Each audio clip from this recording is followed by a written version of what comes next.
everyone, welcome to Caravan of Consciousness. This is episode number 6, and today I've got my long-standing friend for the last few years, Mike Williams. Mike is a researcher and a documentary maker. He studies subjects involving the nature of the music industry, particularly the Beatles construct and the Paul is dead subject in all its various forms. As well as the social engineering side of things like the Tavistock Institute and other cultural creation entities that have broken down family values and morals and redirected society's trajectory. Mike also studies within all that occultism and symbolism. He's also an accomplished singer, songwriter, multi-instrumentalist, and has produced 2 albums, Leaving Dystopia and Hollow Moon, and I believe he is now working on a 3rd album. Welcome, Mike. Amanda, thank you so much for having me on your podcast. It's a pleasure. Thanks for being here. Yeah, it's been a long time coming and we're finally doing it. So like I said before we started recording, it's probably getting a little bit monotonous for you to repeat the same things, but just for my listening audience that may not know about you or haven't followed your work, first of all, I'd like to ask you, when did your awakening journey start? Like, when did you first realize that the nature of our reality is not what we grew up believing it was? Well, I've always known that there was an aspect of our reality that wasn't as I was being told and taught. And that's because at a young age, I had a lot of paranormal experiences. And because of that, I knew that there was something else going on, even when adults were telling you that it's your imagination or, that didn't happen, you know, you're thinking, well, yeah, actually it did happen. And so I did. I had a lot of paranormal experiences growing up. And then in 2009, I had it's going to sound crazy, but I literally had a vision. And I had it when I was lying in bed. I wasn't asleep. And to make a long story short, I had this vision. And in that vision, my spirit guide had come to me. And at the time, I didn't know it was my spirit guide. And he had just said to me, "It's time." And I'm thinking, well, time for what? And he just said, "It's time." And then as quickly as he came, he pulled back. And I saw his face, Amanda, just like I'm seeing you or anybody else in the physical world, clear as day. So it wasn't my imagination. I wasn't dreaming. It was an actual event that took place. And also, when it happened, there was this euphoric feeling that went right through my body. And it was just total unconditional love. And I knew at that point that something very significant had happened. Now, I didn't know what it was going to mean, but what happened soon after that event was a lot of things in my life changed. So at the time, I was in the corporate world. I spent over 30 years in that environment. And I ended up wrapping it up within 5 years. I got into hypnosis. I was actually a board certified hypnotherapist with the International Association of Counselors and Therapists. And I did that for 12 years. And as we were talking, before we got started here, I retired back last September 1st. I retired the practice, but I helped a lot of people, hundreds of people over the years. As I mentioned, half my practice was clinical work, and the other half was spiritually oriented, past life regression, between lives, and those types of sessions. So my awakening actually took place in 2009, and it was a spiritual awakening. That's what shook me. Before that, even though I had the paranormal experiences, I was still on the hamster wheel, the matrix, and everything changed back in 2009. Yeah. And with the spiritual awakening, did you start to connect the dots about sort of things in society not adding up, or was it more that you were just looking at it from a spiritual perspective? Do you know what I mean? Like, Yeah. did things come into your sort of field about sort of like the media or the banking system or things like that? Or was it coming from a higher perspective? It was coming from a higher perspective. Yep. So it was a spiritual connection first. And at the time, I just I couldn't get enough of reading metaphysical material. Yep. And what had happened was back earlier in 2009, I read a book. I was always fascinated by near death experience. And I was always looking for good documentaries, good books on it, because I just found it fascinating. And so I was on Amazon and I was looking for books on NDE. And Amazon said, "Hey, you might like this book." And it was Memories of the Afterlife. It's a book by Michael Newton. And I didn't have any idea who Michael Newton was. And it was a pre-order, so the book wasn't ready yet. And so I read the little blurb on it, and it was about past lives and reincarnation. And I thought it was interesting. So I just ordered the book. And when I got it, I think it was 30 something case studies by people who were doing the work that I ended up doing, who were connected into the Newton Institute. And I was just blown away by what was in the book. And after I got done reading it, I think it took me about 3 nights of reading it. I just plowed right through it. I decided that I wanted to go get my own past life session. And I wound up going out to Wilmington, North Carolina. That's where well, she ended up being, Brand ended up being my colleague. We actually worked together between training and instructing for almost 10 years. And that's where I had my sessions. I had a past life regression on a Thursday, and I stayed over in Wilmington because that's about 2 hours from where I live in Raleigh. And the next day I had a between live session. And it was a game changer, total game changer. So after having the experiences, I drove home and I thought I have to do this work. It's very, very important because it's work that's going to not only benefit me personally, but I'm going to be able to help a lot of other people to awaken and to help improve their lives, whether it be through spiritual sessions or through clinical hypnosis. And so that's where it came from. First, it was all spiritual. And it was kind of like my divine had set the table. And Yep. they were telling me, "Hey, you know what? You have to get this down first. Get Yep. this down first because this is the most important." Because what I didn't know at the time, but which I found out in short order, is we are in a spiritual battle. Hmm. So if you don't have that spiritual connection or that spiritual understanding, then yeah, you could still do the battle, but I don't think that you have all the ammunition you really need. Yep. Exactly. Yeah. Because having that higher level of awareness and of of the bigger picture and of just that spiritual foundation gives you a level of fearlessness Hmm. Yep. because you realize that this is not everything. This is not all of it. And there's a much bigger picture in play. And that is what you're in support of. You're in support of that bigger picture and trying to bring the masses together and get them to move off the dime.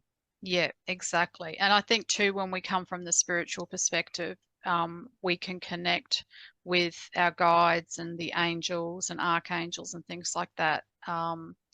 Whereas people that aren't necessarily on the spiritual path, they might still be doing a lot of the work and trying to fight this spiritual battle. But because they're coming in from just the physical perspective, they probably feel overwhelmed at times. They're probably Right. not protecting themselves enough and are getting hit with not just EMFs and things like that, but also other negative energies and entities and things around them.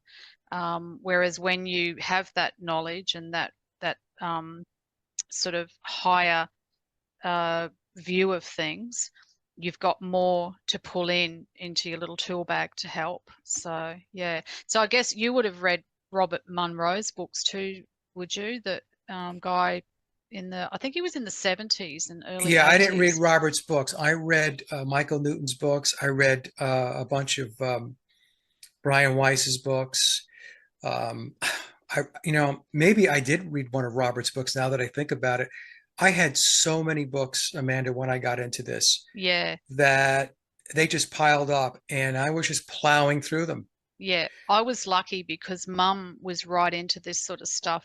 And I can remember even as a child, and like sort of preteen and then going into my teens, reading all these sorts of things. You know, mum had books like Life Before Life, Life After Death, Life Between Lives. She had some Robert Hmm. Monroe ones. She had some Seth, Jane Roberts books, the readings of Seth and things like that. So I actually had a good foundation of spiritual knowledge right from being young. But like you, I was also still stuck in the matrix in other ways, like I didn't realize until probably around, I think it was around 2009 or 10, maybe, around the Zeitgeist movie when that first came out. Yeah, I Because remember that. I Yeah. had a friend put me onto that, and that's when my eyes just really opened up to everything, you know, banking systems, religious indoctrination, social engineering, pretty much everything, every aspect of our lives is controlled.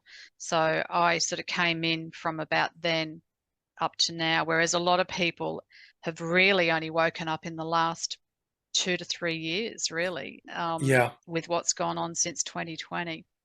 And I know Yeah. going back a few years, you know, even in the 90s, I was right into like um, Louise Hay, Dr. Wayne Dyer, um, I think it's Mike Brady and all those people, and the guy Bruce Lipton that talks about epigenetics and things like that. So Yes. I Yes. had all that sort of stuff there. Um, but when they were sort of talking about this great awakening and we're going into this, you know, human consciousness is rising and we're going into this other sort of dimension and on a higher level, I still couldn't put my head around how it was going to happen. And it's totally not what I thought it was going to be. When 2020 hit, I'm just like, oh my goodness, I had no idea that it was going to be like this. But it's been, yeah, really, really strange seeing people that I thought would never, ever be able to talk about things that I've been talking about for years and years.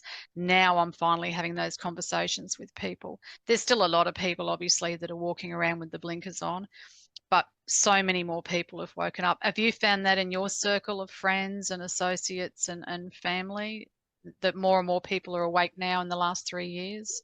Yeah. I'm finding that I don't want to say that people are like awake.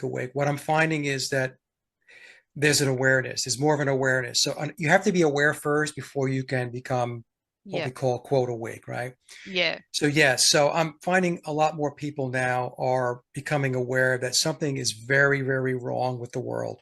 yeah, And all you need to do is to take a look around you on any given day. And it's as if we live in a comic book, like a cartoon. mm-hmm, Nothing makes any sense. yeah, And everything is upside down. And it's amazing to me how the people that can't see that they can't see it. It really does fascinate me that they can't sense that what's going on around them is not a good thing. And yeah, it's like I said, it's upside down. But but there are a lot of people that have become aware and they're starting to question a lot of things, whether it be medical, the government, politics, the military, the education system, whatever it may be. They are now looking at it and questioning it, which is what we need to do. yeah, Question everything. yeah, exactly. Yeah. And so, um, getting into your research that you've been doing the last few years, how did you actually start on that path, on that journey with getting into the Beatles conspiracy and things Yeah, like that? Yeah, Yeah, it's not something I ever thought that I would get into. I was born and raised on Long Island in New York, and going back to when I was 9 years old, I was begging my father to take me to the movie theater to go see Yellow Submarine. So I was 9 years old, and I was a little Beatle freak at that age.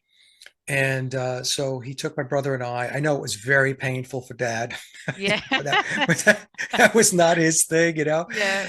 And so I was a big Beatle freak, fanatic my whole life. And I have a record collection, Amanda, of Beatle records, 33 RPM and 45s that would rival anybody's collection of Beatle vinyl. I have their albums from across the world. Uh, some of the albums that I have are extremely collectible, and that's because I was collecting them over many years. And you can see even behind me, you probably can't see too much, but or you can't see it there. But on the other side of the shelving, I have a lot of Beatles types of memorabilia and so on. I've gotten rid of a lot of it over time, especially since I got into the research back in 2016. But so the point I'm making is I love the Beatles. The Beatles were the reason why I got into music, why I played guitar, why I started writing music, why I decided to record and all that.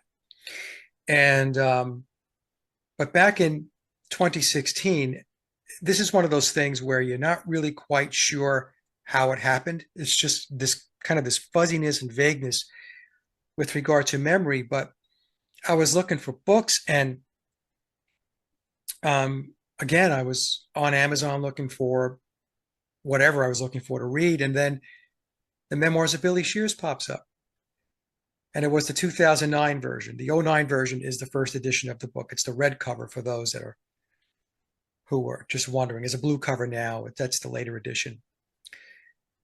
And I read the little synopsis about it, and I thought, well, yeah, this looks kind of interesting. So let me buy this book and let's see what this is all about. So, I sat down, I read the book. It's 666 pages. Yes, it's Yeah. a lot of occultism tied to it. There's a lot Yep. of occultism tied to the Beatles. And after I read the book, I was just, I was just couldn't believe what I was reading, and I was Because thinking to myself, you would have, sorry for butting in here, but you would have already have known or heard about the Paul is dead oh yeah, from, yeah, because I remember hearing about that way back in the oh 70s. yeah, Yeah. yeah. So I Yeah. knew about the Paul is dead rumor, but Yeah. I chalked it up as basically, a very clever, witty marketing ploy that the Beatles put in Publicity play. stunt. Yeah, Publicity stunt. Yeah. that's what I thought too. Yeah. Yeah. In fact, I remember Sophia Smallstorm sending me an email going back before we did our show in 2016 about um, Paul McCartney being swapped out. And I said, nah, don't believe that. I literally wrote back, Yeah. don't believe that. It's a bunch of hogwash. Yeah. And in fact, back when I was in high school, I think it was around 1976 or so. I think I was a junior in high school. I had put together a little class, a little lecture. I brought my friend's older brother in. His name was Doug, and Doug was about 4 or 5 years older than us, and he knew all of the clues on all of the Beatle albums. Play the records backwards and all that stuff. So my high school at the time was very progressive, and so they allowed the students to bring in guest speakers. So I thought, okay, well, I'm going to bring Doug in because I found the clues fascinating, even though I didn't believe that Paul McCartney was actually replaced. I found the whole premise and the clues fascinating. Yeah. Right? So, Doug came in and he did his pitch, and I never expected the whole room to be standing room only because I remember before that I was putting little flyers up, thinking, I Everybody hope somebody. loves everybody loves a mystery. Yeah, well, I was thinking, well, I hope somebody comes Yeah. to my little thing here. Yeah. And so by the time we got going and Doug was there, the room was packed, and he was going through all the albums and he was playing the records backwards, and it was just fascinating. So I knew all about it. But then when I bought the book in '09, excuse me, 2016, the '09 edition of the book, it was a lot more than just replacing Paul McCartney. It was just about how the Beatles were a psychological operation, a PSYOP, a social engineering initiative created by Tavistock, who reports in under the committee of 300. And I was just, okay, this is a lot to take in. And so what I did was I decided that I was just going to start researching the book. And because it's classified as historical fiction, and the reason why it's classified that way is because there are non-disclosures and secrecy agreements that Billy has. Billy, by the way, when I say Billy, folks, it's Billy Shears, also known as Paul McCartney, that Billy has signed, and also Thomas Hugh Harriet. Tom is the author / encoder of the book, and I can get into why they call him the encoder in a bit. And he also had a signed non-disclosure. So anybody who's tied into the book has NDAs and secrecy agreements. And so putting out a nonfiction book would be extremely problematic because it would be breach of contract. And there would be very significant legal implications if anybody breached those contracts. So nonfiction. So nonfiction means historical fiction means that the book has threads of fiction throughout it. And it's up to the person who's reading the book to learn to decipher and decode what is truthful and what is not. Yep. Right. So that's how I got into it. And then I remember reading the book, and I said, I was talking to Sophia Smallstorm, and I said to Sophia, we were on a Skype call or something, and I said, hey, I'm reading this book. It's crazy stuff. And I was telling her about it because, well, she says, weren't you the one that wrote me an email and said that Paul McCartney's always been Paul McCartney? Yeah, I said, she okay, would. She'd be giving it to you. I'm like, okay, just get rid of that email, right? Things change. Yeah. So anyway, she said, well, you have to come on the show, her podcast, and talk about it. And I said, oh my God, how am I going to do this? Because it was 666 pages. So, the first order of business is, how do you take that much material and kind of funnel it down to something that you can present in an hour, a half, or 2 hours? And so I kind of put it off. So I said, okay, let me look at it. And then I would pray that she wouldn't ask me again, But that's not Sophia. So she decided that she's pretty persistent. So periodically, like every 2 weeks or so, she would ask me about the book and, do you want to come on the show to do it? So finally I said, okay. So I did the work to boil the 666 pages down to the highlighted portions of the book that I felt were important to talk about. And that was back in September of 2016. And I thought that would be the only show I was going to do on it. I honestly didn't think that there was going to be a demand to hear any more than that. And I wasn't even sure that I wanted to do it, because I thought to myself, do I really want to tie myself up to be like the quote, Paul is dead guy, Yeah. And then I got an email from Mark Devlin.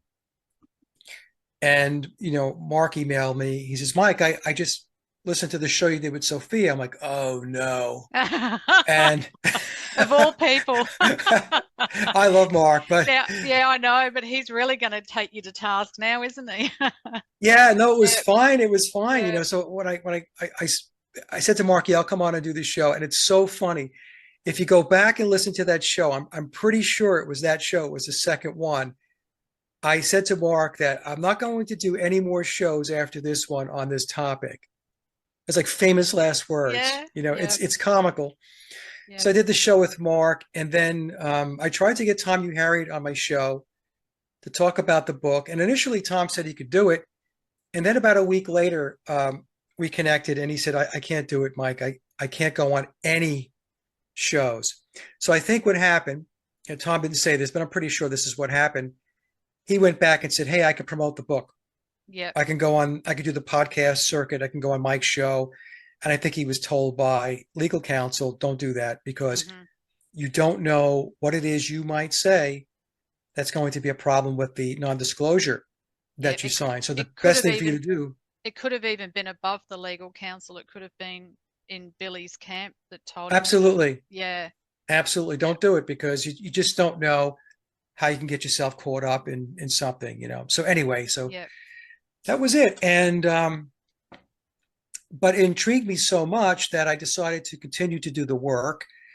And I was, looking at all kinds of stuff, and my hard drive was filled with folders on the Beatles and Paul McCartney and all that. And what happened over time was, as I was doing presentations and I was putting them out there were other folks that contacted me, and they were doing their own research, or they were interested in my research, and it got them to do the research. It was a combination of two camps. And so what ended up happening was, it was about a half a dozen of us that were loosely networked together, and we were just sharing thoughts and ideas and speculation and hypothesis and theories. So we were doing all of that. And so over time, it just kind of evolved and it gelled. And the research got more and more definitive, more concrete, to the point where, at least from my perspective, I feel very comfortable that what I have put out, my body of work, with the help of my colleagues, I stand by it 100%. Did we get everything right? No, nobody's going to get everything right. But what I tell folks is, when the smoke clears, I'm going to be far more right than I was wrong. And I'm not saying that because I'm patting myself on the back. It's because I know the level of work and research that went in behind the presentations Yeah, that we put out. exactly. Yeah. You And know? there's definitely a lot more to it. It's like recently I watched the Crow 777. I always tune into the Crow 777 podcast, and they did the Moon Manson Woodstock, unraveling all the threads there. And I Yeah. actually said on their chat that it's like a jumper. It's like someone's knitted a sweater, and then Crow and Jason have come along and pulled a thread, and then the jumper's just unraveling. And it's like you with the whole Beatles thing, because initially it was just the one thing. Was Paul swapped out? Did the original Paul die in 1966 and was replaced, and blah blah blah. But after a while, there was all these other things coming into it, wasn't there? There's a lot more to it. We started to realize that the Beatles were actually a construct. They were part of the social engineering from the Tavistock Institute, so they weren't organically, put together or got together, Right. sort of thing. You've got that aspect of it. You've got the fact, another big revelation was, did they write all their own songs? And then we've even had more revelations with regards to the person that's playing Paul McCartney now, that you might want to get into with your recent research that your friend has done regarding the eye and things like that. So, yeah, did you want to talk a little bit about some of those aspects of the research? Yeah. So that's exactly how it worked, Amanda. It was basically a step approach. So the first step is to take a look at, was he swapped out? Is he a different guy? So, and once you do the work and you approach it objectively and with a critical mind, he was swapped out. And then it moves to, the next level. Why was it done? What's Yeah, going on here? And that's when you get into the whole social engineering aspect of it. And yes, they were a creation of Tavistock, as was the Rolling Stones, as was the entire British invasion, as is all of the genre of music that has followed. All of it is manufactured. All of it is, music is the big tool in the controller's toolbox. That and Hollywood. The entertainment industry is used to manipulate, plain and simple. yeah, exactly. So you get to that, and then, once you get through the social engineering aspect of it, then you find out that there's all of this occultism tied to it, primarily through Aleister Crowley. And then you realize, and as you're doing the research, that the controllers that reside within what I refer to as the pyramid of power, they are adherents to Crowley's religion of Thelema. And Thelema means will, do Yeah, as thou wilt. yeah, And it all goes back, for them, it goes back to the ancient Egyptian mysteries. And I concluded that with the controllers, the Egyptian mysteries is their spiritual and their religious foundation. They are Egyptian mystery fundamentalists, Yeah. zealots. Yeah. And And everything goes back to that. wasn't the last McCartney slash Billy album, wasn't that called Egypt Station? The 2 albums ago, Egypt Station. Oh yeah, yeah. 2 albums ago, Egypt Station. And so it goes back. It goes back to Egypt. And so some folks will ask, well, what about Babylon? What about Rome? What about? It's all in there, but they bring it back to Egypt Yeah. because that is their spiritual and religious foundation. That's Yeah. where their ideology resides. Um, right now, what we're going through is Crowley's Aeon of Horus. Yeah. That's what we're going through right now, and it overlaps with the Age of Aquarius. Crowley's Aeon of Osiris was the Piscean Age. Mm-hmm. They don't have an exact overlap time-wise, but it's pretty much there. Yeah. And before that, it was the Aeon of Isis. And so Crowley explained, or his teachings, that the Aeon of Osiris was a very oppressive period of time, a very oppressive age, where humans were not allowed to be enlightened, illuminated. They will never unshackle if the current system continues to be in place.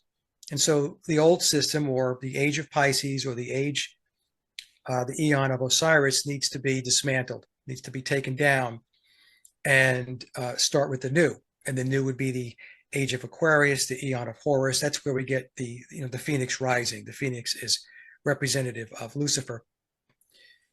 And so what's going on is all based upon Crowleyism. It's all based upon his principles, his tenets, his religion, which in my mind is kind of crazy, right? Because we have this one person, and for all intents and purposes, the way I see it, the pyramid of powers put all their eggs in his basket. Yeah. So he had a belief system, he had a philosophy, he had an ideology, he had a spirituality that the majority of the controllers that they subscribe to. And the way they go about their changes, the way they take down the old age, it's not by a natural order, it's not by a natural means, it's through alchemical stages. So that's what we're going through right now. So the stage we're in right now is Negredo. Negredo is when you just take everything down, you break it down, dismantle it. And in their philosophy and their ideology says that you cannot have any remnants of the old lying around. It's got to be taken out. It's got to be obliterated. Yeah. And then you start with the new and you build up from there. Isn't also one of their tenets order out of chaos? Yes. Yes, right. Which is what we're pretty much in now, is chaos as things That's are what we're going down. through now. Yeah. Yeah. But the thing that I've concluded, and if there are going to be people that disagree with me, that's fine, but everything that they do is not natural. It's not the natural order. It's constructed, it's manufactured. They believe that they can change things through their occultism, their alchemy, and their magic. That they can actually force the natural order out of the way. That they can override the creator, they can override source, they can override the natural cycles of life by doing what they do with their occultism. So it's not natural. That's the thing that we have to keep in mind. Yeah. And when they talk about how things are going to be so grand in the future, they are not speaking to the average person. They are speaking to the adepts and the followers, the congregation of their religion and their belief system. Yeah. in Crowley's book 77, he goes through a whole list of things that sound really great. Man should be able to do this, should be able to do that, should be able to do all these things, follow his will unencumbered. And then at the very end, Aleister Crowley says, and for anybody who gets in the way of you pursuing your will, you can kill them. And then below that, the rest will be our slaves. Yeah. See, that's the piece that a lot of people miss. Yeah. Basically, what he's saying is we're going to impose our will on you, on humanity. So there's a few elites that will be able to do whatever they want. Yes. And live the best life, and Right. everyone else, we're just the useless eaters, we're the profane. Yes. Yeah. And if you get in the way of us pursuing our will, we will take you out. Yeah. We can eliminate you. And for those of you that are still around, you're our slaves. Yeah. That's how I interpreted Crowley's book 77. And that's the thing that I have people write me and say, no, Aleister Crowley's philosophy and his ideology is a good thing because it's going to unshackle humanity. And I'm like, look, I read the words, and the words, they look good, okay? But I also understand that he's not talking to me. Yeah. Yeah. You see? So if you think he's talking to you personally, and you think there's salvation in Thelema for the average person, I'm sorry. I mean, I don't subscribe to that. Yeah, exactly. Well, I did a bit of studies in the 90s. I did esoteric astrology and psychology, and it was through the University of the Seven Rays, and they actually have ties to the Masons, which I didn't realize at the time. Well, I might have known, but I didn't realize what the Masons were fully involved with. And they talk in there about the adepts and the aspirants, and then there's all these different levels and the pyramid of power. And they spoke about the unwashed masses and things The like profane. that. Yeah, the profane. Yeah. And that's what really opened up my eyes, even back in the 90s to a certain degree. But I still didn't realize, what it was all about and what it was sort of saying until I started researching in the last few years. Yeah. Yeah, and the thing is, the Beatles. The reason why I went through all that, folks, is because the Beatles are, as an entity. I'm not talking about the Beatles individually per se, although if you read memoirs, you pick up pretty quickly that Billy himself is an occultist into mysticism and the esoteric. As an entity, are occulted, and that occultism is Thelema. Yeah. It's Aleister Crowley, and Crowley has become a pop icon in pop culture throughout music and Hollywood. Yeah. We take a look at all of the symbolism. It's all Egyptian symbolism, one-eyed symbolism, the Eye of Ra, the Eye of Horus, and so on. So this is what's going on, and as I've said, it's not natural. They're forcing it. Yeah. It's artificial.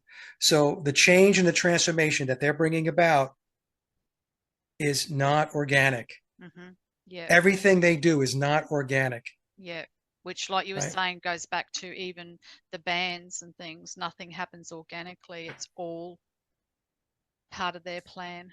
Right. Yeah. Yeah. And just as a quick side note there, when you were speaking about Aleister Crowley, because I know I was in contact with you recently. I'm currently reading Weird Scenes Inside the Canyon by Dave McGowan. And I came across in that book that Graham Bond, who was a multi-instrumentalist and tied in with the Laurel Canyon sort of crew, it says in that book that he's allegedly a son of Aleister Crowley, and I sent you that photo that I found of him online, and he looks uncannily like Billy Shears. So they are possibly half brothers, and I was wondering how many other half brothers and sisters he's got running around out there. But that's just a side. So no, it's a good side, because in the book, in memoirs, Billy strongly alludes to him being Aleister Crowley being his biological father. It's not written, definitively, but there's enough clues that are dropped in the book where, okay, I think he's telling us that AC was his biological dad. And and some folks will say, "Well, I don't see his name in Wikipedia under Aleister Crowley's children." I Yeah. said, "Well, you're not going to, I okay?" know. Aleister Crowley Oh, was big time into sex magic, yep. and so I would guess that there are a number Yep. of people out there that were the result of sex magic. Billy, in all likelihood, being one of them. Mm-hmm. Yep. And so there's not going to be a direct tie back to Crowley. Now, the thing with sex magic is children that are conceived from that ritual, they are identified and tapped for a position in life that's going to have a lot of influence Yep. and a lot of power. So they are handled and groomed. So if they're born of a sex magic ritual, then they're going to be slotted for big things in their life. And this is what I suspect happened with Billy Yep. and Yep. others. Yeah. Yep. So, Absolutely. sex magic was Crowley's thing, Yep. right? That's pretty Yeah. much, I mean, I don't want to, he was known for a lot of things, but sex magic was really at the top of the list of ritual types of endeavors that Yeah. he engaged in. Yeah. Yep. Exactly. Yep. And so you came across, okay, so the Paul is dead started the research, and then you found out that the Beatles were actually not organic. Where did you go after that? Like, did you originally you still thought they wrote all their songs, or how did that come about that you realized that they may not have written?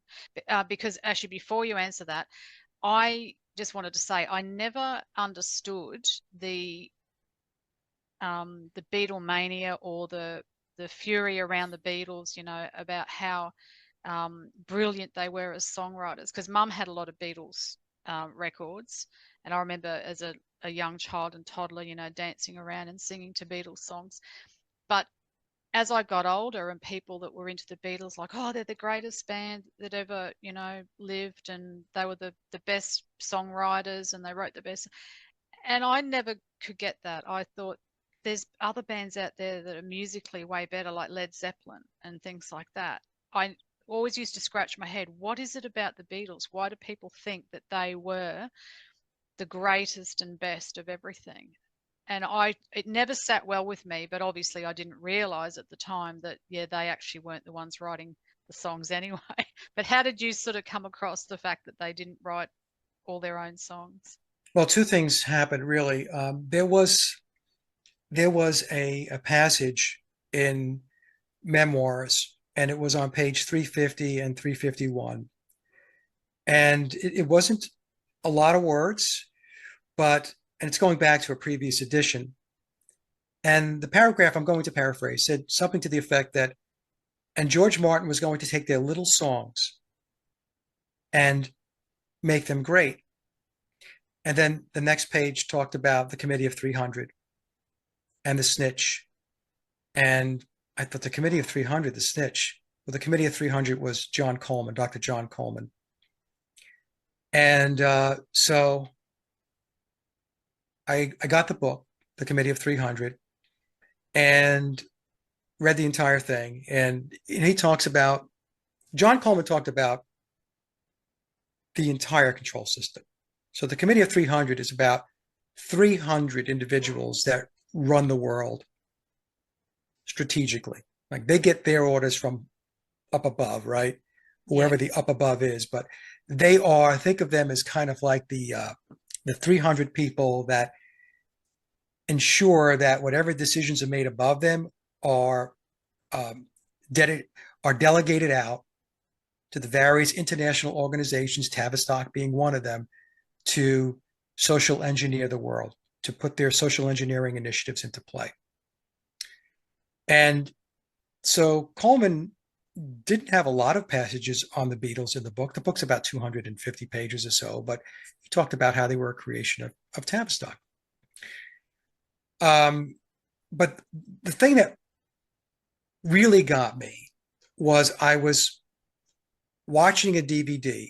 It's a series, and the series is titled Deconstructing the Beatles, and under that would be the various albums. So, Deconstructing the Beatles, let's talk about Rubber Soul, let's talk about Sergeant Pepper, let's talk about Revolver. And it's just one of those things, it's synchronicity, Amanda, where why did I pick Rubber Soul? Sergeant Pepper was one of my favorite albums, Rubber Soul, Revolver, Abbey Road. I liked Rubber Soul, but it wasn't in my top three. Yeah. But I picked Rubber Soul. Yeah. You were guided to. Yeah. Yeah. So I started watching it, and I've been playing guitar for a long time and writing songs and, in and out of recording studios, especially earlier on in my life. Today, I mean, all of my recording is done in my office. I have a home studio. So I'm watching the DVD, and it's the official narrative that's being presented, and it's saying that the Beatles had just come off their U.S. tour. They were going into the recording session, which went from October 11th of 1965 to November 11th of 1965, 30 days, to write, rehearse, arrange, and record 16 songs in 30 days. So it's 14 for the album, and then it was 2 for a single. And I'm listening to this, and I'm thinking to myself, there's no way that this happened. There is no way that 16 songs were written in 30 days, especially when the official narrative tells us that they came into the Rubber Soul sessions with no backlog of music. Yeah. Who comes into a recording studio dry? I mean, that's time that you're eating up. They had to write from scratch. Yeah, that's The, ridiculous. the Nobody official does that. narrative, it's crazy. Yeah. It's crazy. The official narrative said basically from scratch. There was like Michelle, they said, the official narrative says there was like little bits of the song, but when all is said and done, they had a blank piece of paper and they had to come up with 16 songs. Yeah. And as I was researching it, I concluded that it couldn't have possibly have happened. It couldn't possibly have happened. I mean, can you imagine taking, I don't care how good a songwriter you are, and saying, okay, look, you've got 16 songs to write between now and 30 days out. Get going. Yeah. And what people don't understand is the Beatles were on the hook for 2 albums a year contractually. This is the contract that Brian Epstein signed. So 2 albums in 63, 2 albums in 64, 2 albums in 65. And they did the one album in 1966, Revolver. So they were operating within very, very strict time constraints. They had to get this done. There was no schedule moving to the right. In other words, delays were not going to be possible.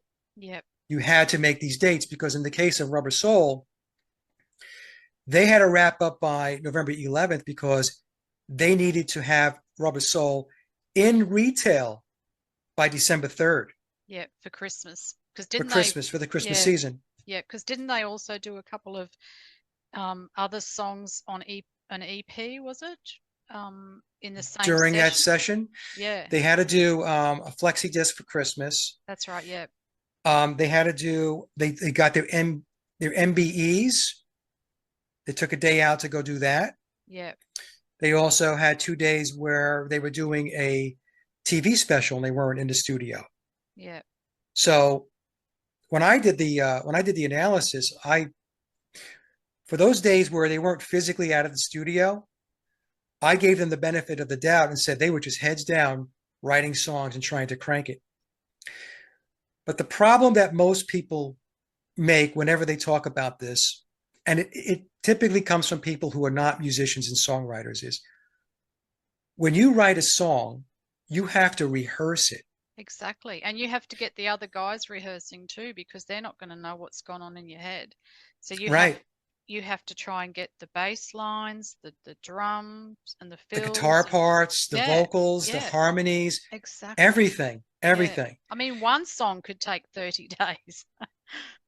Exactly. Yeah. And so this was the thing. So people want to just jump from write and record. And the answer is, well, of course they can do it because it was the Beatles. The Beatles can Yeah. do anything. The Beatles are magical. And, Superman. this, yes, they have superhuman ability. And Yeah. so no discussion.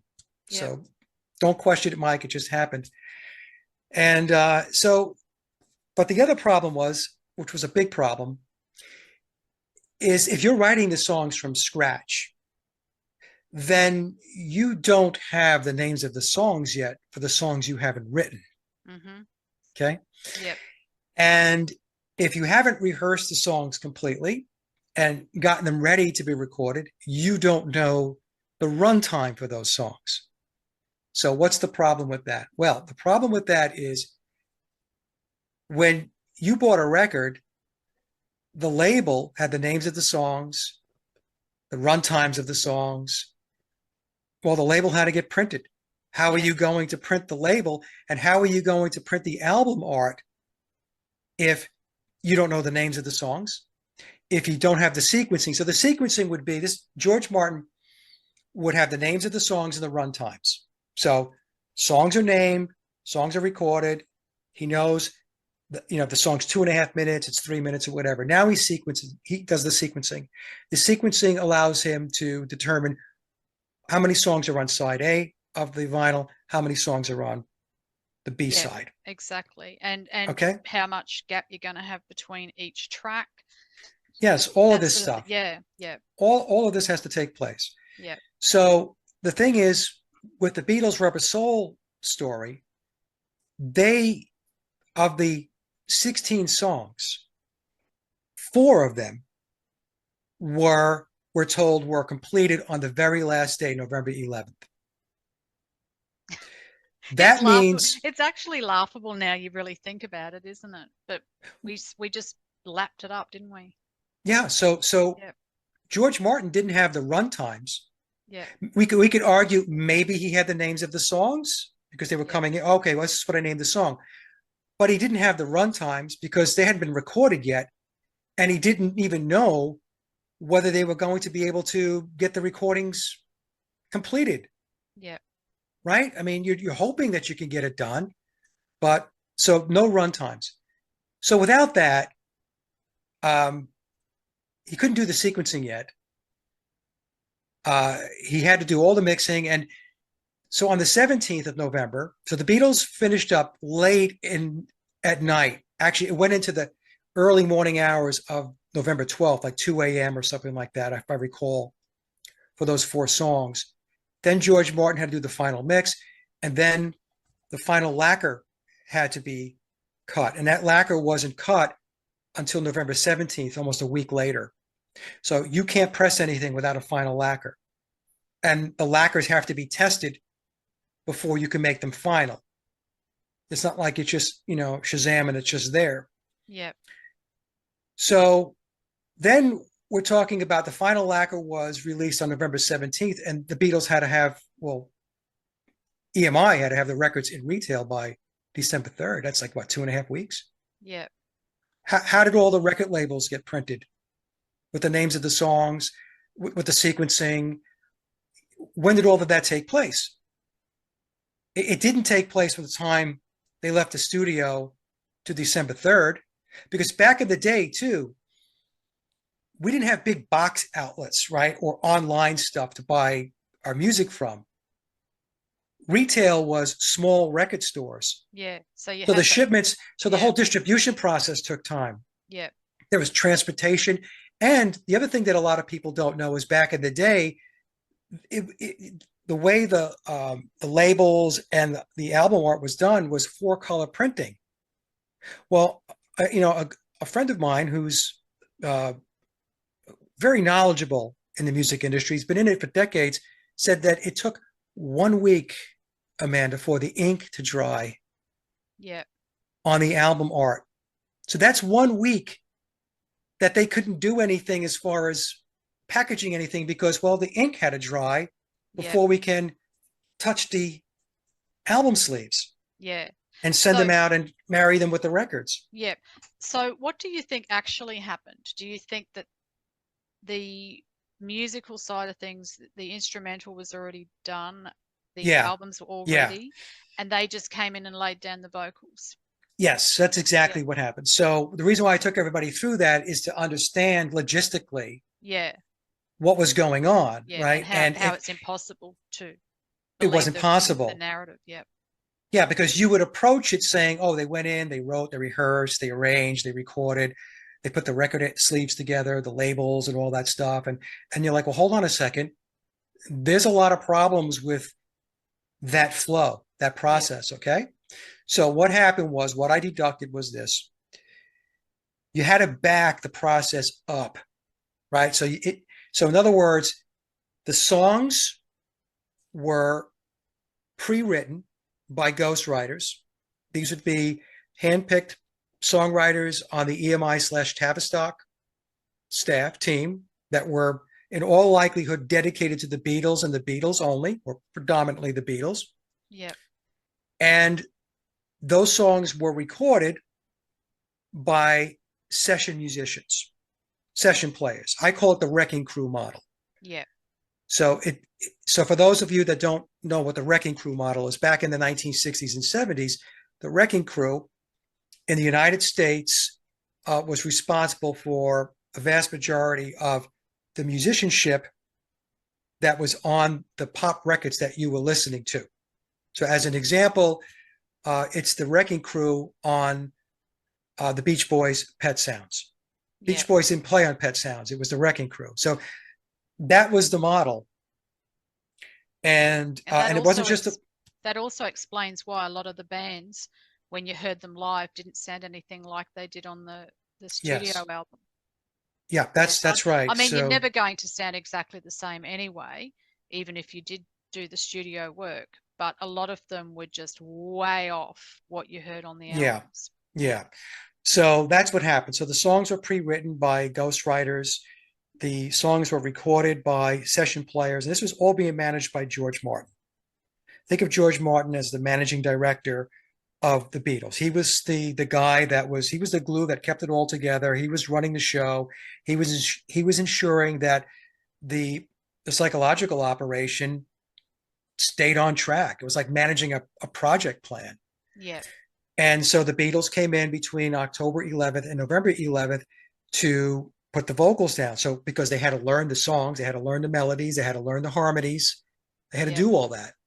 So what they were really doing on that last day, November 11th, and those four songs was they were singing, trying to get the vocal tracks down yeah, for those four songs. And I deducted that this was the model for all of the Beatles records between their first album, the UK release, Please Please Me, and Revolver.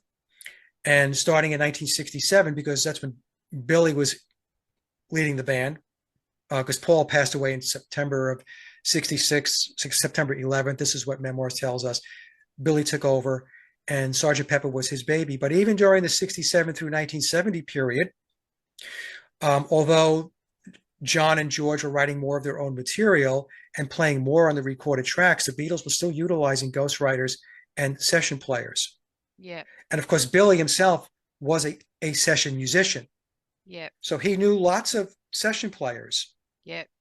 And and since this revelation, we've actually found out that it wasn't just the Beatles either. There was a lot of artists in those days that were doing this.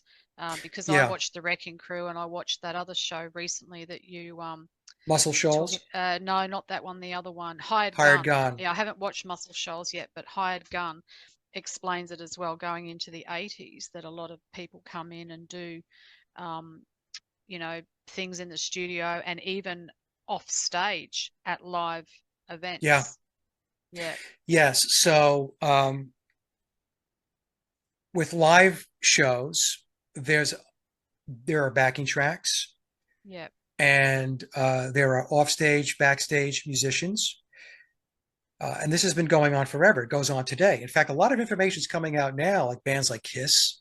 exactly. And lip that was a syncing. hard pill for me to swallow because I was a huge Kiss fan when I was in my teens. Yeah, And now I just look at them and I just think, oh my God, not only should they not be doing what they're doing because Paul Stanley's voice is completely shot, as is Billy Shear's, by yeah, the way.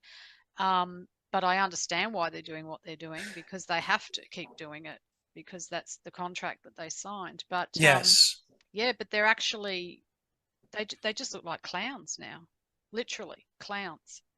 It's Yeah, just so this yeah, goes back, Amanda, you touched on it, right? So um, they have these packs. So if we go back to the example I like to use is Bob Dylan was on 60 Minutes back in, I think it was the early 2000s, and he was talking to Ed Bradley, and Ed Bradley was asking him about his writing his music and why is he still doing it? And, because it's been going on a long time, because Dylan started in the early 1960s. So fast forward 40 years and Ed Bradley's talking to Bob Dylan. That's a long time, 4 decades. yeah, And in that interview, Dylan said that he has to do it because that's his contract with the chief commander. And that's Dylan actually referred to who he made the pact with as the chief commander. yeah, So these pacts, even though a lot of people don't want to believe that they take place, they take place. yeah, And in fact, in memoirs, it tells us that John and Paul entered into a Faustian bargain in October of 1963, yeah, and Paul was the ritual sacrifice out of that Faustian bargain, and then John, people could surmise he was taken out in 1980 because of that pact as well. But we have Brian Jones of the Rolling Stones. We have John Bonham from Led Zeppelin. We have Keith Moon from The Who. yeah. We can go Even on over and on and here in on. Australia, we've got Bon Scott from On AC/DC who was Scott, replaced by the Brian 27 Johnson. Club. Yep, and Michael Hutchence from Mm-hmm. In Excess. Yeah. So although I do think that that might have been with regards to Bob Geldof and the whole Paulie Yates thing as well. But again, it could have been a sacrificial um, sort of satanic type thing Yeah, that went on there. And yeah, most bands, most big bands, there's very, very few. The only one I can really think of off the top of my head at the moment is U2 that's still got the original members. yeah, But most big bands lose at least one member or a family member very close, like Eric Clapton lost a child, Robert Connor. Plant lost a child. Yeah, yeah. Yeah, so Billy calls it in the book death for success. Yeah, because there's no And other industry. There's no other industry, no matter what you're doing, whether you're a plumber, a truck driver, a doctor, whatever. There's no other industry that I know of that anyone that rises to the top of their game has so much death around that industry than the entertainment industry. exactly. It's very, very dark. And just take a look at these awards shows. Here we had the Super Bowl, the Grammy Awards. It's all dark, satanic, ritual stuff. Yeah, And if you can't see it, then you're asleep, you know, yeah, because it's right there. It's right there. It's rolled up on your doorstep, yeah. and They were hiding it for a long time, but it's not not covert hiding it. anymore. You know, it's out there. They're yeah. Yes, It's like their last desperate I don't know what it is really. It's I guess they're throwing it in people's faces because it's the time where everyone should be starting to wake up to this sort of thing. right. And in their minds, I guess they're thinking, well, what are you going to do about it?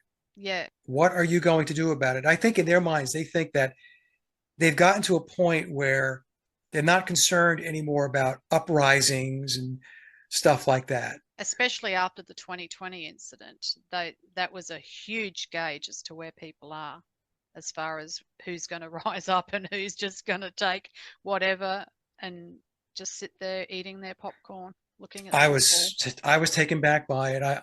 Yeah, I readily admit that when it first came out in March of 2020, I thought, oh, here we go again. Who's going to yeah, believe this? Who's going to do that? And then just about, I don't know, 95% of the population decided to just fall in line. Yeah. It And, shocked when you me do too. that, when you do that, that all that does is just enable their agenda. You've got to push back. If it doesn't feel right, it's not right, then don't do it. Exactly.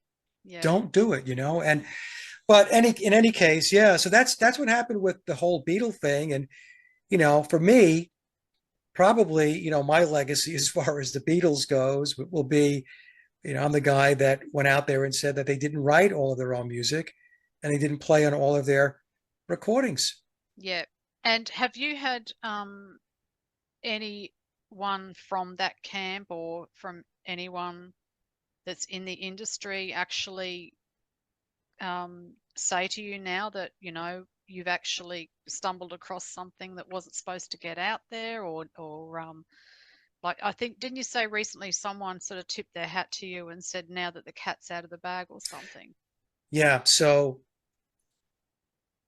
Bernard Purdie, who was a great session drummer, one of the most recorded drummers uh, in the world, I guess. Back in the late 1970s, he came out and said that he drummed on 21 Beatle tracks, early Beatle tracks. And that's aside from the tracks that he said he fixed that had to do with the Beatles and Tony Sheridan. And that was before the Beatles hit the big time. So he did 21 tracks, Beatle tracks, Yeah. starting with their first album, Please Please Me in 1963. And Bernard has never come off that. In fact, he published a book in 2014 titled Let the Drums Speak, and he has an entire chapter dedicated to that. So he drummed on 21 songs.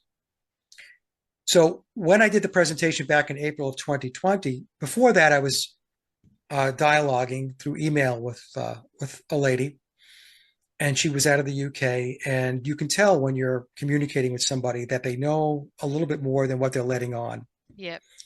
because she had some good information and some very good insights, And so after I published the April 2020 presentation, she wrote me and she said to me, Mike, now that the cat is out of the bag, she said, my relative, I don't want to make the connection because I don't want to cause her any consternation, Yeah. was Ronnie Verrill. And I'm talking about a very close family connection. Okay. Yeah. Ronnie Verrill was also a very famous session drummer out of the UK. Bernard was out of the US, and Ronnie was out of the UK. So you could see right away that, country boundaries really didn't apply. Yeah. So Yeah. they brought in, because they would just ship the tapes, like in Bernard's case, they shipped the tapes over to the US for Bernard to do the overdubs for the drums. So she said that Ronnie drummed on Beatles songs as well. Yeah. So now we have Bernard Purdie saying he drummed on 21 songs. I have now Ronnie Verrill's been dead for a while now, but we have his relative stepping forth and saying that Ronnie drummed on Beatles songs. Yeah. The official narrative tells us that George Martin hired Andy White to drum on 2 Beatles songs that were told, P.S. I Love You and Love Me Do. My take is that I seriously doubt that George Martin only hired Andy White for 2 songs. Yeah. I think Andy White If drummed on he's a lot already more got him songs. there, he may as well utilize it, Yeah, so just yeah. if he's hiring Andy White, that means that Andy White is a go-to person. He's a go-to drummer, right? Yeah. That's the way it works. And then in 2000, I think it was in 2004, it was an interview.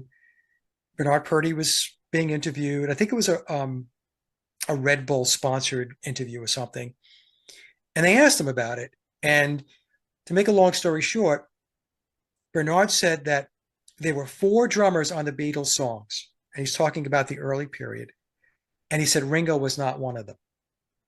I mean, how much clearer does it have to be? Yeah. So people will say, well, who are the 4 drummers, Mike? And I'm like, well, we know Bernard has been saying now for 40 years or so, he drummed on 21. I got verification from Ronnie Verrill's relative that Ronnie drummed on him. We know that Andy White drummed on Beatles songs because the official narrative tells us. Yep. And who's the fourth one? I don't know. I mean, I have surmised that it could be a drummer like Hal Blaine from the Wrecking Crew, but Yep. it could be any session drummer that that George Martin or but back in the day, 62 to 66, it would have been George Martin Yep. would have hired. So that's just the drummers. Yeah. In an Exactly. interview that Billy did with Bernie Goldberg, going back, I think into the 1980s, he was asking about some of the stress and the tension between the band, and Billy said that for Sergeant Pepper, he said that George was pretty much a no-show, that he Hmm. was putting a pool in or something in his yard. Yeah. And, so I'm listening to this and I'm thinking, well, George has all kinds of credits on the album for playing guitar here and there and so on. And here's the guy that was really the mastermind of Sergeant Pepper. It was him and George Martin telling us that he wasn't there. Yeah.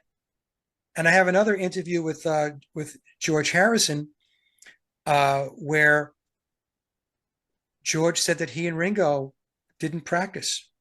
They never practiced. The only time they really did their thing from a guitar perspective or a drumming perspective is when they had to go in and record. Well, that doesn't fly. Yeah. You know, Exactly. you're not Yeah. you're not going to reenact your muscle memory during a recording session. That's not going to work. Yeah. So there's a lot of stuff out there, Amanda, is what I'm saying. And what I like to do is to use the mainstream media's own information to piece it together and say, look, they're telling you, Yeah. but you don't want to believe it. That's on you. Yeah, and you can see even in some of their concerts, because I heard recently in one of your interviews that one of the concerts they were starting to play, I can't remember which song it is now, but there was a song Day tripper. and Day Tripper, that's it. And that riff at the beginning had started before the guys were even playing their instruments, Yes, or they were playing something totally different, or yeah, so they you were actually, playing. yeah, They so you were so actually day. see it with your Yes, own eyes, but yeah, yes. It's clear as day. So day tripper starts and they miss their cue. yeah, And so that's interesting because I had a person write me who is tied into the Beatle machine. I mean, not directly tied into like not in the inner circle, but he has done work uh, related to the Beatles. In fact, he told me that he did some session work for John Lennon yeah, back during the Apple days. And he wrote me and said that you're right, Mike. He says it happens all the time. yeah, He told me that he used to do that work, that there would be offstage or backstage musicians that would be playing that the audience didn't see. And that's how a lot of it got done. yeah, Sometimes it was a mix. I have a friend of mine who's a sound engineer out of Europe, been in the business for a long time, and he explained to me how sound engineers will will mix in what's being played live versus a backing track yeah, if they're using a backing track versus live musicians. What folks don't understand is it's a business, it's entertainment, and the entertainment business, whether it be music or Hollywood, it's there to make money, yeah. And and they're to putting a product out brainwash and to and warp to minds to brainwash, yeah, right? yeah, and Right. social engineer. Yeah, So they're not going to jeopardize their ability to make money. Money is what makes their world go around. yeah, It's our spending money on their stuff is what keeps them at the top of their game. yeah, That's what people, right? Just buying stuff. yeah, It's just the whole consumerism thing. So I know it's a tough pill for a lot of people to swallow, but yeah. there's a lot to it, and It certainly it's is. a lot of Yeah. deception, a lot of illusion, a lot. As yeah, as Mark Devlin says in his musical truth books, it's time to have no more heroes. And it was hard for me as a music fan and also a musician. I mean, I'm not up to the caliber that you are, but I'm just a three-chord strummer. But I've been in a few bands and I've always been into music and I've got heaps of records and singles and CDs and things. Um, and it's got to the point now where I hardly ever listen to anything that I Right. used to absolutely love, even though I can probably still separate myself from the music and what I know about the artist. But even now that I've gone even deeper and found out that probably what you're actually hearing isn't even those guys that you idolized. You don't even know the names or can put a face to the names of any of these people that were playing. So it's almost like it's just, what's the point? You know what I mean? Right. Like, yeah. So I really like looking at like what you did recently with getting all those songwriters together, the indie guys, like, Yeah, yeah. I put together the Great Indie Playlist, and it was 100 artists, yeah, 100 songs, because the rules were one song per artist. yeah, And so, yeah, 100 songs and 6.5 hours of playtime. yeah, yeah, That's what you really want to hear, because that's organic music. exactly. Yeah, yeah, That's real people, real musicians, real songwriters yeah, exactly. putting songs together. And I did one in 2021. Last year I couldn't. I just got tied up in a lot of stuff. I did it this year, and I'm looking to. I'm going to try to do it annually. Yeah, yeah. Well, there's so much out there now. There's so many more people that are coming out of the woodwork that are wanting to put out this um, organic music and this more spiritually awakened type music. Yeah, Yeah. But my daughter, she's a singer-songwriter, and I'm so glad she didn't make it big, because she went into heaps of talent shows. She auditioned for like Australia's Got Talent, The X Factor, Time to Shine, a few other things, a few local things. And she always got so down when she didn't get through. And now we know what we know. I'm like, oh my God, you dodged a bullet there. I tell you what, because yes. you don't want to get into that world. You're better off just doing your own thing and releasing your music as an independent artist. Yeah, so, but My it's, daughter, the same thing, actually. My daughter has an unbelievable voice. She had formal voice training yeah, lessons and stuff like that. And she wanted to do all that stuff too. And yeah. thank God she didn't. Yeah, exactly. Yeah. And also, like, all the books, like I've got a bookshelf full of autobiographies and biographies of all these artists that I've followed over the years, anywhere from the Beatles to Guns N' Roses to Prince, the Rolling Stone, everything.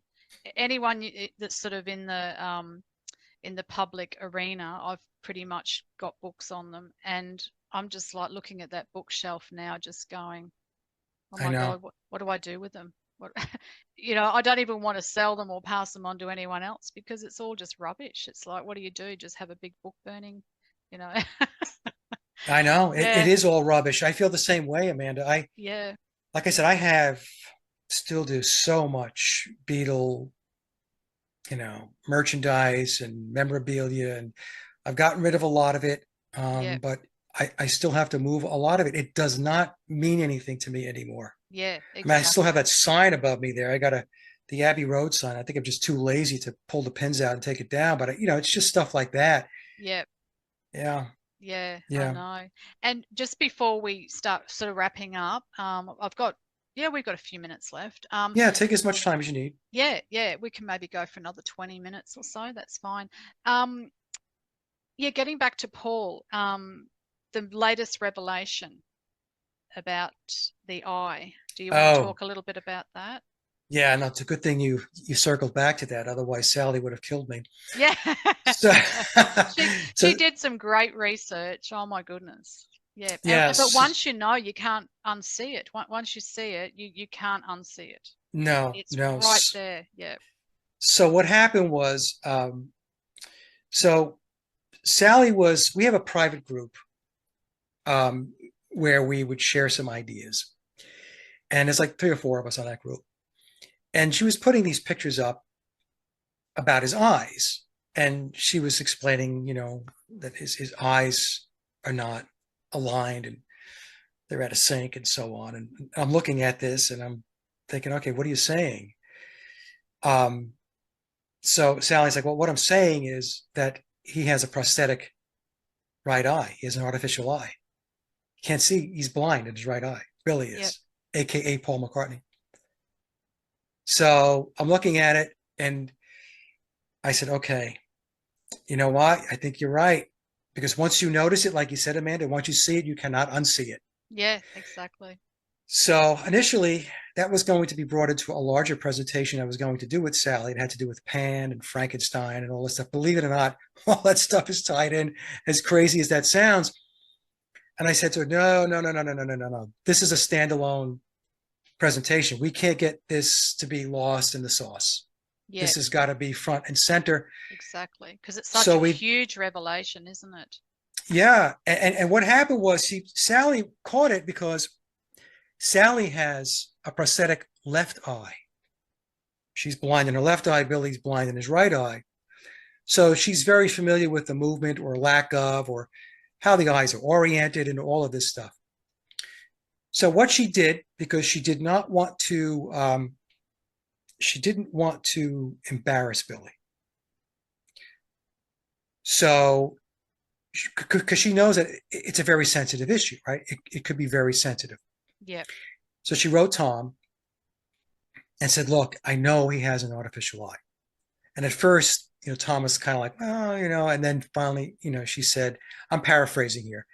I know he has an artificial eye. Yep.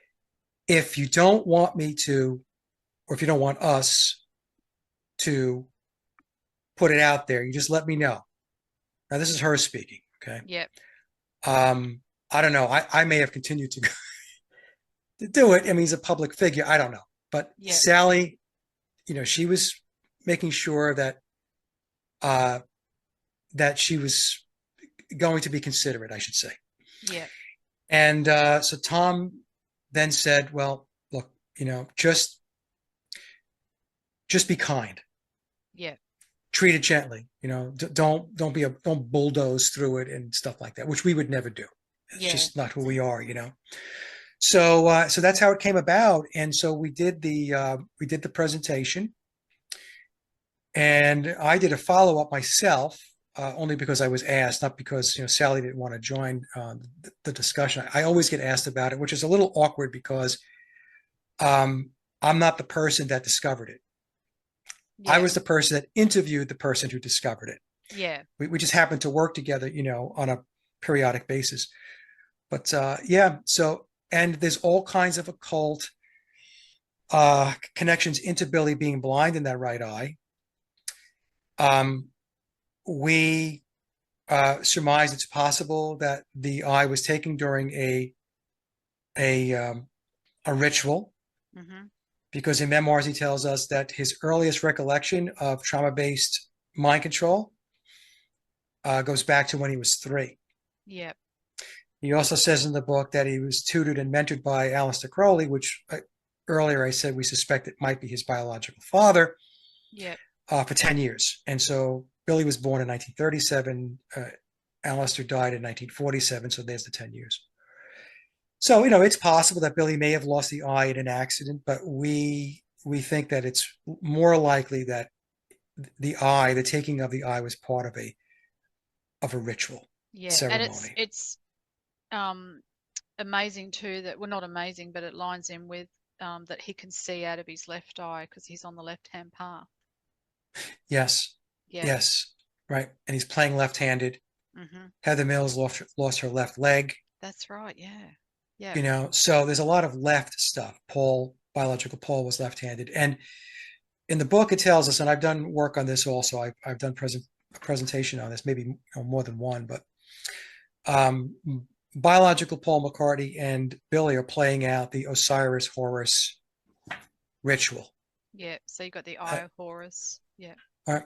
So that's Paul represents Osiris, Billy represents Horus, and they're playing out that ritual. And it all ties into what I was talking about earlier about the eon of Horus, Crowley's eon. Yep. So without getting into a lot of that because we're pressed for time, but the thread of occultism that runs through it is just unbelievable.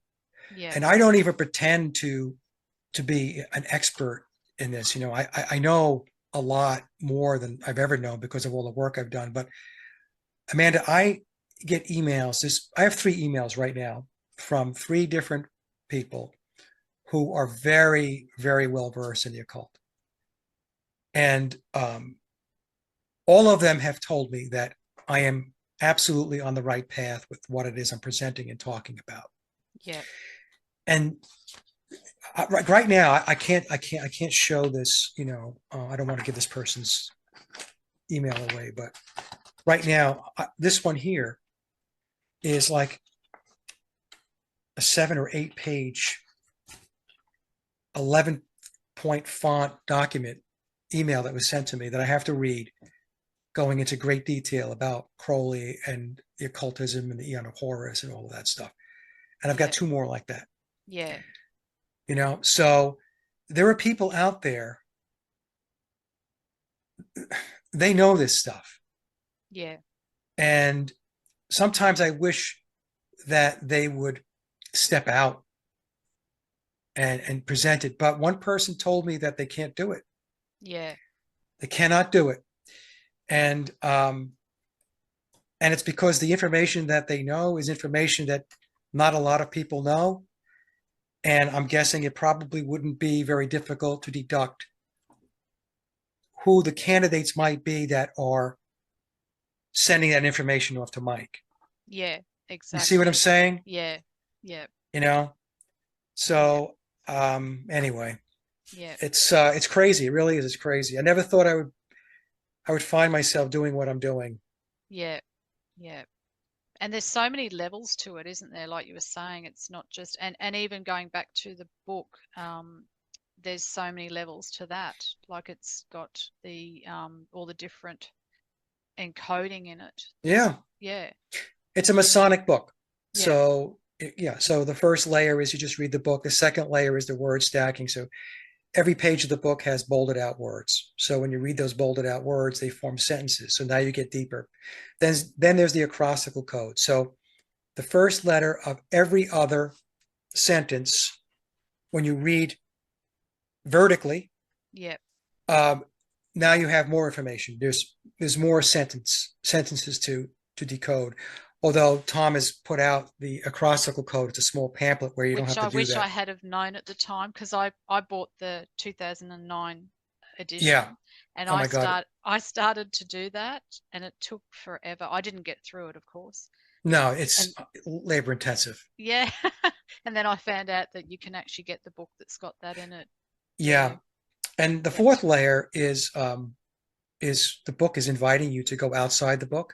yeah, It's dropping breadcrumbs, to do further research clues to and do further research outside the book, because if it included everything, it would be 6,666 pages, yeah, not 666. yeah, So, and does it have fiction in it? It does have fiction in it. And one of the ways that they embedded the fiction in the book, I actually deducted this and I ran it by Tom and I didn't get no, that's not what we did. So it puts it in the reader's lap to to embrace or not embrace something, to believe it or not believe it. So in yeah, other words, if somebody believes that Aleister Crowley wasn't that important and he was a carnival barker, then the whole piece about the importance of Aleister Crowley becomes fiction to you. yeah, If you believe that Billy did not play the part of Vivian Stanshall in the Bonzo Dog Band with Neil Innes from Ruddle fame, then that part of the book becomes fiction to you. yeah, And of course, if you don't believe that Paul McCartney was swapped out at all, then the entire book yeah. So is it's completely fiction. basically up to the reader's interpretation. So it's very Yes, clever, yeah, the it's way they've very done it. clever because they Yeah, they knew that there's going to be something in that book, at least one thing for most people where they're going to say, "Oh, that's a bridge that's too far. ridiculous." Yeah, Yes, yeah, that's yeah, fiction. So that's why it's very important to not do that. I yeah, mean, don't get me wrong. I've had my moments like, really? But you have to go out and research it. And that's how you conclude whether it's fiction or not. yeah, You've got to exactly. actually do some legwork. You got to put your head down and do some research. Yeah. And you said that they've done a few different editions and they've added footnotes and things. Do you think some of that was because of the research that you'd put out there? Do you know that Yeah, definitively that they did that and they well, not change things, but they actually added things into it in alignment with the stuff that you had actually researched and uncovered? yeah. So a couple of things happened. So the 2009 version did not have footnotes. So then um, Tom was told or instructed or whatever um, to put another version, a new edition of the book out, and to include footnotes because I had a brief exchange with Tom on this, and evidently Billy was not satisfied with the rate and pace in which the book was being picked up. So, in other words, it was moving slower than they had anticipated. So they put the footnotes in there. And then what happened was when I did my work on the music, on whether they wrote all their own music, I was doing it myself, and I had a small team of 6 other researchers that were paging in and paging out at varying degrees of participation. And when I concluded that the Beatles did not write all of their own music and did not play in all the recorded tracks, after I came out with that,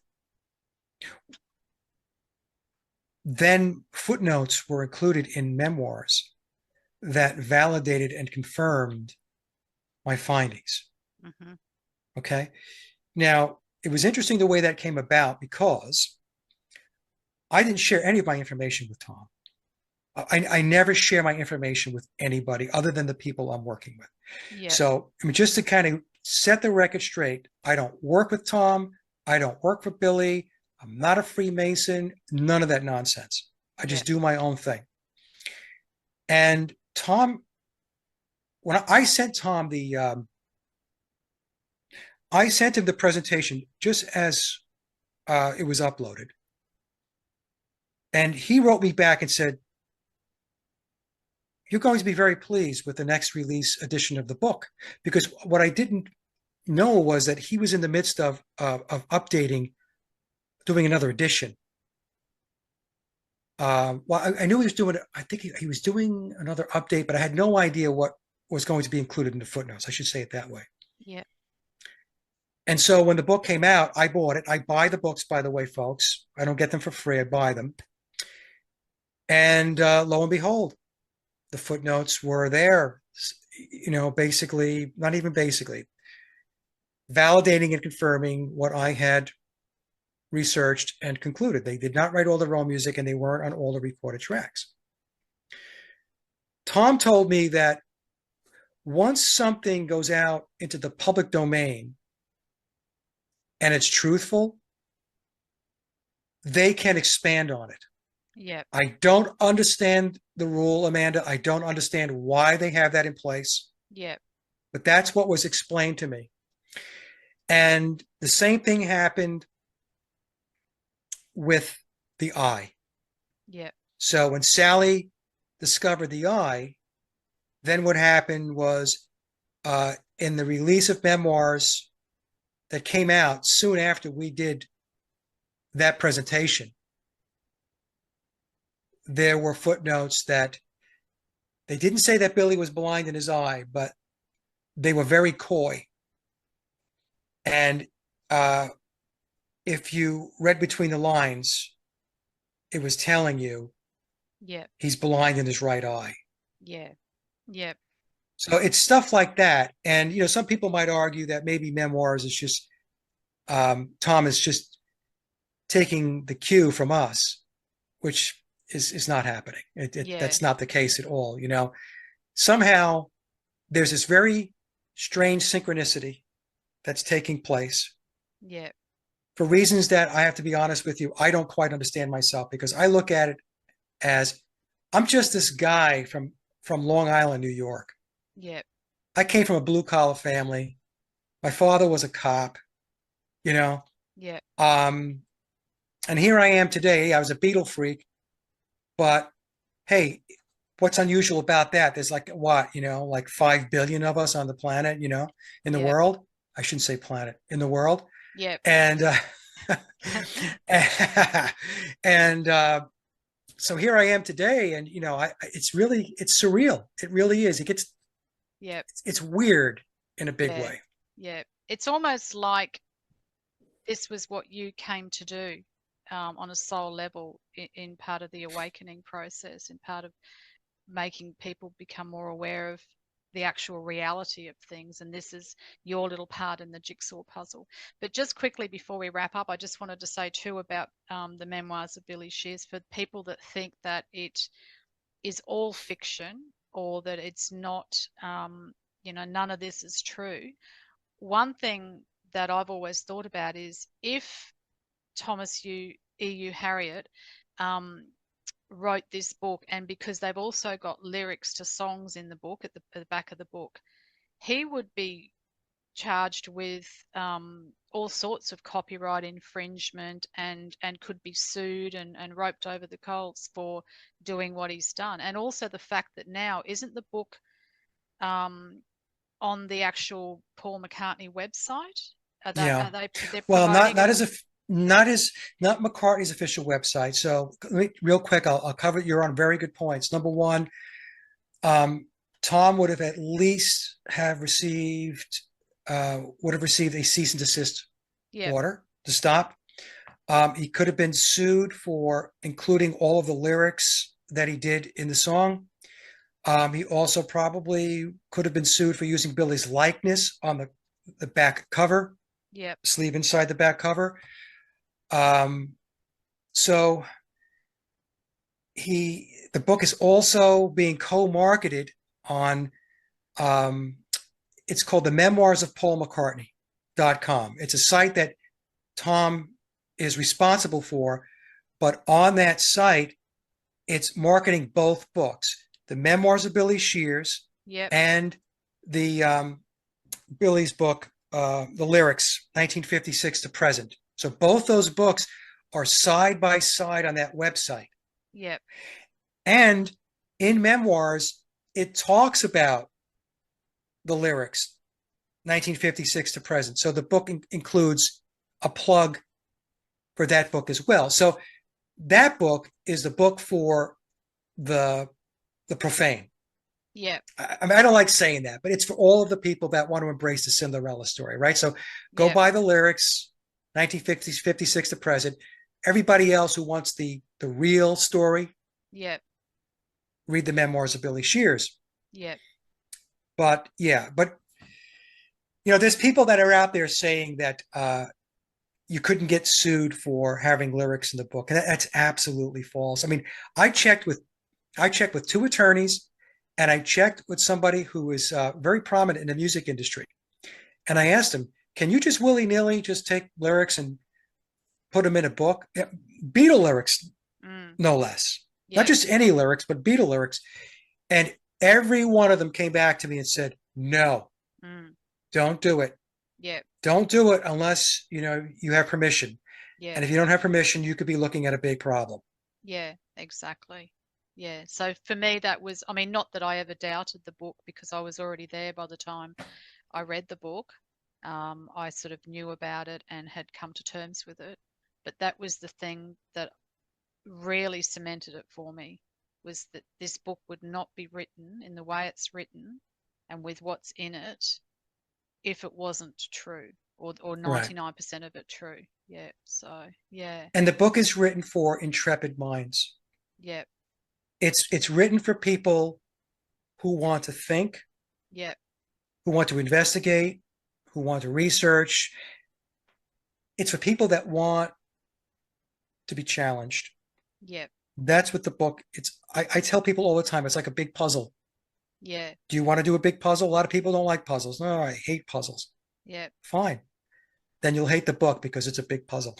Yeah. Yeah. I'll have to get the updated versions too. And yeah.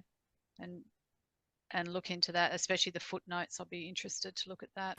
So Yeah. we're sort of coming to the end of our time today, but I think we've covered pretty much what we wanted to. We might do a part 2 at some other stage, just touching on some other things as well, if that's all right with you down the track. But I know I would you've love to got, talk to you about the spiritual aspects, Amanda, yeah, because you and I are really on a same page with a lot of that stuff. I think we can have a great conversation. And to be honest with you, I get beetled out. yeah, exactly. Yeah, I know. That's why I said at the start of this, it's probably a bit monotonous for you rehashing the same things over and over. But I guess as more and more people start waking up to it, I guess you've got to still keep banging the same drum, because then you'll get other people coming on board that don't even know about it, that start to get the little breadcrumbs. So, Well, I but love speaking to people like you because you're a friend. It's good to speak to friends yeah, because then you can have a very relaxed conversation, yeah, and exactly. Yeah, sometimes, I've had offers to go on some of these bigger shows, and um, you're not really sure what their agenda is. yeah, exactly. Yeah, So, I've told some of them no. I said, yeah. I'm not going to do it. If you want to know what my position is, go to my YouTube channel. Yeah, exactly. It's And all it's not there. and it's not like you haven't got you've got so much work there that, yeah, you can just direct people there. So having said that, where can people find you and Yeah. their work? So just go to my hub website, folks. It's Sage of Quay, SAGEOFQUAY, sageofquay.com. It's one-stop shop. Everything's there. All of my links, all of my platforms, my music, everything's there. So just go there and you'll find my work. Yep, great.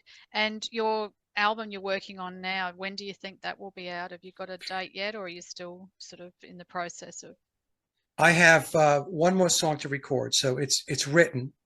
Yep, We've just had a lot of stuff to, good stuff with the baby and everything else yep, to focus on. So originally I said this spring, but that's not going to happen. Um, since we're pushing March, I would yep, say I would say probably mid to late summer. yep, yep. And that's Oh, when the that's third album will come out. I have no idea what the title of the album is, yep. but I have 9 songs in the bag, and the 10th one has to be recorded. Yeah. Oh, great. Well, we look forward to that whenever it is. Well, thank And I you. realize how busy you are. And yeah, because time is just flying by. It's just It is. unbelievable. I can't believe we're nearly in March already. So, Yeah. yeah. All right. Well, thank you so much for coming on the podcast. I really, really enjoyed it. And we definitely will be doing a part 2. So, yeah, I'm just so grateful. And I'm so glad that yeah, got to know you all those years ago and have followed your work. And it's just been, yeah, part of my journey too is, starting to pull back from the hero worship that was pretty much throughout all my life with all my music heroes and things. So now I can see, the scales have fallen off the eyes and I can see it for what it is. And I'm so grateful. They say ignorance is bliss, but no, I actually am so glad I know the truth. No, knowledge is bliss. Yes, exactly. Yeah, exactly. All right, Mike. So yeah, thank you again so much, and we'll definitely have you back. Yeah, thank you, Amanda. Okay, thanks. Bye bye. Bye.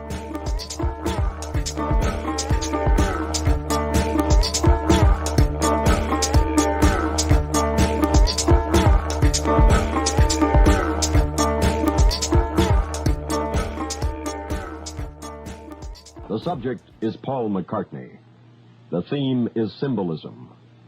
The thesis is death. The proposition, coincidence. Hey everybody, Jay Weidner, Reality Check. Thanks for watching.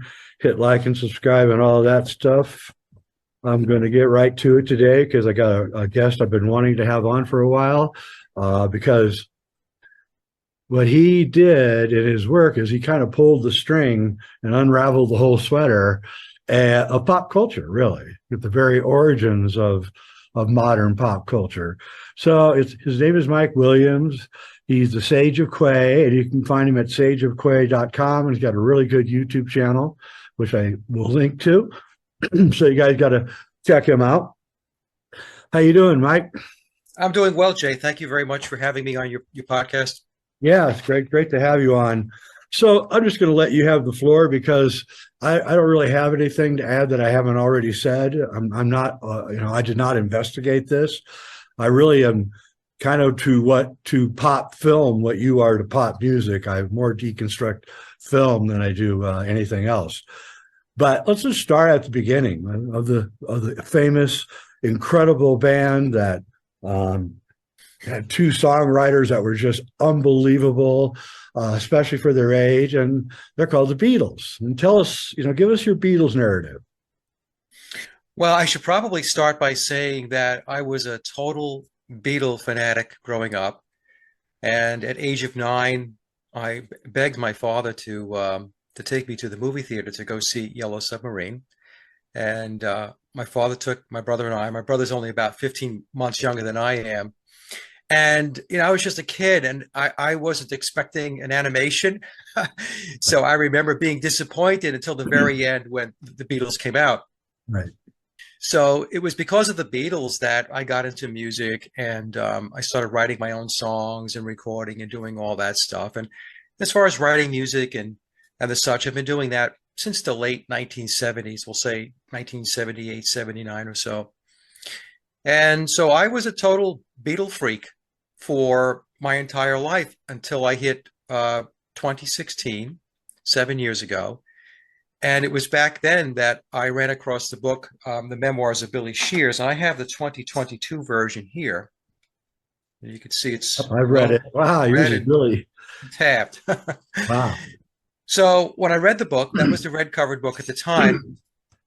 It was released on September 9th of 2009. So that's the triple nines, or if you invert the nines, you get the sixes. Yeah. And when I read the book, it was a shock. It blew me away, and I didn't really know what to make of it at the time.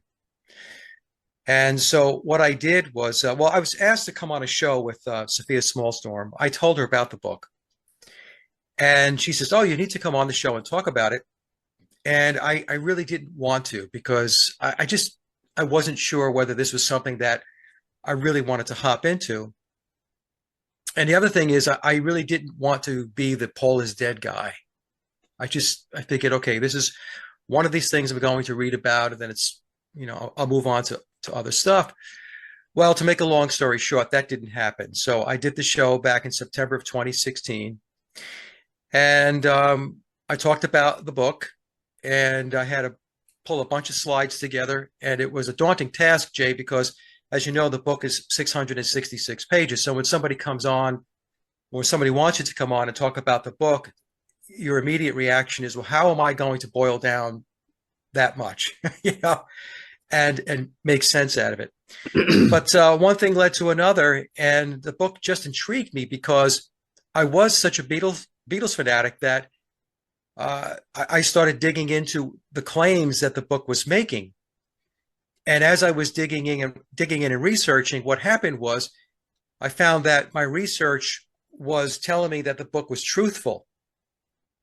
There are threads of fiction in the book. It is categorized as historical fiction, and I should say that up front. And the reason why that's done is because the main protagonist, who is Billy Shears, who tells us in the book that his name is William Shepard, or Billy Shepard, he cannot talk about the truth. He cannot come out with a nonfiction book because he is bound by non-disclosure agreements, NDAs, and secrecy agreements. And if he goes down that path, then he runs the risk of jeopardizing everything that he's worked on and worked for over the last 56 years or so. Yep. So that's it. So I just started digging into the book, and over time, what happened was other people were watching my shows, and they got pulled into the research.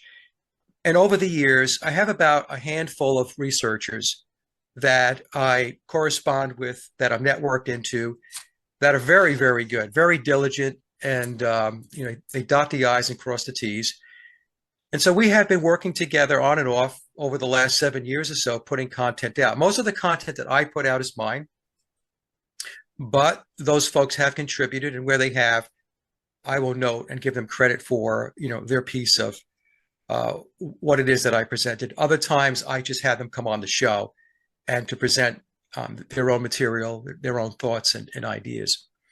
So, so the book tells us that, to net it out, that the Beatles were not organic, that they were a construct of Tavistock, as was the Rolling Stones.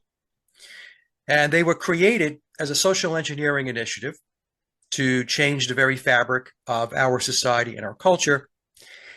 And the reason why that was done was because there is an ideology, a mindset that permeates the pyramid of power, the controllers, that goes back to Aleister Crowley. And I guess we could talk about that a little bit later too, where humanity is shackled and oppressed by the current governance that's in place. They would refer to it as the age of Osiris. Others might refer to it as the Piscean age, and so on. But humans are restricted, and we're not in a position to be enlightened or, quote, illuminated. So the pyramid of power, through the Committee of 300, through Tavistock, created the Beatles, created the Rolling Stones, created the entire British invasion, if you will, to start tearing down the traditional constructs that everybody was operating within, which would be your traditional values. It would be institutionalized religion, specifically Christianity. In Memoirs, it tells us that the Illuminati declared war on Christianity on September 11th of 1962. And that's about the time that the Beatles emerged. Their first album, Please Please Me, their first UK release. Their official albums, by the way, folks, are their UK releases, not the capital releases out of the US, was released on March 22nd of 1963. And there you have the 322, which is the Skull and Bones number and all that stuff. The Beatles as an entity are completely immersed in occultism. And it doesn't mean the Beatles themselves necessarily were, although I would make an argument that they were well aware of, at least to some degree, what it is they were involved in. Yep. And so if we take a look at where we are today, and if we use 1960 as a stake in the ground, it's just a nice round number, yep, and we fast forward 60 years, we can see that the change that has taken place in society across the world has been a tremendous transformation. It's very, very different from 60 years ago. And I'm at an age now, I'm 64 years old, so I can go back in time and I have a benchmark. I have a point of reference where I can take a look and say, well, I was here 60 years ago or 50 years ago, and I'm here today. Were the changes significant? I would say the changes were very, very significant within our society and our culture. So the book takes you down that path. And of course, it tells us that biological Paul McCartney, James Paul McCartney, passed away, died September 11th of 1966. And Billy replaced him. And Billy is the primary replacement. He says in Memoirs that there have been others that have played the role. In fact, in Memoirs, he tells us that there was another playing the part of Paul McCartney that had a hit, but he doesn't say whether that person's hit was during the Beatle era or the solo period. So, yeah, so it takes us down this road where Paul McCartney was swapped out, replaced. And we have been looking at and listening to Billy Shears for 56 years. And to put it into context, Paul McCartney was there from, let's say, 1962 through 1966. We're talking roughly 3.5 to 4 years. Billy's been there for 56 years. Yep. So what most people know is the guy that's playing the role, because it is a role. Paul McCartney is a role that Billy plays. Yeah, and you would not be able to make a switch like that without upper high level machinations. I mean, that's just right. You just couldn't. Bank accounts, property, there would just be so many problems. And he doesn't look like him anyway. I was a portrait photographer for years, and the minute I saw the two pictures together, it's like that. It doesn't look like the same guy. Yeah, when you lay up the images, see what they've done over time, what Tavistock did was to create a composite. Yes, thank you. That's what they did. I thought I was losing my mind. No, they established that was intentional to establish a composite identity of what Paul McCartney looked like. So if you pick 1964 and take a look at him, he does not look like the guy from 1973, 74 during the Wings period. No. But when you don't lay the pictures against each other and lay them out in a collage, people just focus on what they're looking at right now. So if they say, well, that's Paul McCartney, that's an image of him, and there's no comparison, then people just accept that that's Paul McCartney. Otherwise, well, who else would it be? Right. That's how they did it with the Beatles. When they came out with Sgt. Pepper, which was Billy's album, it was his baby. He really put it together, him and George Martin. That's why they changed the look of all of the Beatles, because if they just had Billy there as Paul, people would say, well, gee, that doesn't look like Paul McCartney. Something's changed. So when they changed everything, the hair, the beards, the costumes and all that stuff, then what happened was it took the attention away from him as a person individually. And now it's a concept where the entire band has moved on to bigger and better things, which, of course, Sgt. Pepper kicked off the psychedelic era. Yep. But they don't look alike.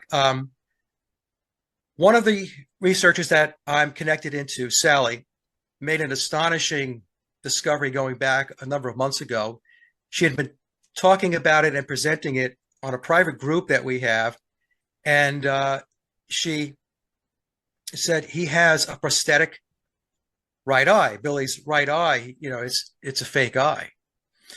And I remember when she first started showing me the images, I was looking at them and I was thinking, okay.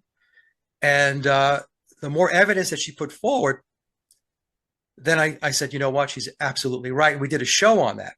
So even though Billy is taller by inches, he has a longer jawline, his face is longer. He has detached earlobes. Yep. I mean, there's a whole slew of differences. The biggest difference today is the fact that Billy has an artificial eye. His right eye is a fake eye, and Paul McCartney obviously had two good eyes.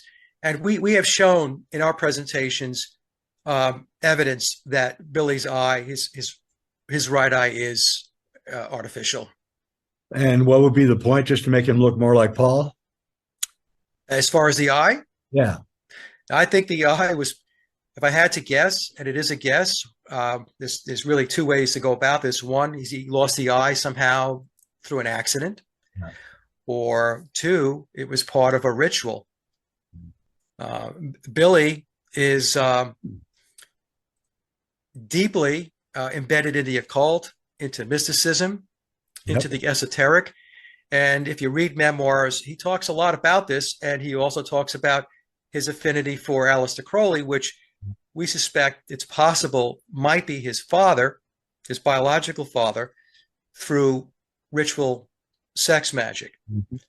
With sex magic, a child that is conceived through that ritual is earmarked for bigger and better things down the road. So they are positioned, they are groomed and handled through their life to be in prominent positions as they get older. So my suspicion is, and again, folks, and I don't know for sure, is that his eye was probably part of a ritual. He does say in memoirs that his trauma-based programming started. His recall goes back to the age of 3. He said he was tutored and mentored by Aleister Crowley for 10 years. So Billy was born in 1937. Crowley died in 1947. There's the 10 years. And so there was this whole process of grooming and handling him. And if he was conceived by Crowley during sex magic, which is something that he is known for, that was his thing. Then when he was born, he was tapped to move on to big things in his life, to be very influential in a very powerful position. And and what he's done with the Beatles, I would argue is pretty significant. I would say he brought a lot to the table. I'm not a musician, but you can hear the sound change with the Beatles as soon as he joined. Yes. And even with what's that song? Madonna, Lady Madonna. Lady Madonna, yeah. That to me sounds like they put that out as a single, and in my point of view, that's Billy doing his best impression of Paul, so that we got used to the kind of because there is a switch, but so he played that song, and they put it out as a single just to get us ready for the switcheroo, and let me ask you, what both George and John had violent acts happen to them, and what do you think that was about? Well, Memoirs tells us, going back to October of 1962, was it 1962, that John and Paul entered into a Faustian bargain, Yep. a pact, a deal with the devil. Now, some folks, they don't want to embrace that. They don't want to believe it, but I'm just explaining what the book tells us. Yeah. And when they entered into that pact, let's say it did happen, then the argument would be that Paul's death was a result of entering into that Faustian bargain. So he would have the fame, he would have a legendary name. It would live on forever, right? Right. And he would be part of one of the most famous, if not the most famous, pop music songwriting teams of all time. And when you're 21, 22 years old, that sounds great. Yep. And so the book says that they entered into this pact, and of course both of them were at an age where, in all likelihood, they really didn't understand what it is that they were doing, what they were entering into, or the consequences of what it is that they did. And so that would lead into Paul's death in 1966. John, of course, died in 1980 when he was 40. Yeah. And George had that attack at his estate, and he almost died. And in the book, it's called, Billy refers to it as an overkill based upon that Faustian bargain that they entered into. So I'm not going to claim to understand the purpose of taking it beyond biological Paul McCartney and then taking out John Lennon and then trying to take out George Harrison, but that's how it's explained in the book. But these Faustian bargains, what Memoirs tells us is, Billy calls it death for success. And so if we look at many of the bands going back in the day, and it still goes on today, but if we take a look at the Rolling Stones, we had Brian Jones. Yeah. We have Keith Moon of The Who. We have John Bonham of Led Zeppelin. That's right. And we can pick other bands, and it goes on and on and on. So, a lot of people have a hard time getting their heads wrapped around that these pacts, these Faustian bargains actually exist and that they're actually conducted. But based upon my research, Jay, they're real. They're real. They do take place. Yeah, they're real, and we know that Aleister Crowley let in a demon or an alien. He worked really hard to do it, and it supposedly manifested, and then Parsons and L. Ron Hubbard were trying to do the same thing in the Mojave Desert in the 50s, and they openly said that they were trying to create a moonchild that was going to create chaos, and then we have what I think is one of the most telling parts of Billy's Back, or the Memoirs book, is when he asked Brian Epstein what the point of the Beatles was, and Brian replied, "To destroy religion." Yeah. And that would be the goal of Aleister Crowley. Yeah. So that's because, as I mentioned when we started talking, that Crowley looked at the current age, the Piscean age, the age of Osiris, as a patriarchal system that was oppressive. And he really wanted nothing to do with institutionalized religion or the current construct. It goes back to concepts that were put forth by Theodore Adorno, Yep. where Adorno said that the whole system is a fascist system, and people are programmed to operate within a system. So at work, they are producers. At home, they are consumers. And I notice there's a lot of people that that will not put Theodore Adorno in a high esteem, but there's a lot of concepts that Adorno spoke about and he presented that, at least from the perspective of philosophically and ideologically, with regard to freeing the human spirit, made sense. It goes back to the human potential movement of the 1960s, of which Willis Harman was part of too. And Willis Harman, who was with Stanford Research Institute, he and Adorno, there's no doubt in my mind, because, it's a small club and we're not in it, but, they all knew each other and they were all working together. Sure. And the Frankfurt Adorno School. was very instrumental in that philosophy, Yeah. as well as, I believe, with oversight with regard to the Beatles and their music. I completely agree. And I believe actually he wrote Imagine for John Lennon. I've read his poems and read his writings, and clearly he wrote that song. That is his philosophy completely. And it comes out of the Frankfurt School.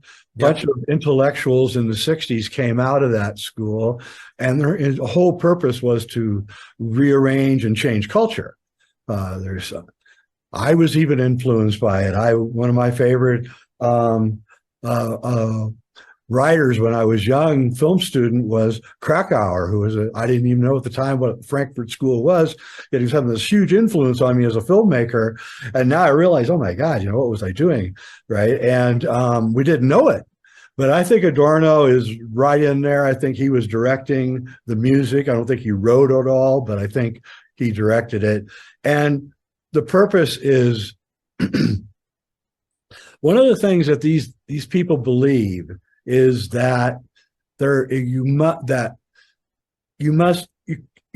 either have a perfect society, or if you don't have a perfect society, your society is screwed up, which everyone is, then you have to create as much chaos within that society so that society crumbles, and then you can reform everything after it crumbles. And we're clearly seeing it crumbling all around us at a record pace. And it all really did start in the 60s. That's what's really interesting, because it also, in the film industry, it started in the 60s.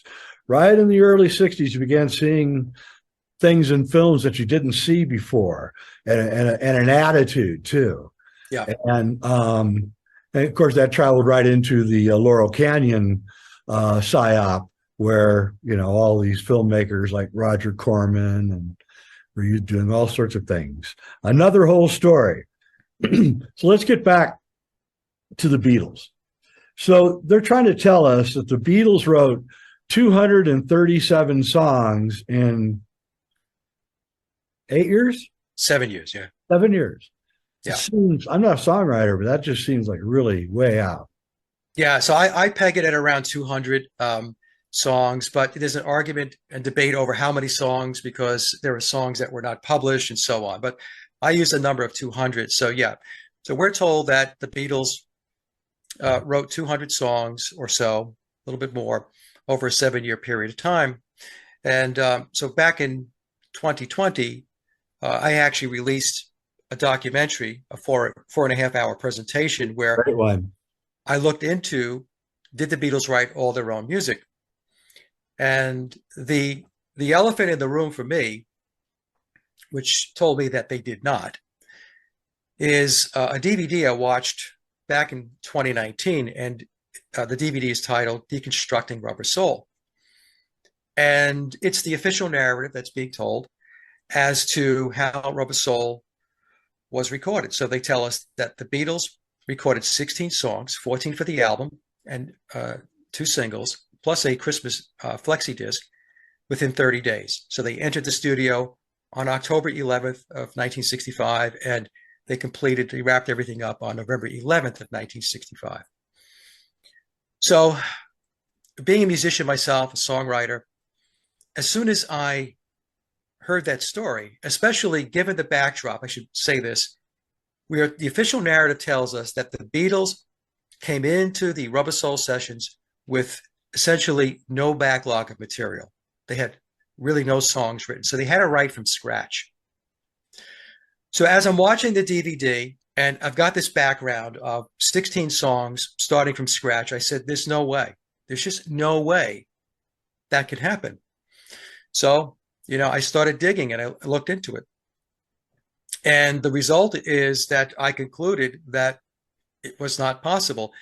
In fact, what really happened was all of the songs were pre-written and pre-recorded, recorded by session players. And for folks who want to understand how the session musicians work, I recommend a couple of DVDs. Watch The Wrecking Crew. That will clearly explain how the 1960s and 1970s music industry worked, along with the DVD titled Muscle Shoals, because they were doing the same thing in Alabama as the Wrecking Crew was doing on the West Coast and also on the East Coast, but more so on the West Coast. And then watch the DVD, the documentary Hired Gun, which explains how the music industry operates from, let's say, 1980 going forward, where session players are still the mainstay of the recordings that you're listening to. So the Beatles had all of the music written, basically backing tracks were done. And by the time they got into the studio on October 11th of 1965, their task was to sing the vocals. Yep. That's it, to get the vocal tracks down. They had 30 days to do that. And it was a struggle because they had to learn the songs and they were taught the songs and they did their thing. John Lennon had said at one time, I think it was in the Rolling Stone magazine, going back to the early 1970s, that the Beatles were craftsmen, which meant they were very good at their craft, what they were trained to do. And they were trained by Tavistock to be able to pull things like that together very quickly. That was their training. So they laid the vocals down. And what George Martin did after the vocals were done was he married the instrumental tracks, which were already pre-recorded by the time the Beatles got into the studio with their completed vocals. And then they were able to release the album. But there were a lot of problems with Rubber Soul. As an example, you don't know the names of the songs because we're told that they didn't have a backlog, so they're writing the songs on the spot. Well, if you don't know the names of the songs, then you're not able yet to do any of the printing process. You can't print the record labels that go on the 33 RPM records or the 45s. You can't print the record sleeves because on the back of the Rubber Soul record sleeve is the name of the songs. So you can't do any of that stuff until you know what the songs are. And you also have to know the time of the songs, because without the timing of each song, then you cannot do the sequencing. This is all stuff that's very important to get a record out. So if the Beatles were actually writing, recording, and doing everything that the official story tells us, there was no time from the point when the lacquer, the final mono lacquer was cut on November 17th, to get that record signed, sealed, and delivered in stores, in retail on December 3rd of 1965 in time for the Christmas season. No time. And so what I concluded was, okay, well, then the only way it could have been done was all that other stuff, the record sleeve, the labels, the names of the songs, the times of the songs, the sequencing and all that, it had to be done. And when they came in and sang the vocals, George Martin wrapped up real quick, and they got the initial batch of Rubber Soul out into retail. That's how it worked. And then I concluded that if they did it for Rubber Soul, they did it for everything. That was the model. That was the model. And again, folks, watch The Wrecking Crew, watch Muscle Shoals, and watch Hired Gun. Watch those DVDs, and what I'm telling you here will make a lot more sense. Yeah. Or you can watch my presentation. Yeah. Watch your presentation. It's really good. The 4-hour one is riveting. Lots of intricate details. Yeah, The Wrecking Crew is a great film. Yeah. About like 6 or 7 guys in LA, and they played on every album, essentially. Yeah. And I believe it was on your site. I saw the Mickey, what was it, Davy Jones interview, Davy Jones, where he says we're not the first, whatever it was, contrived band. He said the Beatles were the first manufactured band. They were in the interview. Davy just blurted it out. Yeah. So also, I should also mention that Bernard Purdie, the famous session drummer who drummed for Aretha Franklin for 25 years, back in the late 70s, I believe it was 1978, Bernard came out and said that he drummed on 21 Beatles songs. And he caught a lot of heat for that. But Bernard, in 45 years, has never come off that statement. He said that he was hired by Brian Epstein to drum and fix the drum tracks on 21 Beatles songs. And this is what he did. I think Bernard is probably one of the most recorded drummers in the history of drumming. And we also had George Martin tell us, as part of the official narrative, that he hired Andy White to drum on P.S. I Love You and Love Me Do. And my argument is that I don't think George Martin hired Andy White just to drum on those two songs. I really don't. I think George Martin hired him to drum on most of the first album, Please Please Me. And then Bernard was a different drummer on that album. Yeah. Almost like a jazz drummer. Yeah. The drumming styles on the early stuff was beyond the skill level of Ringo Starr. It was beyond the skill level of a Pete Best. Also, after I released my big presentation back in April of 2020, I was having some dialogue with a lady, and I could tell, sometimes when you get emails, you can tell when somebody's corresponding with you that they know a lot more than what it is that they're letting on. Yep. And so once I released the presentation, she wrote me and she said, "Hey, Mike, now that the cat is out of the bag, let me just tell you that she's related to Ronnie Verrill. Ronnie's passed, but Ronnie Verrill was another great session musician out of the UK, and he drummed on many, many records. In fact, he was the drummer on the Muppets animal sequence, the Muppet that would drum, that was Ronnie Verrill. But Ronnie drummed on many, many recordings. And she told me that Ronnie also drummed on Beatle tracks. And Bernard Purdie, in a 2004 interview, it was a Red Bull interview, he said that there were 4 drummers on the Beatles songs. And I believe Bernard was talking about the early period, 62 through 66. And he said that Ringo was not one of them. And then the question I get asked is, well, who were the 4 drummers? And I said, well, we know it was Andy White because the official narrative tells us Andy drummed. Bernard's been telling us he drummed on 21 songs for 45 years. And, my contact, my source said that their relative, Ronnie Verrill, drummed on Beatle tracks. And if I had to guess, it could very well be Hal Blaine as the 4th drummer, who was one of the drummers for the Wrecking Crew. From 1967 through 1970, the Beatles themselves wrote more of their own material and played more on the recorded tracks. But even during that period, the Billy period, the Beatles were still using session players and ghostwriters to fill out the content for the albums and the singles. And really, why would you not do it that way? Right. That's right. You wouldn't take a chance. I worked in the corporate world for decades. So Me too. No way. Everything is pre-planned and pre-done. They just don't do it any other way. And, it's cycle time, Jay, right? You and I know this. It's cycle time. Yeah. So a producer is not going to waste their time with musicians that don't cut it, right? The skill level's not there. So producers, think of them as a manager, a director of the project or the initiative, and that project or initiative is an album. They're going to bring in people that they know can get the job done. Absolutely. Period. They're not going to waste time trying to teach somebody how to play this chord or, take 50 takes on a lead guitar part in a song. They're going to bring in the very best, and they're going to get these songs done. That's how it works. Yeah, and you tell the story that Brian gave a tape to who's the manager? I mean, who's the producer? George Martin. Yeah, to George Martin, and he rejected them. Yes. And then he was kind of forced to take him on by something or some force. And I'll tell you, about a month ago, I was listening on Sirius to the Billy Joel channel, and he was talking about the last part of Abbey Road, right? You know, that whole string of little short songs that are put together. Yeah. Right? And he was talking about how that influenced his songwriting.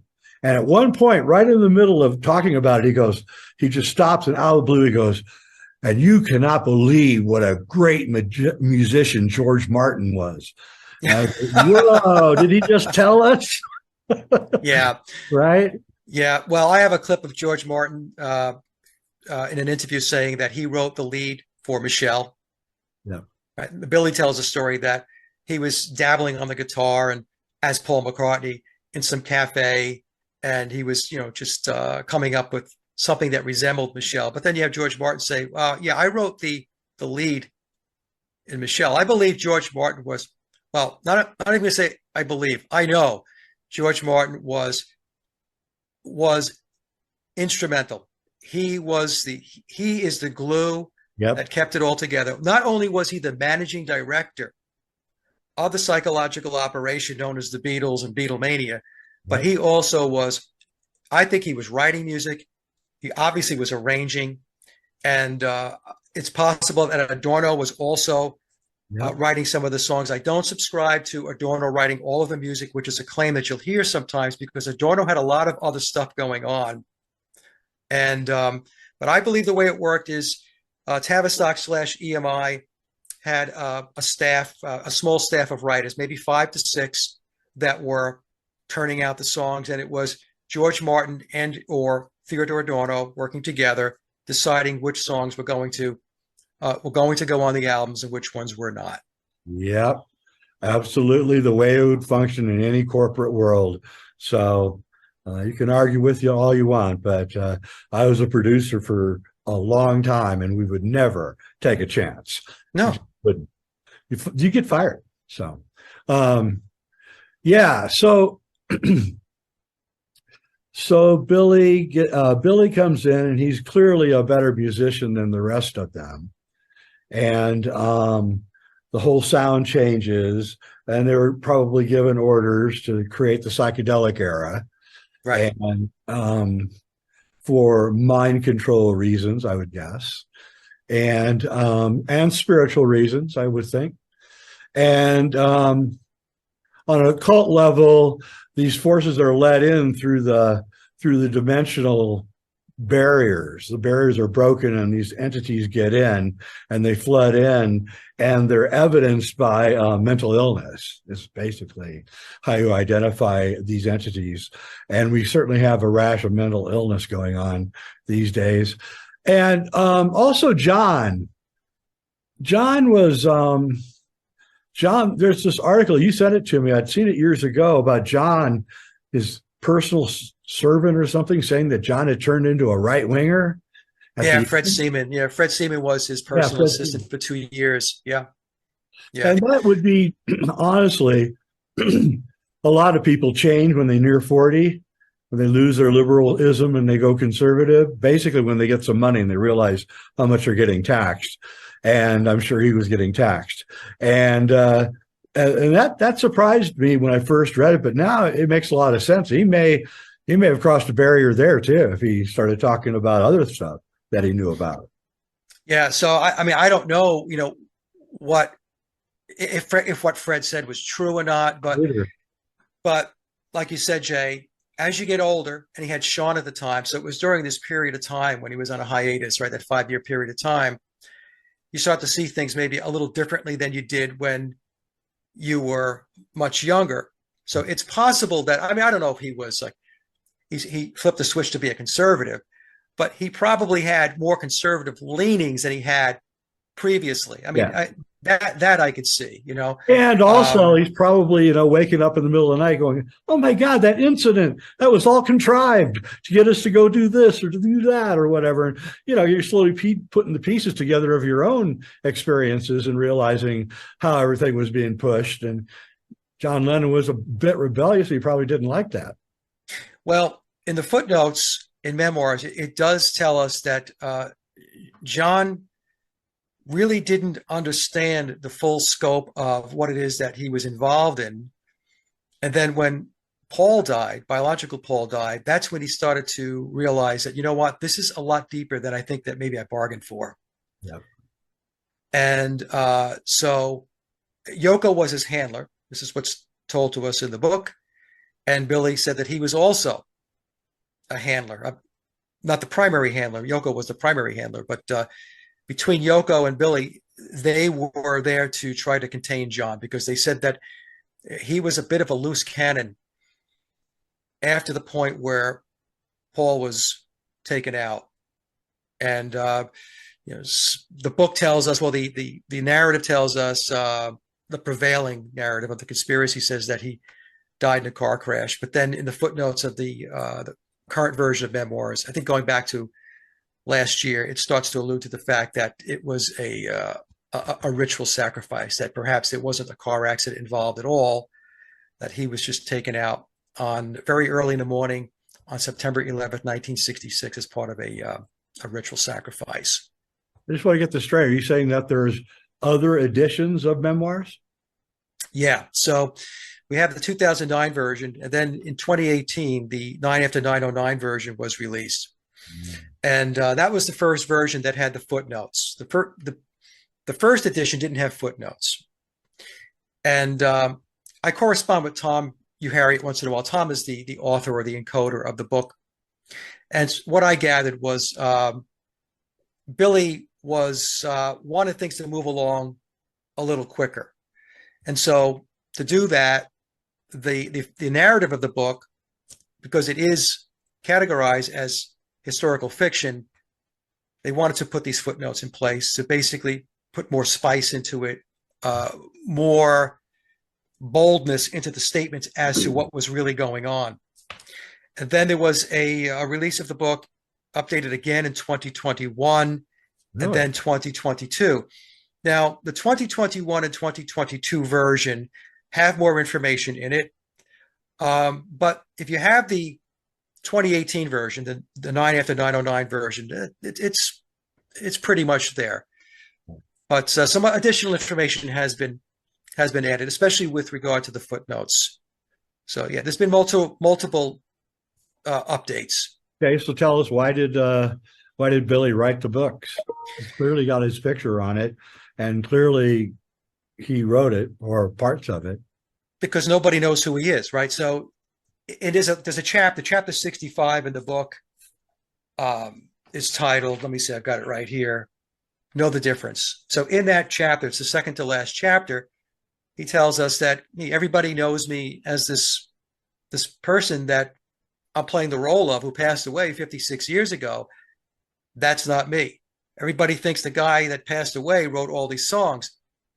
That's not him. That was me. So before he heads out, because his runway is getting shorter, he's 86 years old. He was born in 1937. We suspect his birthday is either September 9th or September 11th.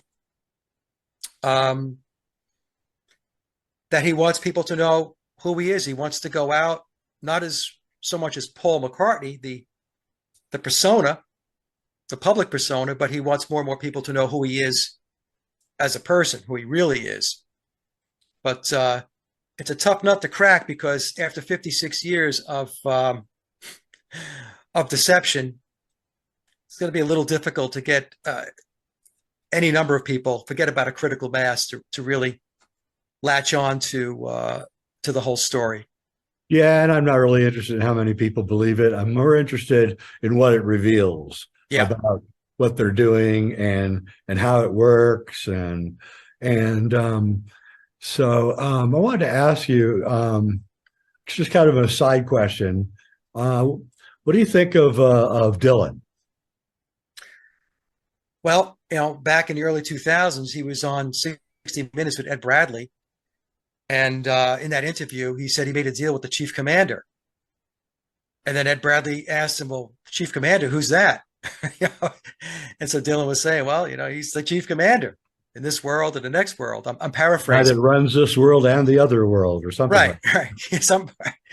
And so it's interesting because in that interview, Ed Bradley asked him if he can write these songs today. And Dylan says, no, I can't do that anymore. And basically saying there was a time and a place, there was a moment when I was able to do this stuff.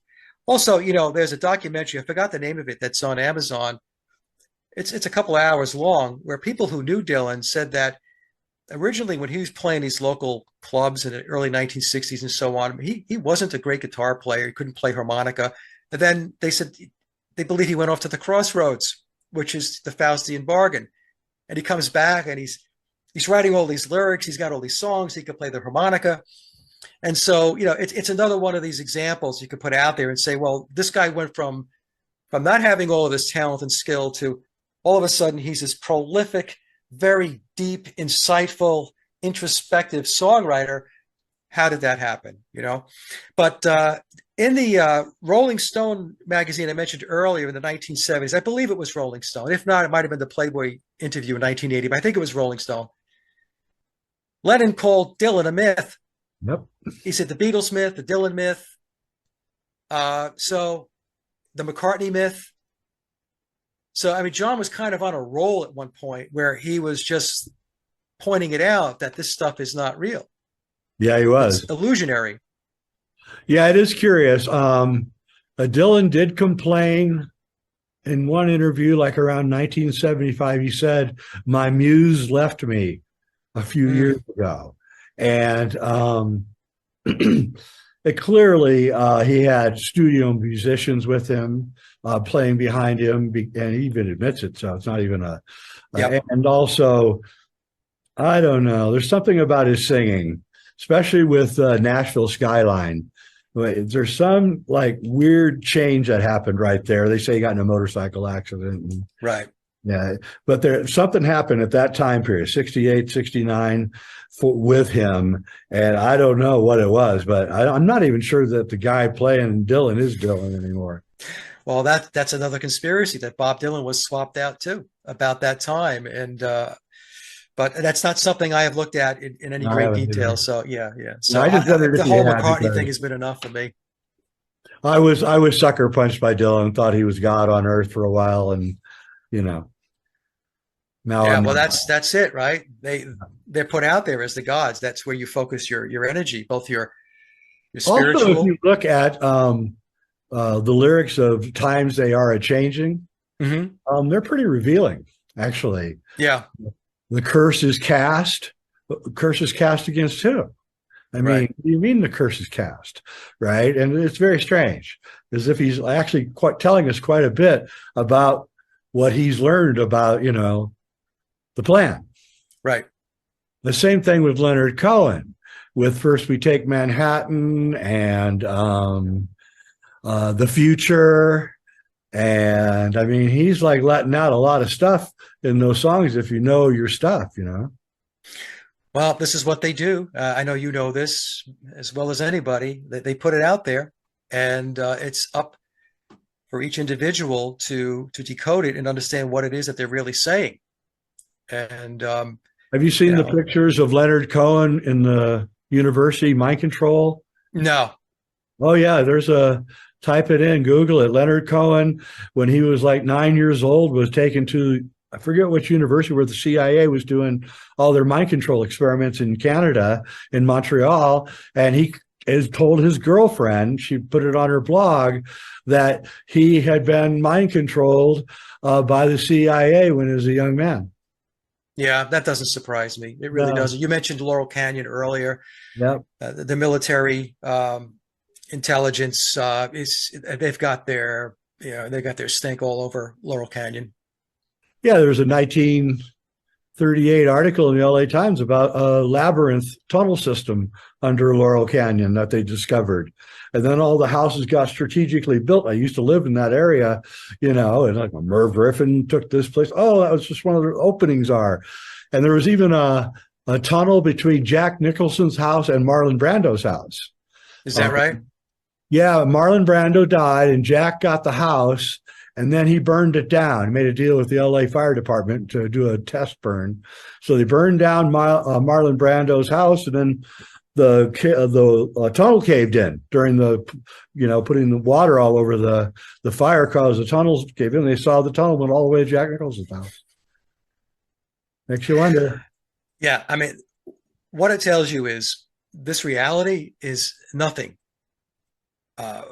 with regard to what most people believe it is. It's absolutely nowhere even close. And that's the thing. I mentioned in one of my presentations that the work that I do, Jay, I do it for me because, like you, I want to understand the mechanics of how they go about doing what they do. Yep.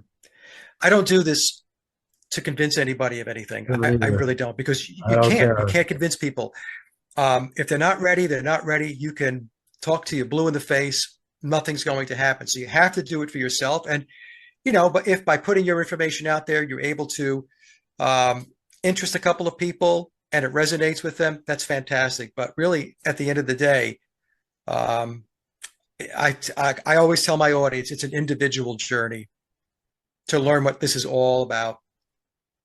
Yeah. And, you have to look at the right artist and figure out, what they're saying, because not all of them are as high up the pyramid as others. And so the right artist will tell you a lot more if you read between the lines. And people like David Bowie and even Prince were getting very close to saying things that were, troublesome to some people, and then they both kind of vanished. Yeah. Got to be careful with what you say. That's why the Memoirs of Billy Shears is, in my opinion, a very, very important book. I agree. Because it is coming from a very high level person within the pyramid. And he's giving you insight into how this all works. And but unfortunately, most people are going to, they're going to hug the Cinderella story. They just want to believe that the fictional official narrative. They don't want to hear anything about how it really works. It's fascinating. You see things that you want to see. You hear things that you want to hear, and even when you point it out to people, they still don't see it. And even then, and then you use backup evidence, and they still don't see it. So it's something that these guys know about human nature and human psychology, that you can actually reframe reality right in front of us, and we'll buy it. And they do it all the time. It's the more that I examine and drill down into events of the past, the more I realize, a lot of them just weren't real. They were not real at all. They were staged events. And now I'm not even going to get into it because I know what YouTube would do to me. But, just events that happened around my life, I went back and looked at, shootings and things. And I was like, wait a minute, none of this makes any sense. And so that's the world we live in. And I do believe you're right. I think the whole point is, well, I call it the great distortion. And William Casey, head of the CIA, once said that once everything that the people believe is a lie, we'll know that we succeeded. Yes. And you say to yourself, well, why would anyone build a world like that? Why would you want to live in a world like that? Because how irresponsible can you possibly be, right? But they use this chaos magic to hide themselves. That's what I've concluded. And the chaos magic is the great distortion. And it's like they have a list of distortions ready to pull out. As soon as the one distortion isn't working anymore, they bring out the next distortion until everybody is mentally ill. And that is rampant right now too. Yeah. What I tell my audience is, what you have to come to grips with is that this world is run by occultists. Yep. You have to understand that. It's not run by presidents. It's not run by prime ministers. That's just all puppet show stuff in front of the curtain. Yep.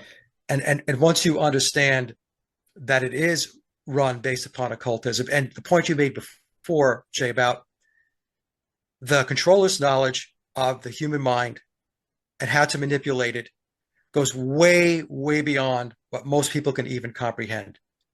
They have been at this for a very, very long time. And in a show I did a number of years ago, I said to my guests, anything worth knowing is a lie. And what I meant by that is, if knowing the truth would help you in any way, would help you to understand this reality, it's going to be a lie. And right now, what they're doing is they're going down an alchemical process to change the world. And I also did a presentation on this as well. And right now we're going through a process. There's four stages of this alchemical process. So the first one is the Negredo stage. And that's the total destruction of the existing structures, belief systems, traditions, religions, and so on. Because from an occult perspective, from a magician's perspective, you cannot have remnants of the old. It all has to go away. You have to start with a clean slate and then build from there. And then you have the rise of the phoenix. So, this is what we're going through plot behind 2001: A Space Odyssey, basically. Yeah. The monolith is the prima materia, the black stone. Right. It changes and revamps the human race 3 times in the movie. And the final one is, of course, the Star Child coming back. And Kubrick was clearly high up in those realms, and was probably, it was a pre-scripted movie that was scripted by them on purpose. I mean, I have the interview with the head of MGM at the time, and a guy says, well, what about that crazy science fiction movie you got being made in London? And he goes, I'm not following any of that. It's like, yeah, right, buddy. $10 million movie in 1968, and you're not following it? Yeah. Right? Because he didn't pay for it.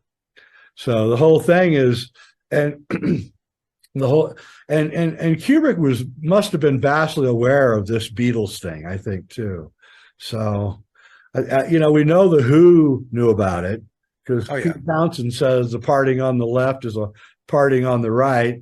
And that's exactly what happened, Paul. You're talking about the hairline. Yeah, the hair part to the right, which is the real telltale sign of who you're dealing with here. Right? They can't get rid of Help and Hard Day's Night, though. If we have any evidence that they're massaging those movies to make it more amorphous? I don't know. I have to take a look. I actually have old versions of on VHS and stuff. I should go take a look. Now, they do doctor images on the internet all the time. All the time. This is what I tell people. People can't comprehend this. And I said, look, they control the internet, okay? So they can put up, take down, modify, whatever it is they want to do. And it's the same thing with documents, right? So some people will say to me, well, where's biological Paul's birth certificate? I'm like, we're dealing with deep state stuff. Yeah. Getting rid of a birth certificate is like a walk in the park. People still have this concept that this structure of law and order that you've been told exists, that it actually exists. Well, it exists for you, yes, but not for them. No. They have a whole different set of rules. There's a whole different reality. But they do a lot of doctoring, and I see it all the time. I see pictures of biological Paul McCartney where all of a sudden his chin's grown a little longer. Yes. His eyes have changed up a little bit. So they do it all the time. Yeah, right before I watched the rooftop concert that they did at the end of Let It Be, or I think Let It Be. I can't remember. Yeah, Let It Be. Yeah, the Get Back sessions. Yeah, I knew it was coming on. I think it was YouTube or wherever, and I said, okay. As a film director, you're dealing with a guy who's about 6'4", where the original Paul was about 5'11", 6'3". What would you do? And I wrote down. I said, well, I would separate John and George. I would put Paul to the one side, and then I would shoot a camera straight up at him, so that would reduce his the height that he had, and then I turned it on, and it was exactly what they did. I was like, oh my God, it was exactly exactly. So in the old days, it used to be Paul and George at the same microphone, and John to the side, and then with the Get Back sessions, the rooftop, they separated, they spread them all out, and they did exactly what you said, Jay. Yep. And also, when you watch the Get Back rooftop scene, take a look at how Billy plays bass. Notice his Yeah. stance. It's very, very different than how you see Biological Paul when he played going back into the early 1960s. Paul was much more animated. His bass is Paul hopping up and never, down, and yeah, the original Paul never looked at his playing. He could just, yes, play he without, played. but the Billy, he had to look. He had to look. Billy has to look. And in all fairness to Billy, the reason why he looks, I think there's two reasons. One is because he's naturally right-handed. So he had to teach himself how to play left-handed bass. And for those That out must there have that been think hard. it's impossible, it's not impossible. There are Beatle tribute bands where the bassist is naturally right-handed, and they taught themselves to play left-handed. I think the Fab Four is one of those bands. The other reason why I think Billy looks to his left when he's playing is because he's blind in his right eye. Okay, so so so when he's playing, he has to he can't see out of his right eye, so he has to look this way in order to make sure he's where he's supposed to be on the fingerboard, on the fretboard. So that's something that I determined once Sally came on and talked about the fact that he has a prosthetic eye. But again, going back to the first reason, he's naturally right-handed. So if he's going to play left-handed, there's going to be a natural tendency to look to make sure you're playing the notes and you're where you're supposed to be on the neck. Yeah, and there's the famous film where he's at the Maharishi and he's playing six-string guitar, right-handed. He intentionally flipped that. He did that intentionally in order to play with the whole Paul is Dead crew, right? The people out there looking for clues. He knew that was flipped, and he would do that once in a while. In memoirs, he mentions that. He says, "Yeah, they'll put stuff out there like that just to kind of to poke and put some more clues out there." Yeah, that's exactly right. That's what when I went down the rabbit hole in I think 2011, I just kept finding stuff had been switched and changed. And I was like, what's going on? And then I was reaching, I didn't have any evidence, but I was reaching the same conclusion that you've reached, that, somebody's really messing with this, and that the Beatles are a gigantic hoax. And the real question is, could you have a class action suit? I guess not, because it's the deep. No. I mean, here's the thing, right? People have asked me that. And first of all, the court systems, where are you going to go? It's all owned by the very same people that are plugged into him. So that's not going to happen. Number two is he's operating under a corporate fiction. He's operating as Paul McCartney, the enterprise, Paul McCartney, the business, the corporation. Okay. So it's like if you own a business and somebody says, "Hey, are you the ABC company?" And you go, "Yeah, I'm the ABC company." Well, are you really a building? No, but you could say you're the ABC because you own, that's your corporation. So when Billy says he's Paul McCartney, he's operating under a corporate fiction. And I can tell you right now, all the I's have been dotted and T's have been crossed contractually to make sure that thing is bulletproof. Yep. I know you're right, because I know a screenwriter in Hollywood who wrote amazing screenplay about the whole thing, and he couldn't get, it was a really good screenplay and no one would do it. No one would touch it with a 10-foot pole. So about the Beatles? Yeah. Oh, okay. So what, he was going to dig into the conspiracy? Oh, yeah. Reveal it? The whole thing, yeah. And he had fake people, fake names, right? But yeah, it was clearly obvious who it was, right? And what was going on. And but no traction at all. Just like I know another screenwriter who wrote a screenplay called 1969, A Space Odyssey, going into the whole Kubrick stuff. And again, a really good screenplay, but no one will touch it. And so it's all being controlled from the very top, of course. Oh, but, yeah. Yep. Yeah. Well, the Beatles, the moon landing, all that stuff, that's very, very, very important. It all started at the same time. To their narrative. Yeah. Yeah. That's what's so amazing. It's like somebody in 1961 went, "Hey, you know what? We can change reality, right? Yep. And we'll get the best people, and and we'll do it that way." And I think that's exactly what's going on even to this day. And they did. That's the thing. It goes back to what I was saying before. If we put 1960 as the stake in the ground, move forward 60 years, the amount of changes taking place worldwide is monumental. And let's not forget these occult groups. I have books, alchemical books, going back 400 years. They were using plants that had dimethyltryptamine in them. They were using mold off of rye, which is LSD, and they were using them in their rituals. I've got the rituals that they're using them, and I'm talking in like 1600 they were doing Yeah. that, right?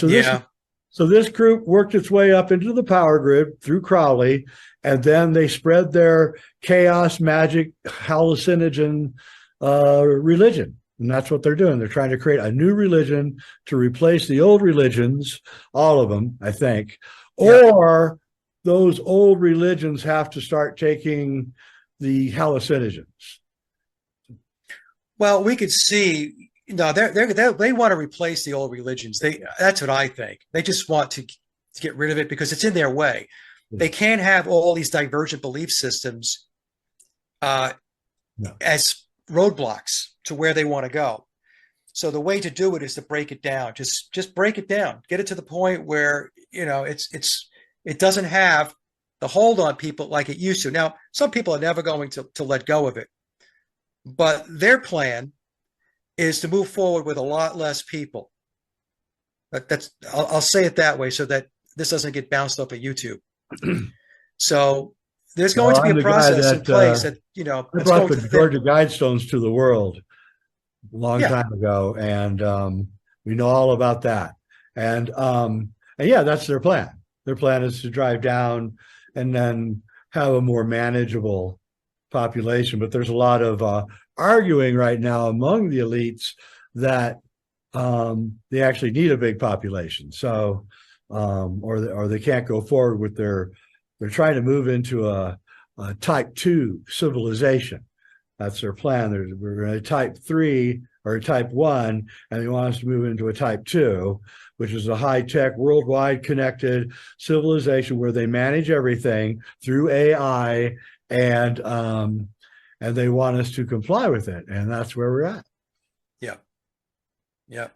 But eventually, and I'm not talking about 10 years from now, 20 years from now, they think in terms of not just decades, but hundreds of years.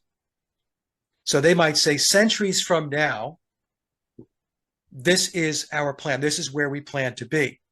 And this is unfathomable to most people. How do you think in terms of how do you plan and strategize centuries out? But, you know, when you've got, when you have all of this stuff tied together with bloodlines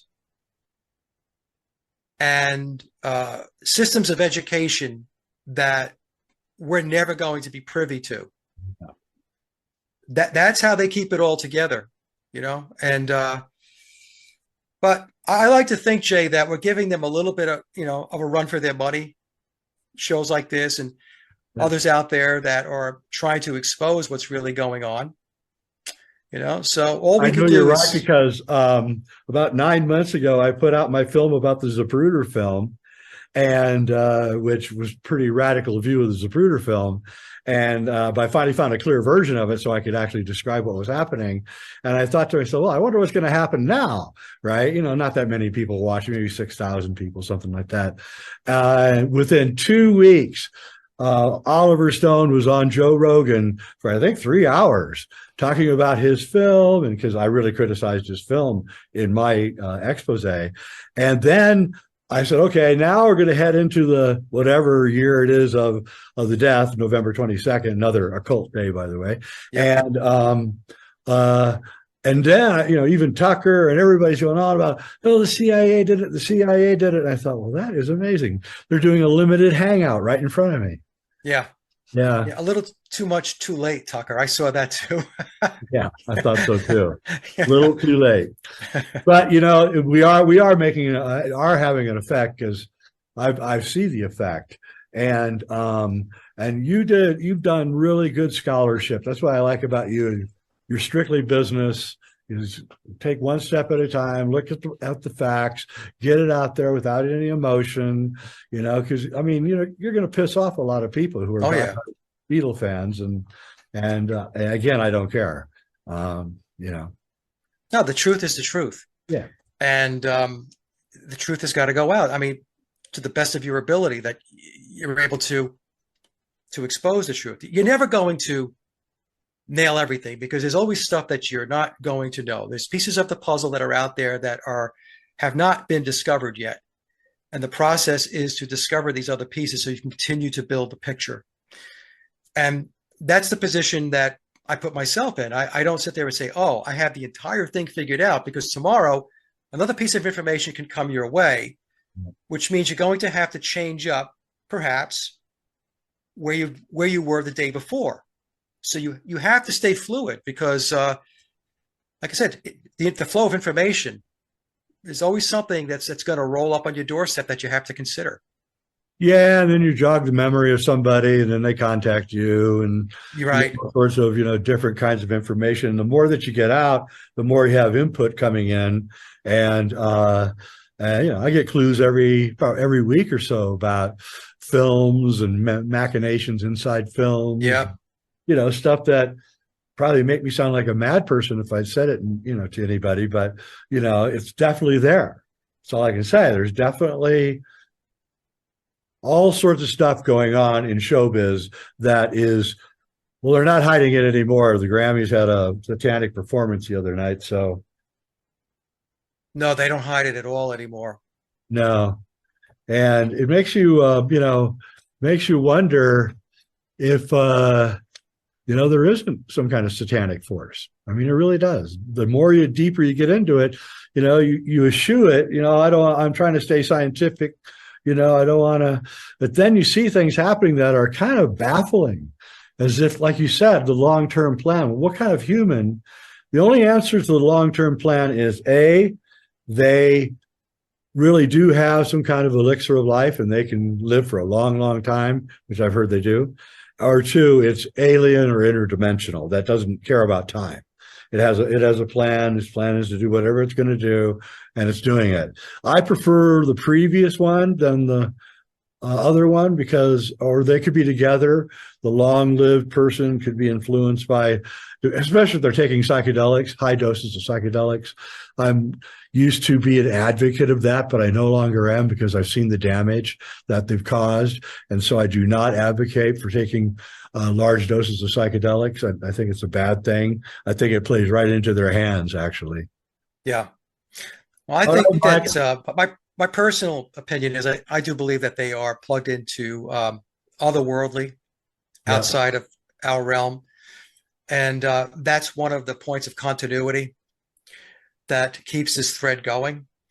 So, and yeah, I really do agree with that. I think that there's these ethereal presences and planes around the earth, and they have an investment in keeping the earth a certain way, and they view us as kind of like a nuisance, and they manifest here, and they try to change our spiritual ways. Jacques Vallée talks about that in his books, about these interdimensional beings that change our religions, and there's a lot to it.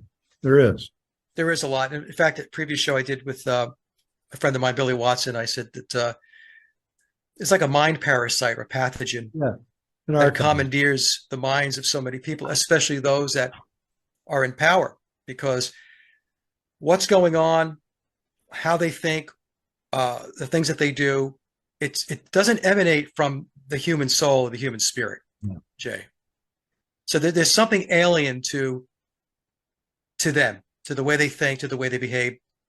That's my thought. Oh, I think so. And I think that I think they walk among us, actually. And I think that it's just exactly what the Nag Hammadi and the Gnostic texts say. They're drawing all their energy off of us. We're like kept in in a hospital bed, just on life, preserve. Well, they draw all our energy off, but they don't want to kill us because they still need that energy. And so that's what the great distortion is. It's just keeping you in a stupor while your energy is being stolen from you. Yeah, and a lot of that energy is a result of people living in fear. Yep. I wanted to tell you, my wife actually went to go see the Beatles.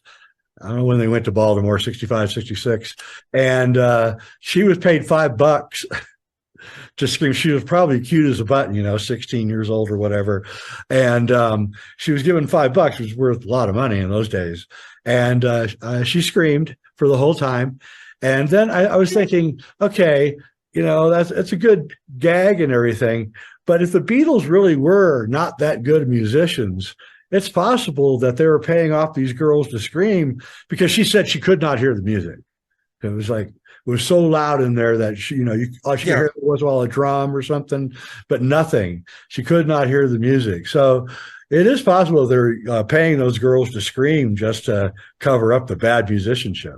Well, in memoirs, it says that in the beginning, that's exactly what they did. They paid for the girls to scream and carry on, and then they knew that human behavior, that others would mirror that behavior and not get paid. They would do it for free, and that's what happened. So that's how they started, by having to set it up, and then they knew that the way humans behave, right? They would mimic. The dance craze of medieval Europe. You know about that? Yeah. What's that? The dance craze of medieval Europe. No, tell me about it. Okay, so it was reported all over Europe. It would usually start out with a woman, and she would go to the center of town, and she'd do this kind of punk rock, jerky dance, and then pretty soon another woman would show up. It was always women, and pretty soon it'd be 15 women doing it. Then men would start joining in, and the whole town would be doing this, imitating this woman, and still to this day we can't explain it, but Jay, you mentioned something that I wanted to ask you a question about. In fact, as a film person, what I have said, that you said your wife went to the concert, she couldn't hear anything because it was so loud, people were screaming and so on. Yet, when we get these videos of the Beatles playing in 1964, 65, playing live, we get sound that's very articulated. There's a differentiation between the guitars, George's guitar, John's guitar, the bass, and so on, the vocals. And as a musician, my argument was, well, back in the day, they only had two-track recorders. That's number one. And to play in those types of settings, and many times the vocals are going through the PA systems, especially when they were in baseball stadiums like Shea Stadium in New York, that to get that type of recording is impossible. So what they did, and actually I was told this by a friend of mine who was a professional sound engineer. He's been in the business for decades. This is Mike. All of this post-production takes place afterward. So all this work goes to get the audio all cleaned up. They'll put a completely different track to the performance and so on. And then it's married. And then I'm oversimplifying this, folks, by the way. Okay, I'm just telling you how this goes. And then it's sent out for public consumption. And that's the other thing that people don't understand, that there's this whole post-production piece of this thing. There's this machine behind the entertainment, right? Absolutely. Oh yeah, definitely, that they overdubbed the Shea Stadium stuff and everything. There's no way, Yeah. I also watched the documentary on Shea Stadium. Watch how it's cut. You can't really watch them playing very long. It's a quick cut, quick cut, quick cut. Yes. Like, I want to watch Ringo drum, but I can't get to see it very much because, and that's done on purpose too. So yeah, that reminds me of footage of them playing in 1966 in Japan at Budokan. And I picked this up. I was watching the concert, and they're doing Day Tripper. And the song starts, and either John or George are playing the riff, but the song is playing. Okay, and there's another part in that exact concert where George is playing the song If I Needed Someone, and he's playing his guitar, and then he waves to somebody, and the guitar is still strumming along. And I'll be danged. Yeah. So I was. So they had the music pre-recorded like ELO did, and well, it was either a backing track, or back in the day, I had another person come forth. I know, said that there are backstage, offstage musicians that the audience cannot see who are playing the music. Maybe at some points, not all of it, but at key times, they're doing whatever they need to do to make sure it sounds right. So it might be the complete song, it might be a part of the song or whatever. So take a look at that footage, folks, if you have a chance. Go to, you can see it on the internet. Look up Day Tripper, 1966 in Budokan, and watch John and George, both of them. They are not playing the riff, but you're hearing it. So how did that happen? Yeah, there's all sorts of other clues. The drum kit in Magical Mystery Tour, the Three Beatles. Yeah, Three Beatles. And I mean, they're clearly not trying to hide it that much. And I don't know. Manipulation everywhere. Everywhere. Hey, Mike, I really appreciate you coming on. You're a wealth of knowledge. I'll watch all of your videos. I tell everybody, watch his videos. You'll love Thank you, Jay.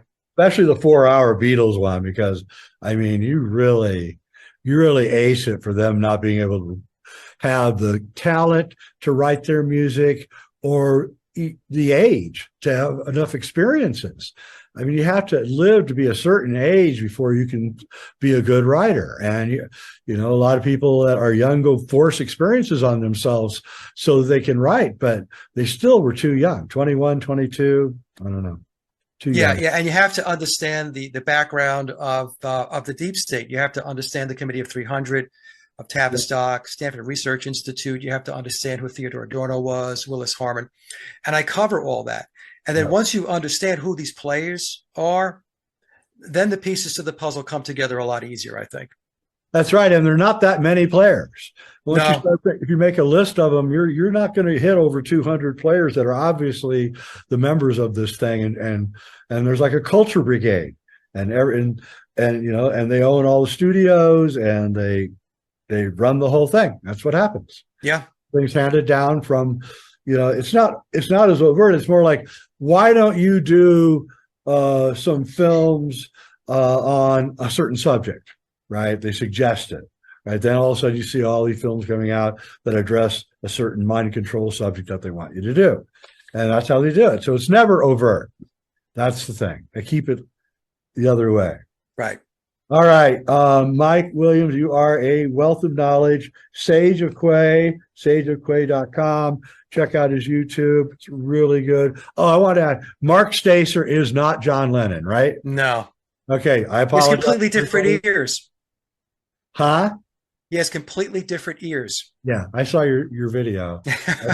And I foolishly said he was about 2 years ago. There's times when he looks very much like him, but look at Mark's ears.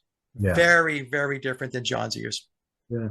And then lastly, before we leave, so really, ironically, Paul is Billy is the only of the three original Beatles. They're all gone, and they kind of all left early.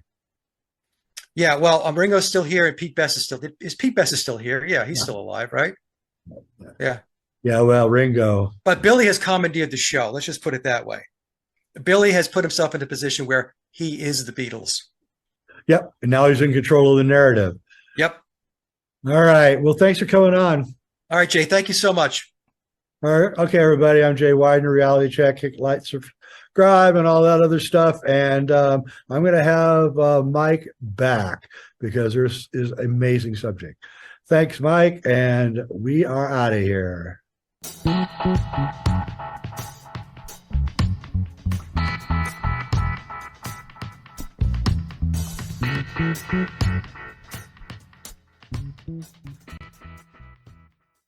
All right, man. Welcome to Crow 777 Radio. This is episode 481. Jason Lingren is with me, and we are happy to have Mike Williams with us. It's been a long time since I've talked with Mike. I don't know, 2-3 weeks ago, I had one of his videos in front of me, and it kind of persuaded me to steer Jason and I back on ground that we've covered now that so much detail is being brought forward, and that's kind of where Mike is. And I would say the same about the book called Chaos, which is about the Manson nonsense, the skit that rattled the world. So much detail is being laid down that it's for anyone who really wants to know how much nonsense we live through in culture. People like Mike, people like the book Chaos are putting the actual factual information out there that it is what it is. But I will say that I think it was either 2012 or 2013 when I realized McCartney had been swapped out. And since that time, everything slowly started to change. But let's jump in here. Welcome, Jason. Oh, and a very lovely good morning. Hey, welcome, Mike. It's good to have you on, man. Well, thank you, gentlemen, for having me on the show. Let's start with a couple blunt questions. Is it your view, if we were to look at the whole, let's just start with the British bands, the big British bands from the 60s that went into the 70s, do you think any of them are free of the kind of Tavistockian construct that the Beatles have been shown to be? No.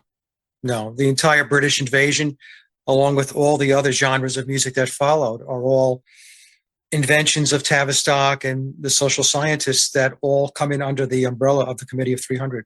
So that's funny you should mention that. I don't know. It was a long, long time ago when I first read that book. I think that was published, in the 80s or something? Maybe in the early 90s? First edition, you're talking about the John Coleman book? Yeah.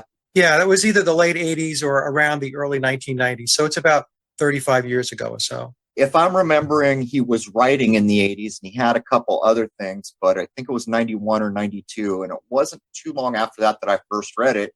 And he flat out smacks it down right there and then. He makes just open statements about the Tavistockian constructions, but it's tame. He doesn't say everybody. But, I have been saying for years, the British invasion was exactly that. What's your opinion of how do you deal with it before we start getting into it? Because I know you were a big Beatles guy. I was certainly a big Beatles guy. How has it shifted your thinking about how you consume music and how you conduct your entertainment portion of your life? Well, I don't listen to a lot of music anymore, Crow, as far as what I used to listen to. My work has taken the luster off of the Beatles and many, many other bands. In fact, I just released a playlist of 100 independent artists, and these are all folks that are subscribed to my YouTube channel. And so I would much prefer to listen to independent artists because that's real creativity. That's not a mock-up. That's not loaded up with ghostwriters and all of that stuff. So when I first got into the whole Beatles conspiracy, the McCartney conspiracy, it was a tough pill to swallow. As I've mentioned on many, many shows, I was a huge, huge Beatle freak. It's because of the Beatles that I picked up the guitar. It's because of them that I started writing music, recording music, and learned how to put a song together. But as I was going through the process of doing the research, I started to dismantle it. And so today, the way I look at it is there were a lot of great songs. There's no question about it, because we had some extremely competent people writing the songs, and they had studio musicians and players recording the music, especially, I'm talking about the Beatles specifically here, between 1962 and 66. From 1967 on, the Billy period, Billy Shears, 67 through 70, the Beatles, specifically John Lennon and George Harrison, were writing more of their own music and playing more on the recorded tracks, but the Beatles were still using studio players and ghostwriters. So, when I listen to it today, I listen to it knowing what's underneath it all. And so that level of excitement, that level of being really drawn to the music, it's just not there anymore. And quite frankly, I really haven't listened to a lot of Beatles stuff or even solo stuff in quite a while, a long time. I think when it all started to fall into place for me, when I really realized, not only was something wrong here, but look, they swapped out one of the most popular people in the world right in front of your eyes. When you get to that last Beatles thing where they're on the roof, it starts to make perfect sense. They really needed a world-class keyboardist there, didn't they? And I've also wondered if, since his name was Billy, that they were worried it was getting out or something. But when you look back on it, it's almost like, how did we buy all this? I mean, what do you think? When you look at Billy playing keyboards with the last Beatles, I mean, they kind of had to have that there, didn't they? Yeah. So the Get Back sessions were the entire month of January. And the premise, we have to remember the premise of Let It Be, well, the Get Back sessions. They were supposed to come in, I think it was 12 to 14 new songs, write, rehearse, and record them within 2 weeks, And then right after that, they were going to do a live concert, and that was going to lead to a TV special. None of that transpired. In fact, when they showed up at the Twickenham studios, it was nothing but a vacant warehouse. They didn't even have a recorder there. And so the first thing you have to ask yourself as you're watching this and you're taking it in, so what you have to do, folks, is you have to strip away all of the conditioning of just being enamored with the Beatles, because that's all a fictional account. It's what I refer to as the Cinderella story. And you have to get down to basics. So they're there to record a new album, brand new material, coming in, we're told, basically with not a whole lot of backlog, and they couldn't do it. And so the 2 weeks became a month. And after the 30 days, they were on a rooftop playing to who? To nobody. And they did 5 songs on the rooftop. A couple of them they did 2 or so takes. And then what a lot of people don't know is that after the Get Back sessions, after the month of January had expired, they were still working on the songs. So it wasn't, Let It Be was not recorded within that 30-day period of time. There were songs that went through the rest of the year, and some of the songs were finished up in the early part of 1970. So some of those songs 1 year later is when they were finished. So as an example, the song I Me Mine, George Harrison had about 1.5 minutes of that song. The way we got to whatever the song is today, 2.5 minutes, 3 minutes, is Phil Spector did his producer wizardry behind the scenes. In the Get Back documentary by Peter Jackson's film, they made a statement in there that there was a version of Don't Let Me Down that was the version that wound up on the album. The album that we're talking about would be the Hey Jude album, because it was left off of Let It Be. And the truth of the matter is that that wasn't quite right. The vocal was redone afterwards by John Lennon. And it was interesting. I had called that out in a video, and it was maybe a couple of weeks after that, Peter Jackson was doing an interview with 2 fellows. I don't remember the name of the channel and all that stuff. And he had to explain, they actually did have to do the vocal afterwards, do it over again. It's the same thing with For You, Blue. George Harrison had to come back and redo the vocal for that. I think Ringo added the drums to Long and Winding Road sometime in the early part of 1970. Billy replaced John Lennon's bass track on Let It Be. And we never really do get to see Long and Winding Road and the song Let It Be during the Get Back sessions. This stuff was, I'm convinced, was done afterwards. So the point I'm trying to make is there's a whole lot of production. There's a whole lot of stuff that goes on behind the scenes that the public is not shown.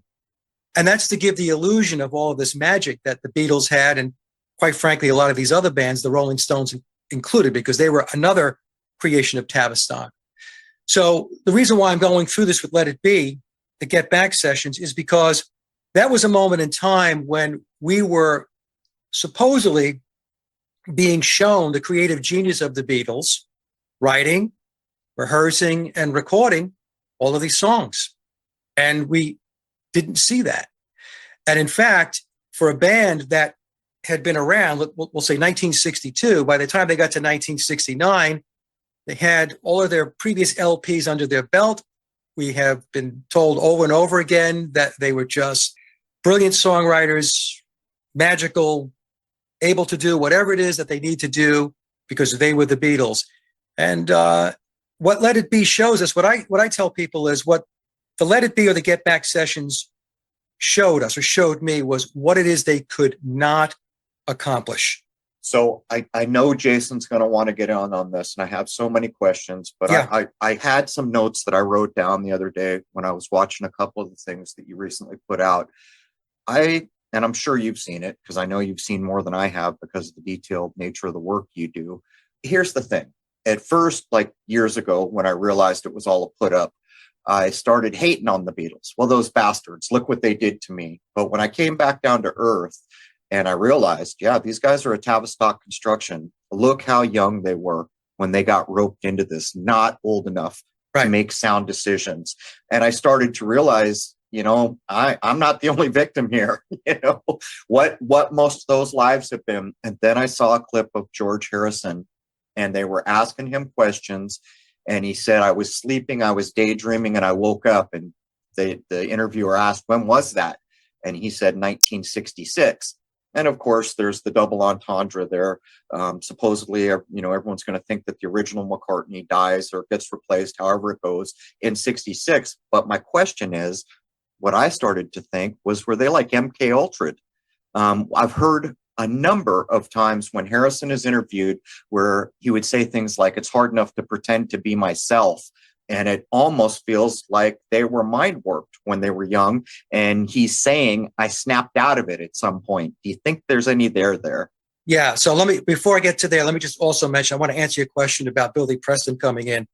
Billy Preston, in my mind, was brought in intentionally in order to put more structure into the Get Back and Let It Be sessions, because it is when Preston showed up that the whole thing picked up. I mean, he really brought in that kick that they needed during those sessions. So I want to make sure I answer your question. The professional glue. They needed some professional glue. Yes, and Billy Preston was a professional studio musician. I mean, in Get Back, they make it sound like he was just their buddy. He showed up on a lark and he set up his Fender Rhodes piano and he decided to sit down and play with him. I don't think that that's the case at all. I think Billy made a phone call. Just so everyone's listening, Billy Preston was considered a savant on the keyboards. I mean, like world class, just so everybody knows. Right. For people who haven't followed, he's the African-American man who sat in on the last bit of Beatles on the Roof stuff we're ever going to see.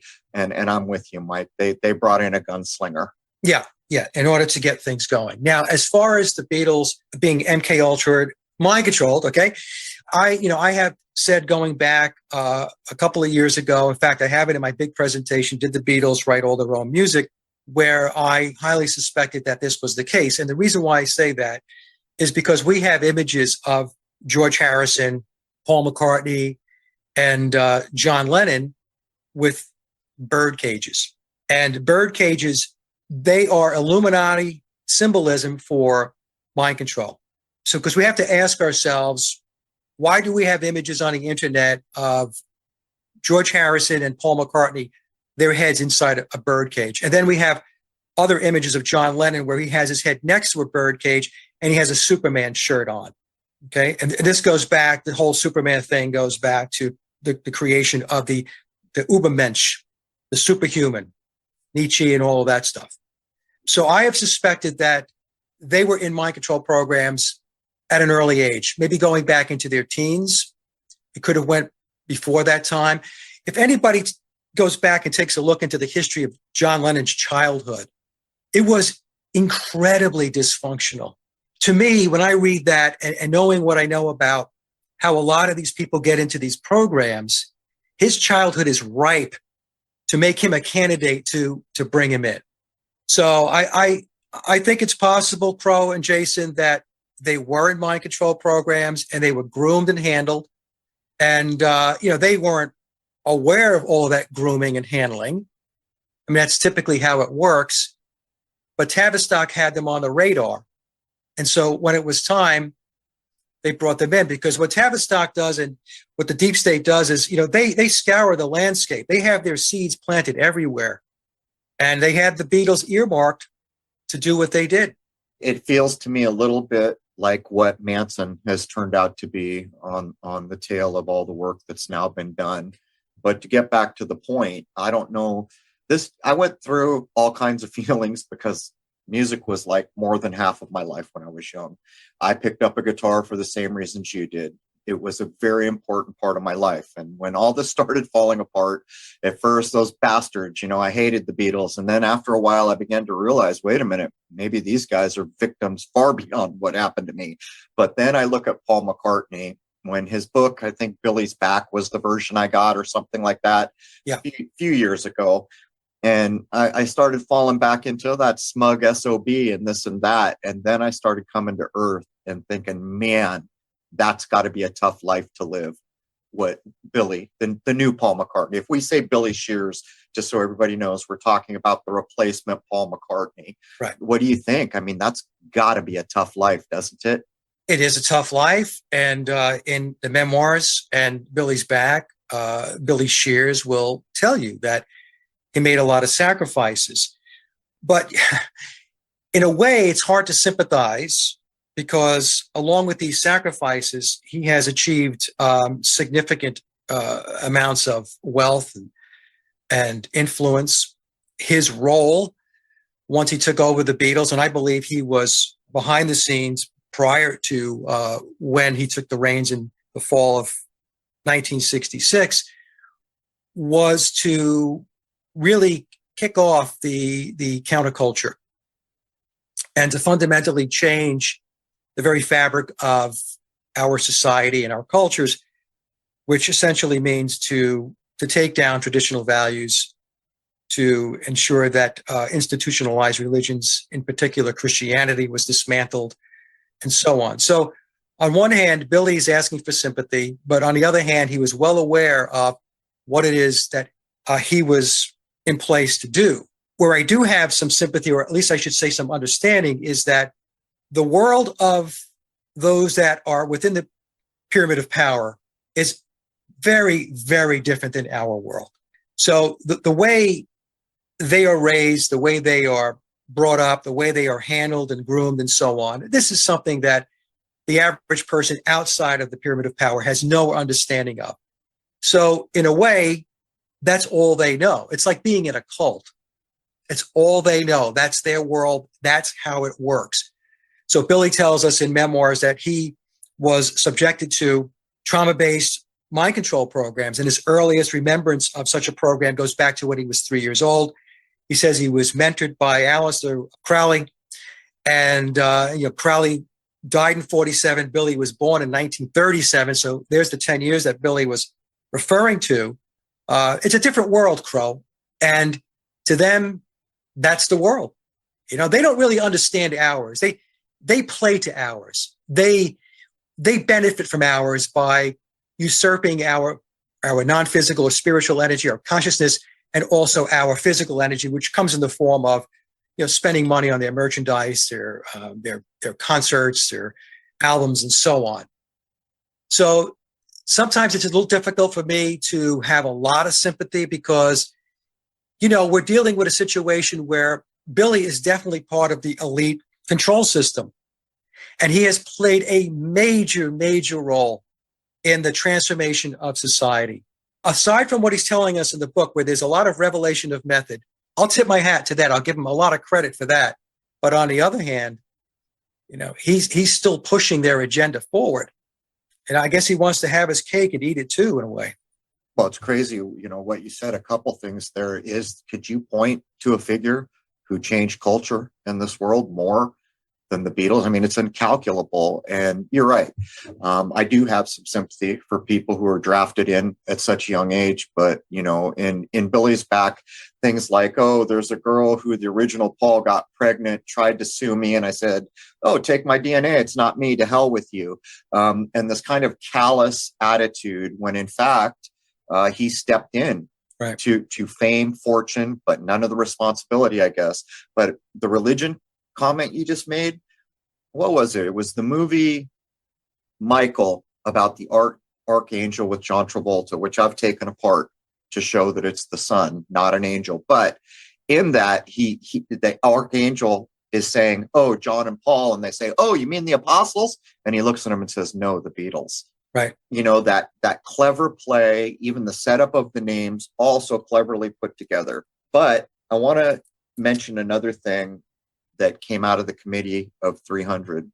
There's a man who's apparently a musical genius, apparently has a very high IQ, I think he died in 1969. His name is Adorno. Some months ago, I was getting books, which I do. I collect books, and I found all of Adorno's essays in one book. And so I grabbed it, and it's astonishing the kind of musical level that he has a grasp of, but he is just bad-mouthing popular music. And when I'm talking popular music, he died in 1969. In the book committee of 300 is kind of tilted towards Adorno.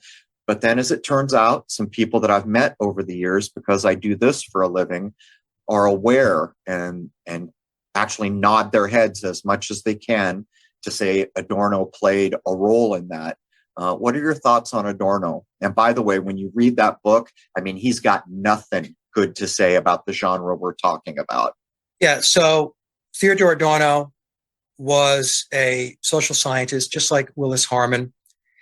And he, in my view, played a significant role with the Beatles, with the whole British invasion. But the Beatles were the first ones out of the chute. The Beatles were the first manufactured band, if you will. So a lot of attention, a lot of focus, a lot of resources went in behind the Beatles.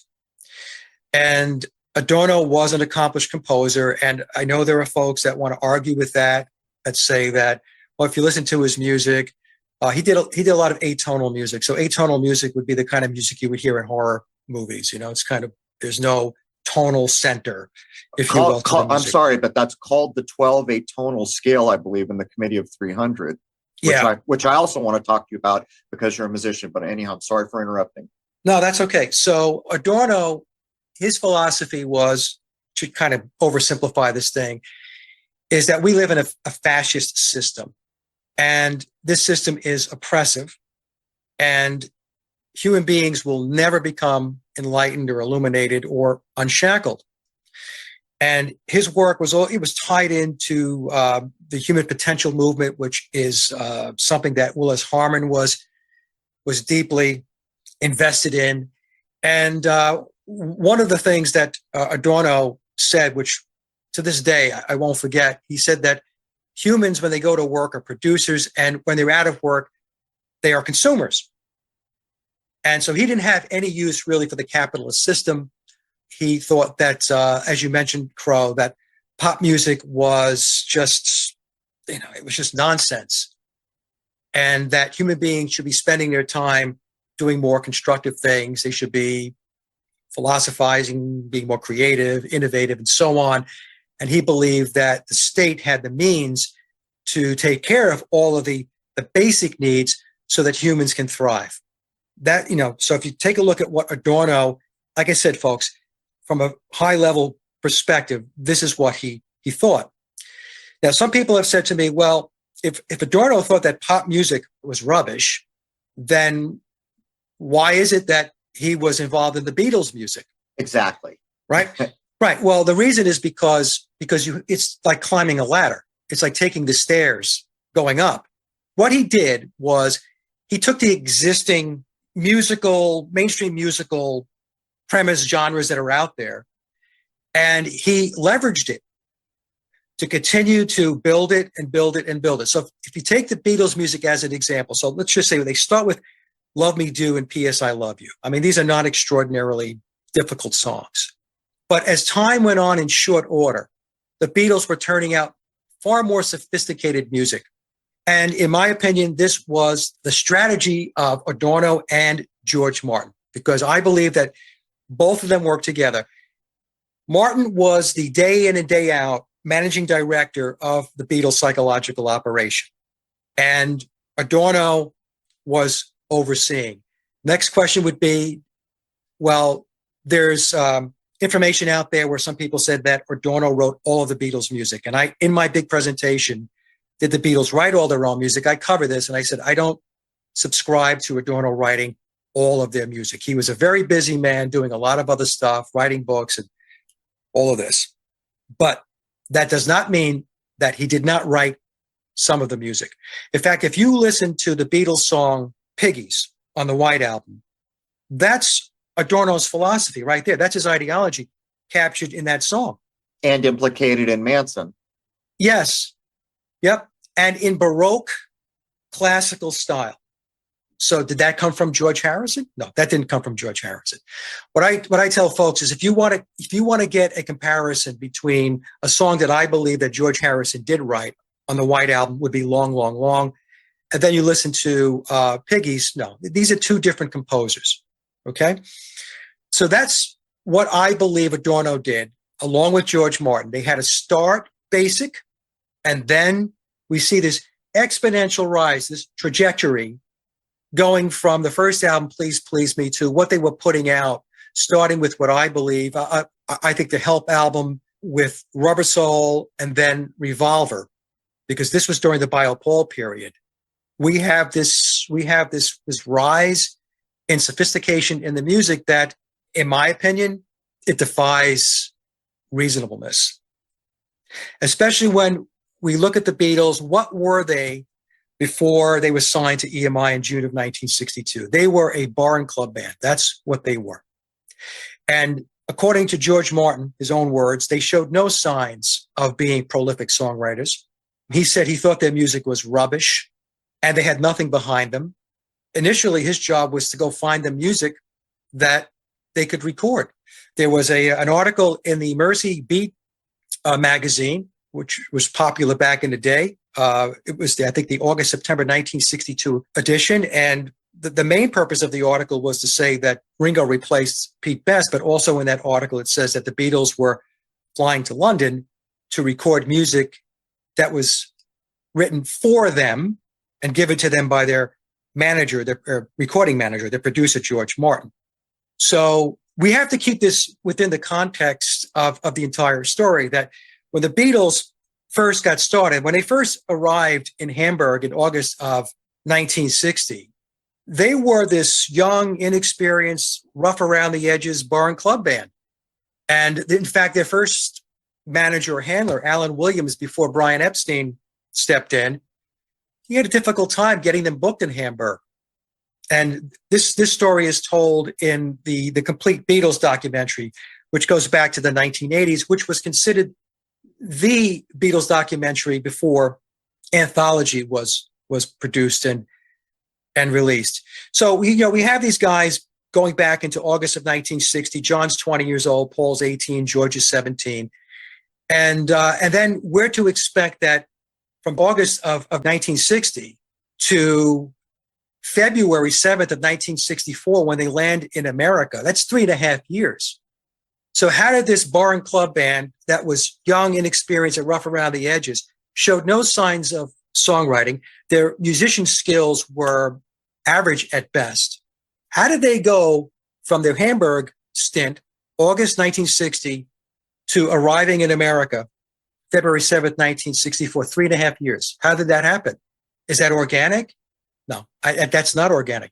There was a lot of stuff going on behind the scenes. And we also have to remember that when they did their Decca audition, which was on January 1st of 1962, Decca declined to sign them. George Martin also declined them. And a lot of people don't realize this. A lot of people who follow the Beatles don't understand that George Martin did not want to sign the Beatles. He listened to the tape that Brian Epstein gave to him. He said, not interested.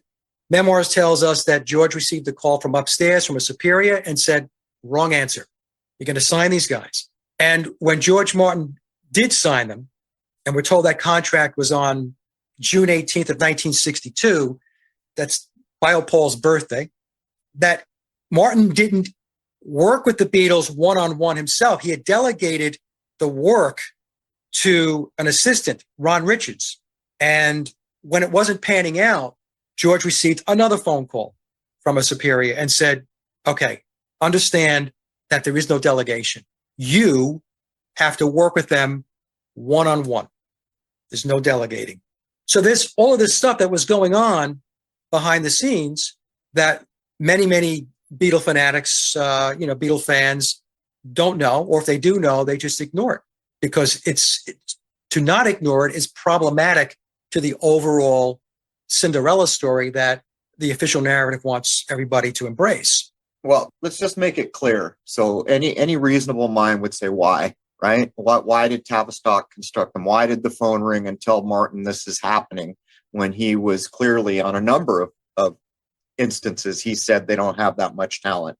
Right. There's nothing there. I mean, I think I'm aware of 3 or 4, even a more modern, what's that guy's name from Britain? I forget, a more modern interview, and they put a cut in. It almost seems to me in that interview that Martin might have went a little too far because there was a cut in an odd place. But the point I was going to make is they had a social engineering agenda. And I have stated in so many episodes, it is probably the most successful psychological operation of all time. Yep. Family unit was broken. Our moral values were broken. They were drugged out of their damn minds, as was my generation, as have so many generations since then, all the way to the point where now the pusher is a pharmaceutical company, all normalized because of the period of time. But if we go back to the 12 atonal, so I'm reading, I don't remember if it was in the Adorno book. I know there's a reference in the Committee of 300 by Coleman, but the implication of the 12 atonal is that this is unhelpful. This is not melodic, high-minded music. This is basement going the other direction. And so I got in a conversation with Jason about the 12 atonal scale, and he talked to the man who wrote the soundtrack to Shoot the Moon, who's a PhD in music. What is your take on the idea of the 12 atonal? I mean, it's almost like there's no common reference to whatever they meant when they said that back then. Yeah, so Beatles music was not atonal, it's tonal. So I, in my presentation, did the Beatles write all their own music? I addressed this issue. So Coleman did not get it right. And I surmise that the reason why Dr. Coleman went off on that path is because I sensed that he was disgusted with where the music was going. He knew where it was going. He knew what the agenda was. And so he got off on this whole atonal. It makes sense. Bit, right? Right. So I that's what I think. So, but Beatles music is not atonal. It's tonal music. There's a couple of situations, songs where we might hear some atonal types of riffing, like at the end of Magical Mystery Tour, perhaps. An example of an avant-garde atonal type of construct would be Revolution Number 9, with all of these tape splices and bits all over the place. In other words, there's no real structure. It's a kind of a free-for-all. Anything kind of goes. That's not Beatle music. Beatle music is tonal. And that's where Coleman got it wrong. And that's interesting, because the moment you said it, I remember thinking that very thing, that he was already prejudiced against the whole thing for more than one reason.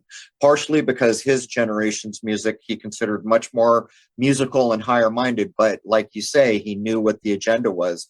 By the way, I have it on good authority from people who knew so many of the people that Coleman points to, who have said there's very little that he was talking about that didn't come to pass in that book.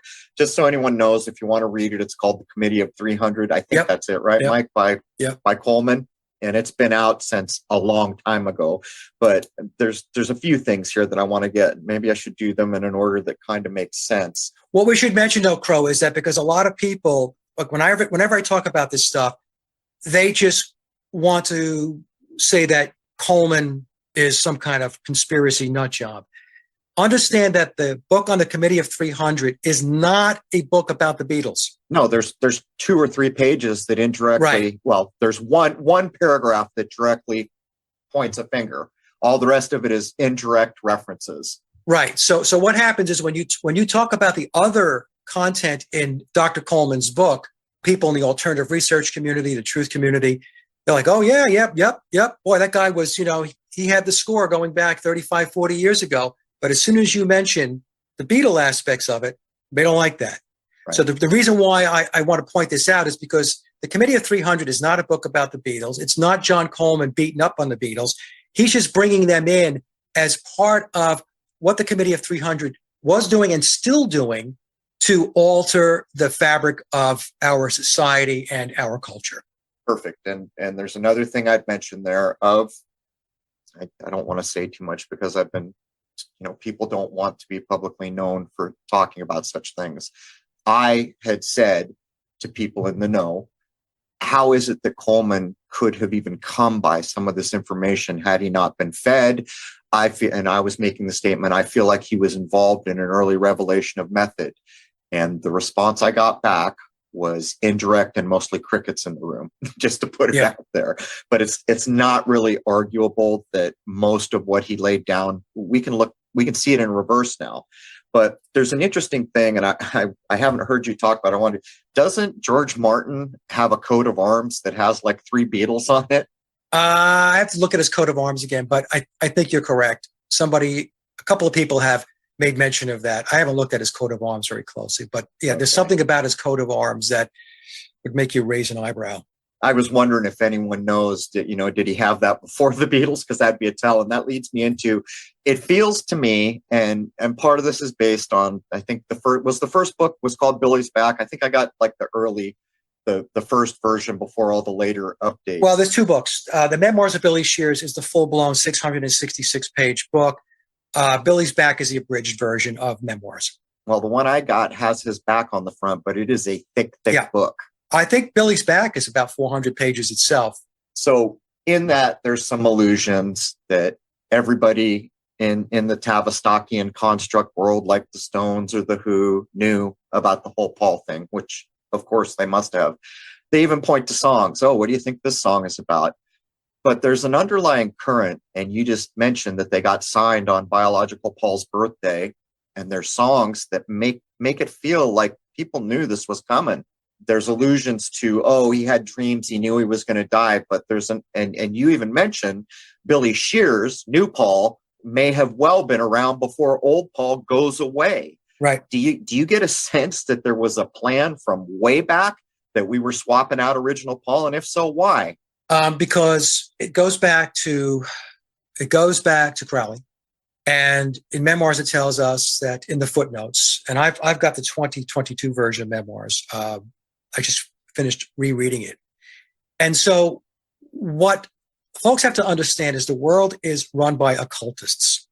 So they're going to do their occult thing. So they go about identifying astrological events tied to dates, tied to gematria, tied to numerology, tied to tarot, all of this stuff. And so from reading Memoirs, what I got out of it was biological Paul McCartney. He had all the right criteria, which, what does that tell you? That tells you that he was on the radar, which tells me, and I'm not going to make, any allegations here, but I'm just saying this is my opinion, that one way or another, his family was tied into it. I believe that his father, Jim McCartney, was a Freemason, and that he may have been a big part of what was going to happen. A lot of times, they don't have the full story. They're given basically work streams to focus on. And his father would have had a particular work stream that he had to manage with regard to his son. The same thing with John Lennon. In fact, I had one person tell me, I have not been able to substantiate this, but I'll just tell you what this person told me, that the Harrisons were tied into American intelligence. His sister lives in this country, does she not? Yeah, I think she does. Yep. Yeah. So take that for what it's worth. And in Memoirs, it tells us that Ringo is very much connected, but the book doesn't explain the connection point. So going back to what you were saying, it's all based upon the occult. So I do believe, Crow and Jason, that the Beatles go back before 1962. At the very least, what I've said, at the very, very least, it goes back to when they got to Hamburg in August of 1960. And as I just mentioned earlier in our discussion, honestly, I think it goes back into their childhood. I think they were earmarked to do something. How could it be any other thing? And I've always viewed the Hamburg as, here's your crash course. Here you're going to do long gigs day after day to get used to being in the public eye, on stage, all these things. Not only that, they're shaking out the band, right? Oh, that drummer's got to go. Things are happening. Hamburg was training. So the Beatles had to learn to crank it out and learn songs quickly. There's no better way to do that than to play them over and over and over again, day in and day out, every night. So the Beatles, they would wind up going to the Hamburg Club at 6 p.m.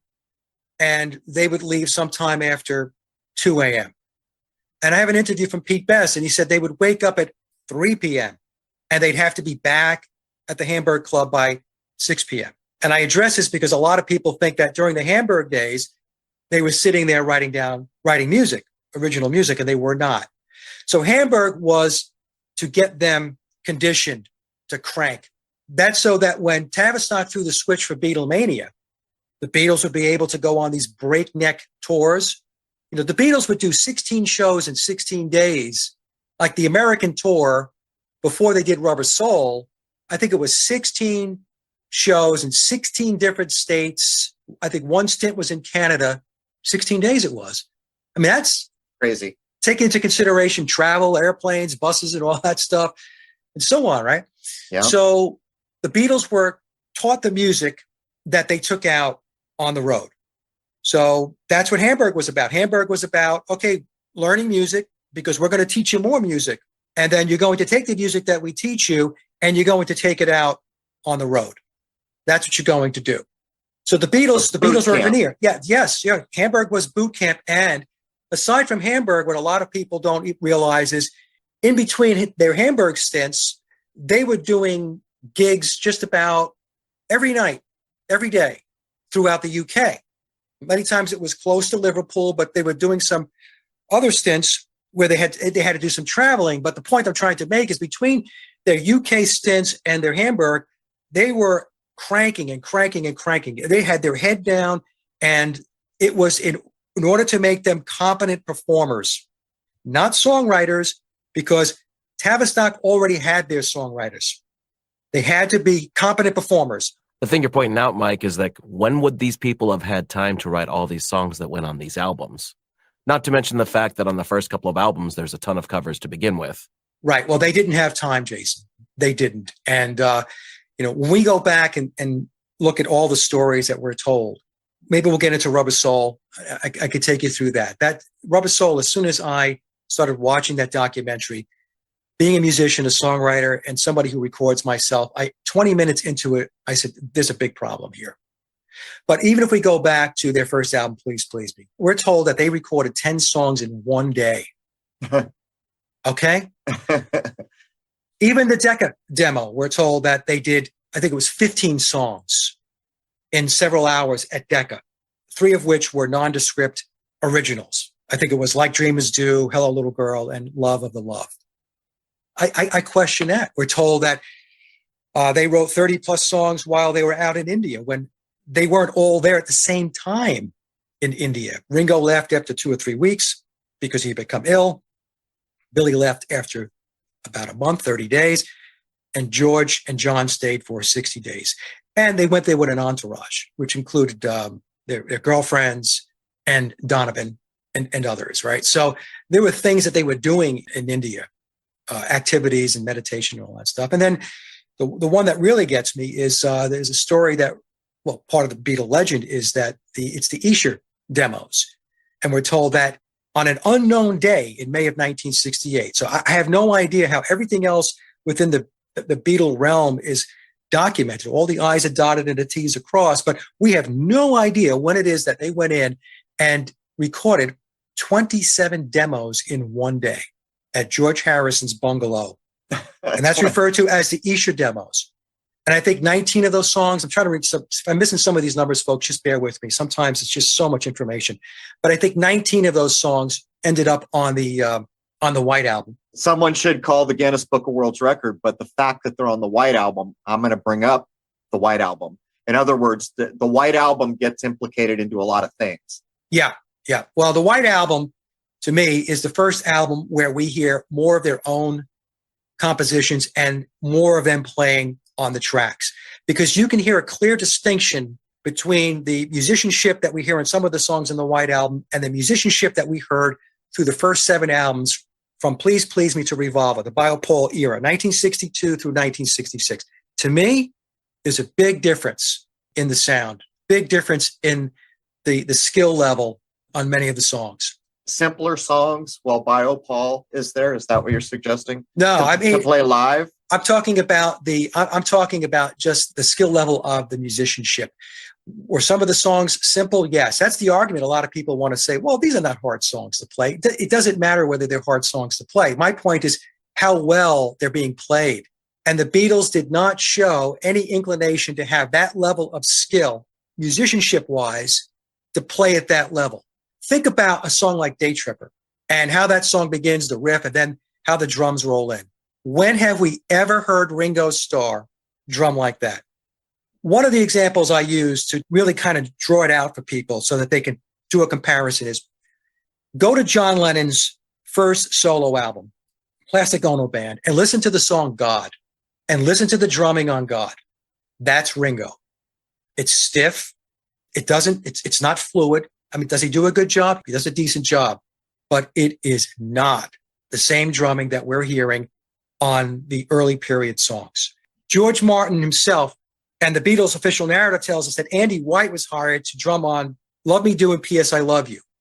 And I have said that I find it very hard to believe that George Martin only hired Andy White, a session drummer, for those 2 songs. If I was a betting man, I would bet you that all of the drumming on the first album, Please Please Me, is Andy White. We've had Bernard Purdie step out starting in the late 1970s to say that he drummed on 21 Beatles songs. Bernard Purdie is one of the greatest session drummers of all time, one of the most recorded drummers of all time. He played for 25 years with Aretha Franklin. And I have people say, well, he's a liar. He's a liar. No, he's not a liar. He drummed on 21 songs. When I released my big presentation back in April of 2020, before that I had been dialoguing with a person. And it's one of those dialogues, email correspondences, where you know that that person knows a lot more than what they're saying. So after I released the presentation, they wrote me. And they said, well, Mike, now that the cat is out of the bag, let me just tell you this.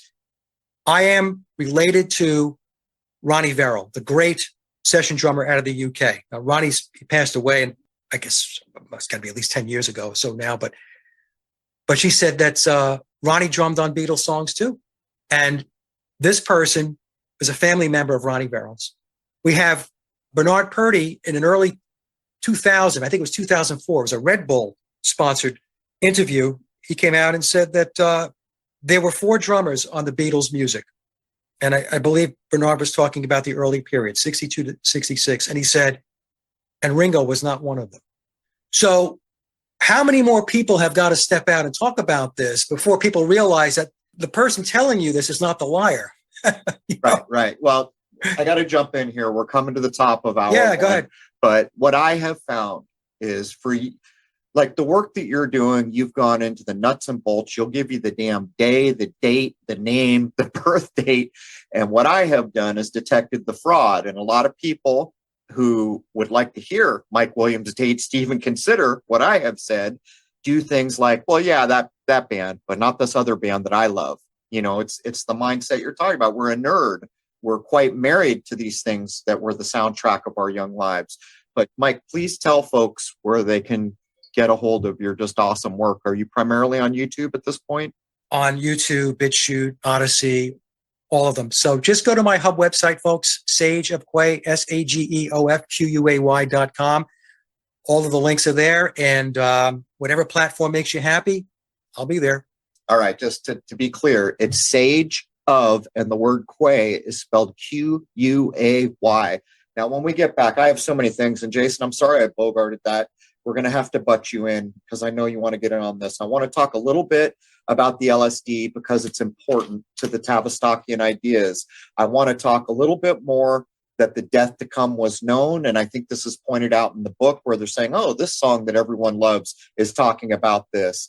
Ruby Tuesday, on it goes. A little bit about studio time, but I think there's a big story to be told from Harry Nilsson. Not too long ago, there was a whole movie made about his life, and he's on YouTube saying flat out that he was the 5th Beatle at times. Anyhow, with that, we're going to wrap up hour 1 of episode 481. We're going to take a very short break and come back for hour 2. So many things we could cover. Hour 1 is free to everybody at crow777radio.com, CRROW777radio.com. Members know to come in and log in for the full episode. With that, we're going to take a quick break, and I would like to wish everybody in the entire world a happy, healthy, and higher-minded new era. Cheers.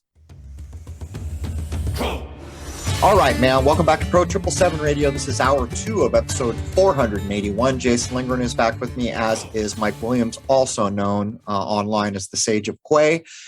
You probably search Sage of Quay to find him online. It's not hard to do.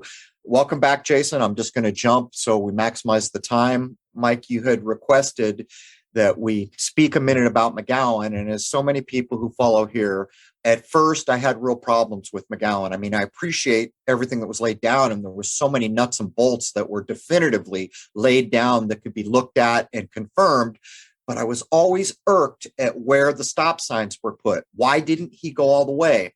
And so then later I started thinking maybe it wasn't safe. And then later I started thinking maybe he was warned. And then I started thinking, well, his death was kind of quick. Was that a natural death? But anyhow, let's pick up there. What did you want to say about McGowan? Well, before we ended the first segment, Crow, we talked about where folks would say, well, maybe that band, but not my band. Right. Right. And we get that a lot. And I had mentioned, well, it's interesting because, Dave, who did tremendous work. Okay. So this is not in any way knocking Dave McGowan at all. But when he did his book on Laurel Canyon, he exposed so much of what the music industry, the music business, and these artists were all about, how they came about. But he wouldn't touch the Beatles. And so the question became, did he not touch the Beatles because he was told, don't touch the Beatles? Or was it because Dave's own belief system kept him from going there? That's the question. Well, I can actually add something there. Now, I want to get your point of view on this. When I think of how this went down, I consider the British invasion side of the house absolutely demonstrable Tavistock construct and deep Tavistock construct. Now, when I come back over to Laurel Canyon, while I know it's all hand in hand and the messaging is synced one another, I consider that to be better described as military-industrial complex, United States. Do you have that equivocation? How do you see the division that I'm pointing at? Do you agree with it? I have a hard time these days, Crow, delineating between British intelligence, American intelligence. In my view, it's one and the same. For public consumption, we have them categorized, but they all work hand in hand. That's my view of it. The messaging provably is in lockstep. There is no difference in the messaging. Yeah, it's not like, American military intelligence just said, well, this is what we're going to do. And it just happened to coincide with what Tavistock was doing on the other side of the pond. No, these things are all coordinated. Well, then we have the big red sore thumb called Manson, which intricately ties an event that was monumental in this country, the change, and even up to Tarantino's movie, still ringing that old cracked bell. And it's implicated back to the Beatles work. And interestingly enough, I started out in law enforcement early on. Thank God I didn't. I almost became a police officer, but I was taking the courses, and lo and behold, when I get into criminal justice classes, what do they hand me that I have to write a report on? Helter Skelter. Now, this is written by a foul, dishonest man called Bugliosi, who is also the prosecutor, making a #1 bestseller as he prosecutes. But I don't want to go there. It's too much of a sidestep. So I'm going to try to quickly get into the things that I had listed. Now, I had mentioned that it feels to me like even biological Paul at some point probably knew he had to go. People point to the song Yesterday, Ruby Tuesday. That's done in the book. But I want to point a thing out. This gift never keeps giving, this mind warping. Now, I think, and you'll have to correct me because it's been a while since I read the first smaller of the books, apparently. The Who has a song called Don't Get Fooled Again, which is supposedly somehow tied to telling you the Paul is dead story. After 9/11, the Who came to New York City, and what did they play? We Won't Get Fooled Again. But do you think it was a known quantity? Do you think Paul really was having dreams that he was going to die? Did he die? Is he alive in the world somehow? Do you see where I'm going with all this? Yeah. So if we take a look at what Memoirs tells us, it says that John Lennon and Paul McCartney entered into a Faustian bargain on October 24th of 1963, and that Paul was having these dreams or these nightmares, and it was tied to the Faustian bargain. So what they did was they released the Beatles' first LP, UK release. Those are the official releases. It's not the US Capitol releases. Please Pleasing was released March 22nd, 1963. So we have the 322 there. And then this is what they usually do. They give you a taste of success and notoriety and celebrity. And then they ask the question, do you want more? And if you say, yeah, well, if you want more, then this is what you've got to do. And so the book tells us that the pact was made again on October 24th, 1963. It was that. But just between them, Mike, I'm sorry, just between the two of them, supposedly? Yeah, well, the book says it's between Lennon and McCartney. They both did it together. It doesn't mention George Harrison, and it doesn't mention Ringo Starr. It says the two of them. So Paul allegedly had these dreams or these nightmares. I think it was sometime mid-1965. And, they were tied into Kenneth Anger, as was the Stones and a lot of other bands. And Zeppelin. Yeah, right. And Kenneth Anger was a disciple of Aleister Crowley. And in fact, some will say that the baton was passed from AC to Kenneth Anger. There was a reading that was done, I guess, some kind of reading that involved Anger and this guy by the name of Mosher, who was one of Anger's guys. They said, you don't have a lot of time left. So this is what's in the book. So that tells us that biological Paul knew that he had a problem. You know, he entered into this Faustian bargain. He and Lennon were young guys, in all likelihood had no idea what it is that they were really getting themselves into. Like a sacrifice, you mean? Someone's going? Yeah. In other words, you give your life for the fame and fortune of the band. Your name becomes legendary and so on. And, you know, when you're a young guy and these words are being spoken to you, what are you thinking? You're thinking that your life's going to be taken, or are you thinking that you're going to work really hard and do everything you can to make the band successful? So this is what's in the book. Now, there are going to be people that will say, oh, that's one of the fictional aspects of the book and so on. But, you know, my research, and I'm sure your research and Jason's research has shown that these packs are real. It's called going to the crossroads. I can take it a step further. There is actually quotes from Robert Plant saying they did a similar thing. The only one who wasn't there from Zeppelin was John Paul Jones. Right. And John Paul Jones seemed to always be more aristocratic. He was definitely a musical phenom. To this day, he's a musical phenom. But it is claimed, and well, I saw it in print, Robert Plant said, I was just a stoned young singer. I had no business being involved in what Page was doing here. Right. Again, I've had conversations with Jason's. My problem with Zeppelin. So you're a studio musician, which should put you like almost like a gunslinger, like the studio bands that we talk about, right. The Wrecking Crew and stuff. That's supposedly what Page was. And then later, he can't write a song to save his life that matters. But then there's where Kenneth Anger comes in again. It is claimed that Anger and Page had a falling out during the making of a movie, and Anger hexed him and said, and is on the record as having said, you will never write another song that matters. Right. So let's move on from there. But I wanted to get your point of view. So there's a few things. Oh, this is what I want to get your. So I'm reasonably sure you probably watched the whole Get Back sessions. For people who don't know, the director and producer of Lord of the Rings, Peter Jackson, magically gets all this magical Beatles footage that nobody possibly could have known existed, and he gets tasked with it. I have not seen the whole put together, but here's what I notice as a video editor and the psychological tricks that are used in video editing. And I don't know if it's the same as the full-blown version that I'm sure you've seen, but what I noticed was the quick cuts. In other words, there's a story that supposedly got filmed, and it's all cut apart. And there's all these bizarre quick cuts. And when I say quick cuts, one of the psychological tricks used in video editing is the human mind needs about 4 or 5 seconds to decide on a thing. When you see video that's cut apart in 1, 2, or 3 seconds, and it's done long enough, the brain just gives up and goes into zone mode because there's never been enough time to make a decision. That's what I noticed. But here's the thing. In the short little excerpts that I've seen that were released out on YouTube, I begin to ask, is that AI generated? Did you get any sense that that was constructed video? Did you ever have that thought? Well, I watched the whole thing. And in fact, I did a lot of analysis of it. There's a researcher that I'm connected into that also had the same observations that you had, Crow, as far as the editing and all that stuff. What I noticed right off the bat, and some people are going to say, well, that's just because the technology has advanced. The pristine, the colors, how they just were just so much brighter, sharper, and all that stuff, right? So, Yep, okay, yep. that's fine. That's technology. Okay, I'll give you that.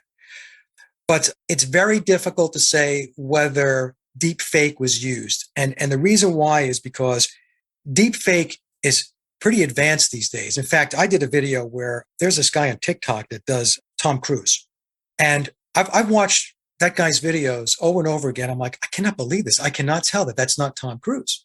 So here's the thing. So if deep fake was used, and by the way, Peter Jackson, he's upfront about saying that incorporating artificial intelligence into his filmmaking is something that's what we're going to do. That is what we I We didn't do. know that. I didn't know that. Yeah. Yeah. So getting into AI and stuff like that. In fact, I did a video on before Get Back came out. I did a presentation about 2 hours long. And the reason why I did it was to remind everybody what the initial story was all about with Let It Be. And it was about a band that was coming apart at the seams, not this happy-go-lucky, back-slapping group of guys that were just having a great time during the sessions. So your point, I'm sorry to interrupt, but for everyone listening, what Mike is pointing out is people that are my age, Mike's age, we remember discontent. Look, the band is falling apart. The whole perception by the Get Back sessions reverses that to convince us we were mistaken. That's what you're getting at, right? Yeah, I mean, even though I'll give Peter credit, I mean, he left certain parts of the of footage in, like the elongated version of the terse discussion between Billy Shears, aka Paul McCartney, and George Harrison about what to play on guitar. But generally speaking, my takeaway was that Peter was tasked to buff it up. In other words, Billy wants the entire Beatle period to be bright and shiny. He wants it to be illuminated. And knowing that the original Let It Be film by Michael Lindsay Hogg, who was the director, did not put the Beatles in a bright light. Like we just said, Crow, it was a time when the Beatles were disintegrating. And that downward spiral, by the way, didn't start with Let It Be. It actually goes back to the White album sessions. But in any case, that's what I think was the premise. The premise was to buff it up, buff that period up, make it shiny, make it look good. Don't make it look as dismal as it was presented back when the film came out in 1970. Change perception. Yeah. Like you and I know, because I went to the movies a number of times to watch the original Let It Be film. It was grainy. You could tell the band was hunkered down. You could tell the band was not enjoying it, and that was the takeaway. I remember leaving the theater after watching the original Let It Be film and thinking, God, that was a little depressing, But then the Peter Jackson version of it is a lot more brighter, uplifting, and so on. So if Get Back is the one you're going to watch, then your recollection or your idea of what that time period was all about is going to be Peter Jackson's version and not Michael Lindsay Hogg's. So I can say a couple things from the limited shortcuts that I saw, which I assume are mostly excerpts from the overall production. I saw focus issues was the first thing that I noticed as a video editor, that were impossible focus issues, which told me that what I was looking at was constructed. But I got the sense on more than one occasion with the limited view that I've had. So basically what I'm telling you is my perception here. I'm not telling you a fact that I can back, but I am telling you that it is enough of my perception that I accept that it's probably correct. That would be where I worked from, is that some of that footage was constructed by AI and that it never happened in real life. In terms of, say, putting Billy Preston into a scene or even putting one Beatle next to the other. I noticed another thing about the colors, which of course are vibrant, as Mike said, but there is a psychological game being played with the colors, particularly the color green. We've covered this before. But lastly, here's the thing about AI that people need to know. AI can make things that you can't possibly detect or fake anymore. And here's the reason why. When we look at a photorealistic JPEG snapshot that came out of a camera that we took of our family, or a real snapshot, when that gets digitized, it's just binary code. What the AI is doing is not replicating this needs to look like this. It knows what the code is that makes a photorealistic image. Therefore, it is very easy to reverse engineer and make a duplicate that is no different to our eyes as if it had been snapped. In other words, it can easily make a photorealistic thing that never occurred in the world. It's completely generated. That's what I'm bringing forward, but I don't want to get too stuck on this. Jason, do you want to get anything in here, or do you want me to keep this train on the track? Well, there's an important thing to point out here. The footage for the Get Back sessions was all shot on 16 millimeter. It wasn't even shot on 35 millimeter. And if you've seen any of the new Get Back 3-part movie, it looks absolutely sensational, meaning that they used extensive software to pull that out of there. Now, I know a bit about modern color grading and filmmaking and all that, because that's just something I'm into.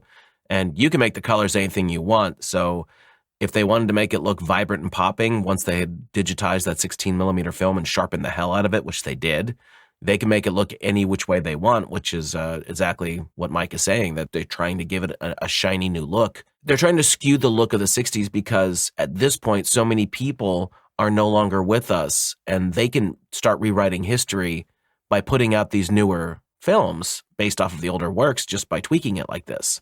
Yeah, it's crazy to think about. And I don't know about you, Mike, but when I think of that period of time, what I remember is vibrant colors. You know, we're in the tie-dye hippie. That's all coming on. And people did wear, you know, bright colored pants and things like that, which would never be done in modern day. And I think that's being played on. But we, you know, years ago, I did a thing before on Ebola, I think it was, to show that the press pool was encoding an unnatural green. It was in everything. And I noticed a similar thing going in the Jackson take.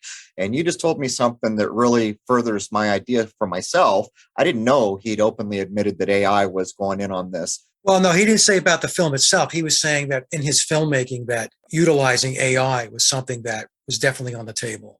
Well, he also apparently, right before he did Get Back, there was old war scenes that were supposedly more filmed that no one had ever seen. And professionals in the industry took it apart to show there's two things that could go on here. You can try to accurately retell the narrative of this war footage, or you can Hollywood it and tell a tale of your own, which is what Jackson did.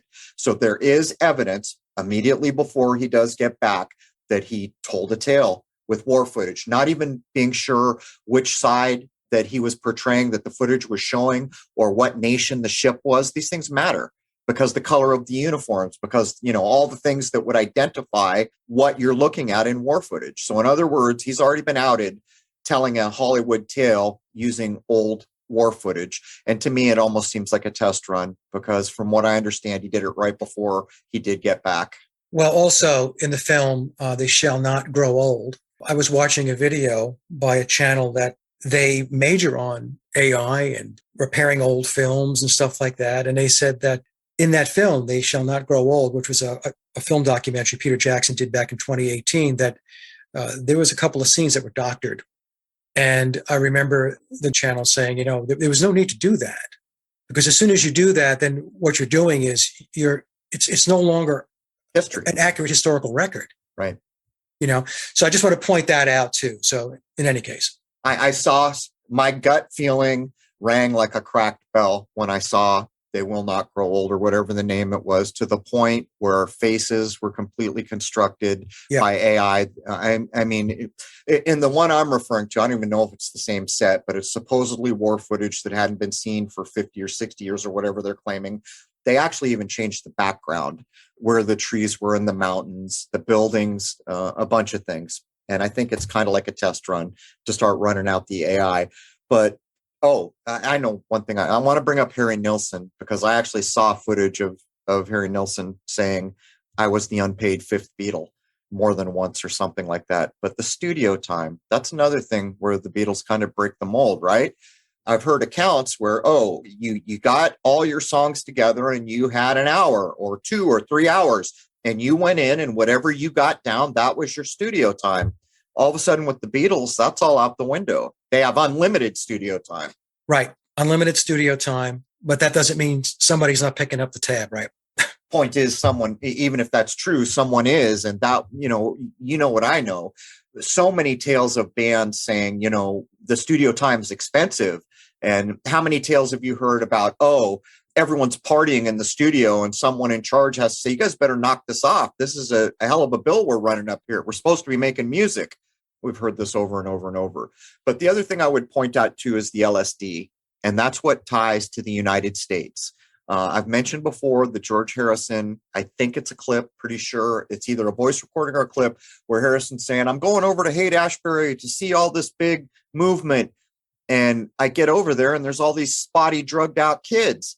And he says, just by chance, we had a microscope and we had some acid. So I looked at it and it looked like a bunch of nasty, naughty ropes. And that's when I knew I was never going to do LSD again. And I'm thinking in my mind, that's a bridge too far. You've already launched this movement. But the LSD ties in to the whole narrative that's coming out of Laurel Canyon, which culminates in Manson, which changes the world, and what happened at Haight-Ashbury. So the Beatles are implicated in the early LSD induction. As a matter of fact, I think it's not Biopol who is actually, you can correct me, interviewed, and he's asked directly about his LSD use. Yeah, that's not him. That's Billy. And by the way, Billy worked with John Phillips with the Monterey Pop Festival to kick off the Summer of Love. So we've covered what a big deal that was. Yeah, I'm just saying LSD was huge. Yep. With that, So it's another tie. But Jason, why don't you get in and I'll quit Bogart and all our time. Well, the one thing I'm very curious about is what is the deal with the Billy's Back book? And I know it went through a couple of name changes. What's up with the author? What's the connection there? Like, how did all that get started? I don't really know the backstory to that. Okay, so Tom Harriet is referred to as the encoder because the book is encoded. I tell folks it's 4 layers of encoding. I used to say 3, but it's really 4.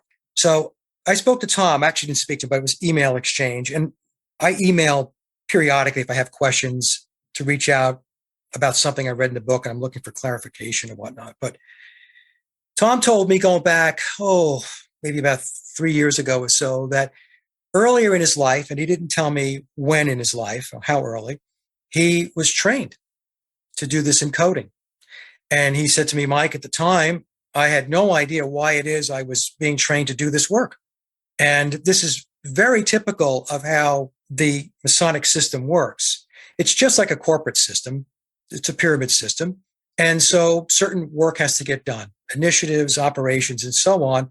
And then within their Masonic corporate structure, they have resources, people with skills.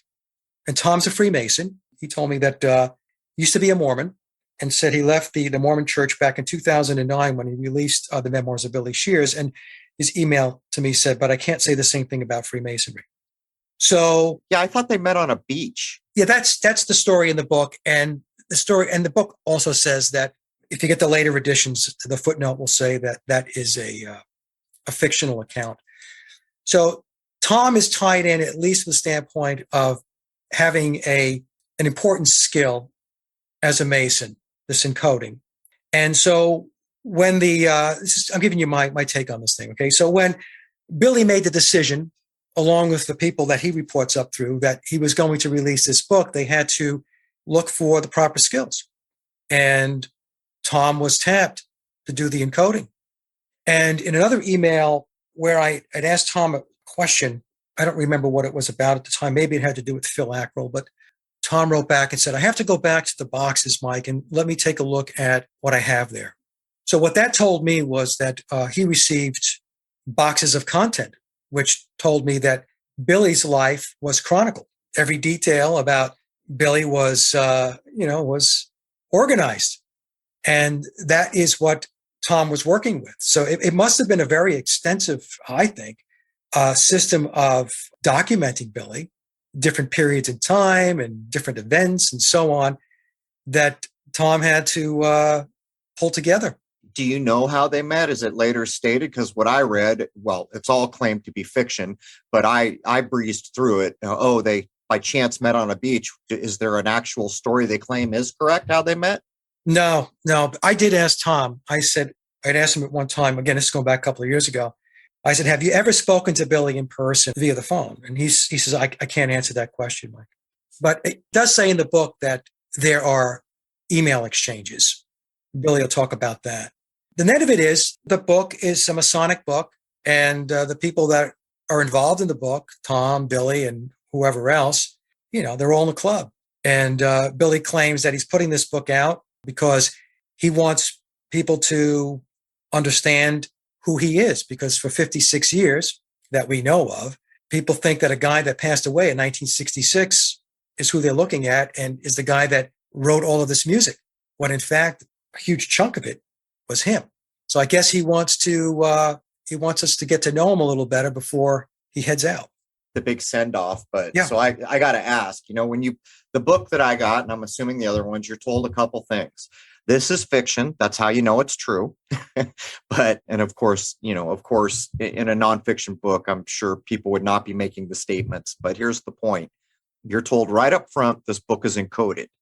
And I opted not to decode it. Is there anything encoded there that matters or adds anything? Did you take the time to get through the coding? And you're saying there's like 3-4 levels.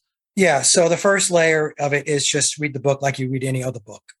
The second layer is the word stacking. So on each page, there are bolded out letters. So when you read those letters or read those words that are bolded out, you get more information. The third layer is the acrostical code. So every other letter spells out going vertically down the page, gives you more information. And in fact, that's very tedious. Tom actually put out a small pamphlet that gives you the acrostical code and what it's telling you. So then you get even more information. The fourth layer of it is the book dropping clues, breadcrumbs, for you to go outside of the book to do additional research, to either validate the book, which is what I was doing, and or to take certain clues, hints, and to expand on what the book doesn't focus on. As an example, the book really doesn't walk away from the Lennon and McCartney songwriting team. It sticks to Lennon and McCartney being these great songwriters, although there are moments in the book when, if you pay attention, you can see and you can read that the book is telling you, hey, go look outside the book, because what I'm telling you here may not be true. And that's what I did. And in fact, it was on page 350 and 351 of a previous version of the Memoirs of Billy Shears, when it was talking about George Martin said he would take their little songs and make them great. And then started talking about the Committee of 300 and the Snitch. Oh. And I knew the Committee of 300 was John Coleman. He's the snitch? He's the snitch. He's the snitch that they were referring to in the narrative, in the book. So that's when I went out. I read the Committee of 300. I read 2 editions, the first one and then a later edition. I think there's 4 or 5 editions of the book. So that's the fourth layer. The fourth layer is inviting you to go do more research, one, to validate or to debunk what they're telling you in the book, or to take it a step further. That's how, as an example, my colleague, Sally Whitty, figured out that Billy has a prosthetic right eye. Wow. So Billy's blind in his right eye. And so there were certain clues in the book, along with the fact that Sally was picking up on it because she herself has a prosthetic eye. So she was watching footage of and film and video of Billy, and she noticed the way his eye was moving, that it wasn't always in sync. Both eyes weren't. That is so occult. That is so Odin. Yeah. So right. Odin, Horus. Yeah. So anyway, I said it was the most important delineation and differentiators between Billy and biological Paul, because before people were talking about the faces were different. Paul's was rounder, Billy's was longer, Billy's taller, they have different ears and so on. Well, now we've got something that we can really point to. And Billy has an artificial eye. He sees with his left, blind in his right. And I did an entire, with Sally, I did a presentation on this, and I split Billy's face in 2 to look at his left and look at his right eye. And you can see where the eyes they're not aligned properly. So if the left eye is looking straight forward, the right eye is not. Now, a lot of times when you see these videos and you're looking at him, his blind eye does move. There's a fallacy out there that if you have a prosthetic eye that it doesn't move. That's not true. It depends upon the degree in which there's damage to the eye. You can easily look this up. Lots of information on prosthetic eyes. So there's times when the eyes will move together, but there's a lot of times when you watch them very closely where the eyes do not. Do you feel like that's the biggest discovery? I mean, so yeah. All these levels of encoding, most of it's you go out and discover other things. It's almost like an extension of energy grabbing, if you think about it. If there's really not that much offered to you, they're just taking your time again. It's a puzzle. That's what it is. The book is a puzzle. And if you're intrepid enough, you try to find the pieces to the puzzle. But his prosthetic eye, his artificial eye, is the most important clue that we have, that the guy playing Paul McCartney today is not the guy who played or was Paul McCartney back 1962 through 1966, or the guy that was in Hamburg. All the other stuff is interesting. Yes, Billy's taller. Yes, Billy has a longer face. Yes, Billy has different ears, but Billy also has an artificial eye. And if folks watch my presentation, I guess we did it about 2 months ago or so, maybe 3 months ago, it's very clear. In my mind, it's not even ambiguous. Once you see it, you can't unsee it. Do you feel like there's evidence for other Beatles being doubled? Yeah, I mean, they all had doubles. They all had doubles and lookalikes. I had a source tell me going back a number of years ago that right out of the chute, along with each biological version of each Beatle, there were 3 doubles and lookalikes that were put into play. So if you count the biological version with the lookalikes, 4 Pauls, 4 Johns, 4 Georges, 4 Ringos. And then I did a collage of the many faces of Paul McCartney. This was going back to a lot of my earlier work that I was doing back in 2018, 17, 16, and so. And I did a presentation on John Lennon. How many John Lennons were there? We have this John Lennon who had a certain nose going through 1966, and then with Sgt. Pepper, this guy with a very pinched, narrow nose emerges. Now, some people will say, well, he probably had nose surgery and so on. So I think that there's enough proof that at the very least there were doubles and lookalikes in play. I also showed that I believe that the original John Lennon. See, there's some theories out there that say that all the Beatles died back in 1966. And I don't subscribe to that. The only one that was replaced because he passed away was Paul McCartney. John Lennon made it all the way through the timeline up through 1980. And it's because I found 3 images, one of him in Hamburg, one of him as a Beatle, and then one during the double fantasy period. And it's the same person. But the net of it is lookalikes and doubles, along with image doctoring, folks, is rampant. And this was all done, especially in the case of Paul McCartney, in order to create a composite Paul McCartney, so that over time it just kind of rolls in and becomes psychologically. It's a big blur, right? Well, they put that image in the middle of the album. The past, it's exactly that. Subconsciously, you're all, well, wait a minute, that looks a little bit different, but you've already assimilated. That's just a version of Paul McCartney on Sgt. Pepper. Yeah. So you're looking at it and you're saying, well, boy, he looks a little different. But then you're thinking to yourself, well, who else could it be? It has to be Paul McCartney. But the other thing they did with Sgt. Pepper was they changed the look of all of the band members. And that was done intentionally so that you would just come to the conclusion that, well, they all changed. They grew beards, mustaches, hair's a little longer, psychedelic outfits and all that stuff. It's them. It's interesting, and I know you'll remember this. Back in the day, they were basically telling you this. Remember Mission Impossible? It was always the same thing. A world leader gets swapped out, looks exact, sounds exact. Right. And what they have is agents going in and taking out the real guy and then impersonating him. And they're tipping their hand, aren't they? I mean, look at Saddam. Saddam had to, who hasn't? So, yeah, it's... Well, people, you know what it is, Crow? People are just... Trusting. They're just not there. Yeah. I'm going to be polite about this. They're just not there. And they're still consuming the pop culture. They don't have the intrepidness to think too deep.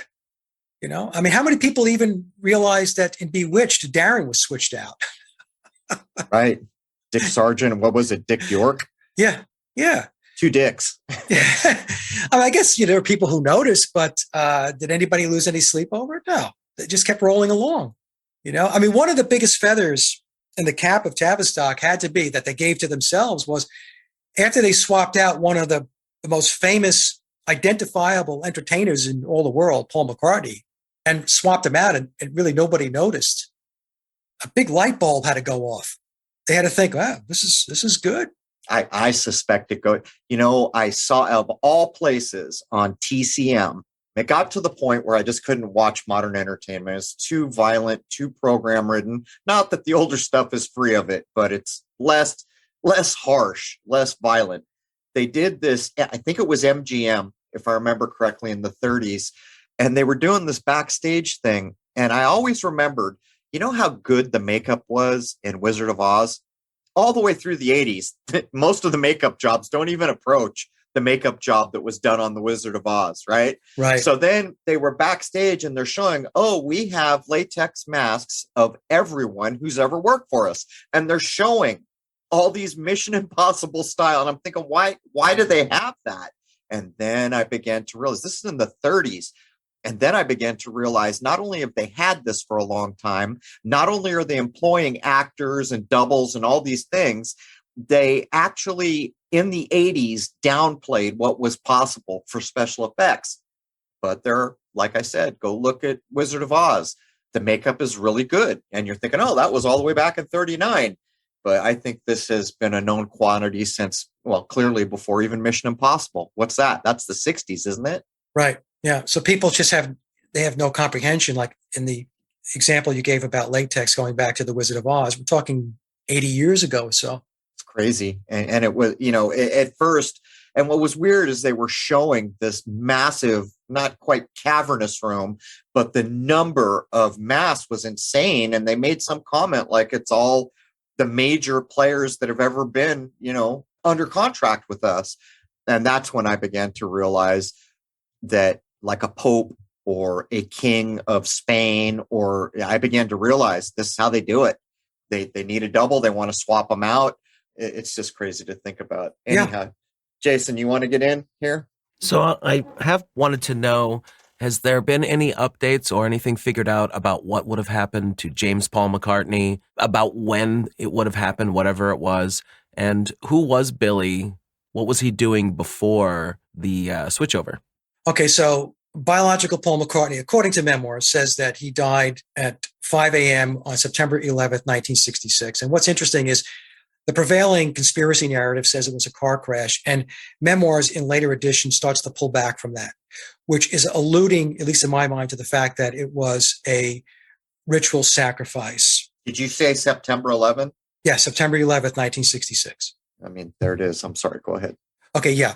So that's what the book tells us. Now, as far as Billy goes, Billy tells us that he was a session musician. And then, he got the nod to replace biological Paul.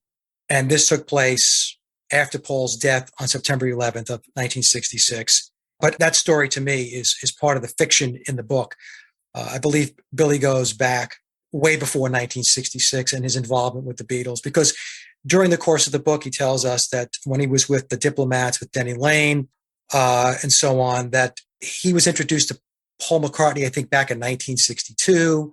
Also in memoirs, he alludes to, through Tom, he may have been writing some of the earlier songs. In other words, he was with a band called Billy Pepper and the Pepper Pots, and they did some Beatle covers. But a question that another researcher that I'm networked into, Ofer Zebi, is that the original album of Billy Pepper and the Pepper Pots, there's no date where people can find when it was published, when it was released. So the question becomes, was Billy writing these songs, recording these songs as Billy Pepper and the Pepper Pots, and then they became demos that was sent over to EMI, to George Martin, for the Beatles to learn? Right? That's one scenario. I'm not saying this is what happened, but this is something that's alluded to in the book. Also, going back a couple of years ago, Billy said that as Paul McCartney, he wrote the music to In My Life. Now, In My Life was released before 1966. And then the mainstream media went into damage control, right? So I think two universities said they ran some computer modeling and all this stuff, to basically bamboozle the public and say, nope, he misremembered. That song is a John Lennon song. How do you forget that? And I said, in my presentation back in 2020, I said, there's no way, if you wrote the song In My Life, that you misremembered your part in writing it. It's right. Considered to be one of the greatest rock songs of all time. So what Billy was doing, in my opinion, if you go back to what he said about writing the music to In My Life, and John allegedly wrote the lyrics, well, if that's true, he was playing a part with the band before Paul died. Also in the book, he alludes to being a session player on their tracks. That's what I read into when I was reading the book. It was kind of leaning into that direction, that he was one of the session musicians that George Martin tapped. So do you accept that Billy, replacement Paul, Billy Shears, did actually write so much of the music that is famous? Do you accept that that's true? I believe that Billy is an accomplished songwriter and composer, and that he wrote many of the songs that he claims that he wrote. However, I also believe that he utilized ghostwriters. So when we see him out in public all the time, the reason it's not so groundbreaking, great musicianship is because he's fake and he's left-handed. Is that the reason for it? Yeah. So when he plays live, he plays left-handed. And that's not he's naturally right-handed. So he had to teach himself to play lefty. And some people find that hard to believe, but there were Beatle tribute bands. I think the guy who plays bass in the Fab Four, which is a pretty famous Beatles tribute band, did that exact thing. He's right-handed and he switched and taught himself how to play left-handed. So when Billy records in the studio, he plays right-handed. In fact, a source of mine has been in the business a long time, actually has worked with Billy a couple of times, relate a story to me where he walked into the studio. I'm talking about my source. Billy was there. He was playing guitar and he was playing right-handed. Mm. And so my source said to him, hey, because you play pretty good right-handed guitar for a lefty. And then Billy's response was, well, back in the day, there weren't a lot of left-handed guitars, so we had to learn to play both ways.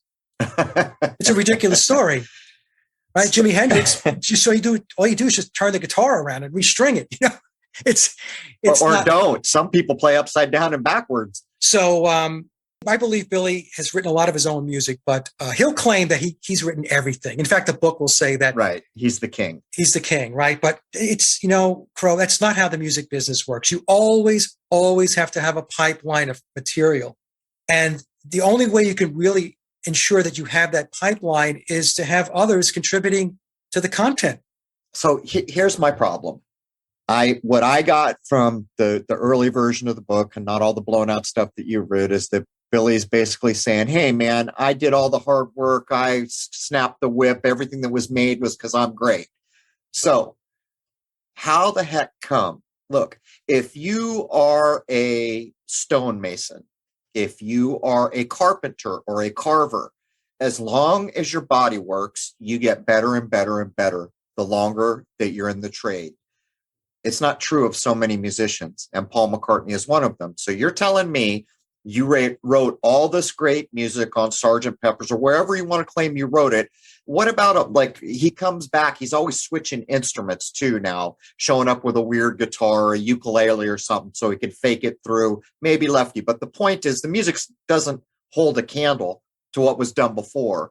It's the same problem I had with Zeppelin. Some of that Zeppelin music, it holds up. It's probably always going to hold up. And yet, Jimmy Page hasn't done a damn thing since Zeppelin that even comes close, for the most part. And then, of course, I ran into the anger thing, where it's claimed that he had a nasty spell put on him, whether or not that's true. But at least it starts to try to answer. So what's Billy's issue? Where's all the great music, Billy, if you wrote all that? Yeah, so this is something even that Bob Dylan spoke about. If we go back to the 60-minute interview he did with Ed Bradley said, hey, could you still write the songs that you used to write? And Dylan said, I can't do that anymore.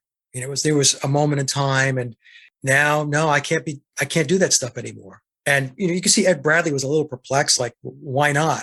Because the Ouija board got stale. Yeah, I believe because there is a span of time, a period of time in which, that ability is put into play based upon going to the crossroads and making that pact. Now, I do believe that Billy has done something to end up where he's at. And there's a couple of things, though, I know we're running short on time, but I want to talk about with the Beatles music and why the difference. So the 62 through 66 period, I'm convinced, was a different set of songwriters overall than what was employed between 67 and 70. And I believe what happened was back during the 62 through 66 period, George Martin, he had his crew of songwriters, Tavistock / EMI ghostwriters that were contributing. More innocence, right? You're referring, there's more innocence in that early stuff. There's more innocence. There's even a different style of music, if you will, right? It's just a different composition style. And then from 67 to 70, the Billy period, I believe he hired or brought in his own crew of songwriters, which could have included Harry Nilsson, could have included, which I'm pretty sure it did, Donovan. Oh, wow. Okay. In all likelihood, Neil Innes from the Bonzo Dog Band, also of Ruddle's fame. Yeah. We can go on and on and on of folks that Billy hired guns. Yeah, hired guns, friends of his network, his inner circle of people that he tapped. So now you have a different set of songwriters and composers. So the songs are going to be different. And then over time, of course, what happens is once he stepped out of the Beatle box, he went solo, then things changed up. He's no longer a Beatle. He's not in the Beatles. I think that he was put in a position where, because he broke the Beatles up. Everybody thinks it was Yoko and John. It was not. He pulled the plug on the Beatles because he got tired of all the friction and the tension in the band. This is what he explains in memoirs. He pulled the plug. He had it. He couldn't deal with all of the backstabbing and all that stuff that was going on. So I think it's possible he's put in a penalty box a little bit, because then he released his first album, McCartney, and that did not get rave reviews. And in fact, in the book, when he talks about his first solo album, McCartney, he says, "I'll never do that again." Which is pre-Wings? Pre-Wings. Okay. Yep, pre-Wings. Okay. And then he had to reestablish himself, and then he got into the Wings thing. He reconnected with Denny Laine. He played with Denny Laine back in the days, the early 60s, with the Diplomats. He was the character Phil Ackrell. They all had stage names. Is his name pulled? I mean, is Denny Laine in our ears and in our eyes, if you get the pun? How is that possibly so close? Oh, Denny Laine and Penny Lane? Yeah. I don't know. Billy touches on that a little bit in the book, but doesn't go into any great detail. Penny Lane is an actual place in Liverpool, near Liverpool, and that it was a song that he pulled together to kind of endear himself to the local base, the Liverpudlians and stuff like that, and the locals within the UK. He didn't do a very good job, because the picture that he painted in Penny Lane, the actual Penny Lane, was actually a bit, downtrodden, if you will. So there was a big contrast between what he was portraying and singing about in the song, and those who actually lived there or near there actually knew the place to be. So, but I don't know of any connection between Penny Lane and Denny Lane. But in any case, going back to, I think Billy had to reinvent himself as part of the disciplines that are in place within the pyramid of power. This is my own opinion, folks. Okay. So he pulled the plug on the Beatles. He had it. And so then it was like, all right, fine. So you're going to basically start all over again and build it up again. And he did. Even Billy has lamented about why his solo stuff. I remember reading this article years ago, and I cannot for the life of me find the source anymore. Why his solo stuff never, in his mind, stood up to his Beatle work. And then he resolves his dilemma by saying that, well, you know what? I did write some really good, pretty good songs from a solo perspective.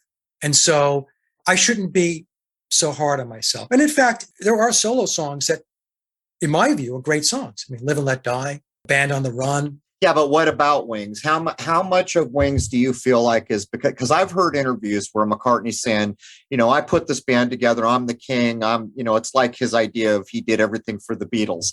But with that one song where it's all guitar, the guy says, I have an idea. The guitarist says, I have an idea. And Paul says, I don't know about that. Well, finally I come around and I said, okay, we can try this guitar part, but that song is nothing without the guitar. My point being, how much of Wings is even him in the first place? Or is he surrounded by good musicians? Well, he does surround himself with good musicians. Denny Laine is a very good musician. His solo work after Wings, he surrounded himself with studio guys. His current band is a bunch of studio guys. I don't know, Crow. I think that, he takes the credit. He does. How much of that credit is truly warranted? I mean, we can debate that. But evidently, the folks that he's playing with, at least to some degree, don't have a problem with it.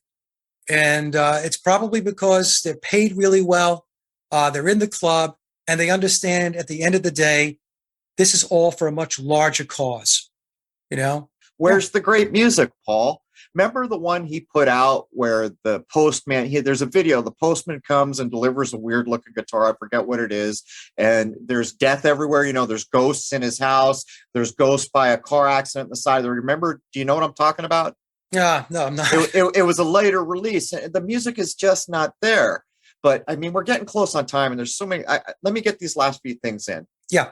There's claims that Yoko was John's handler. There's claim that Linda McCartney was Paul's handler. As a matter of fact, here's an odd thing, and I wonder if you remember this. When I was young and Wings had just come out, and by the way, this music is going to dominate the radio airwaves, Wings for periods of time, Band on the Run.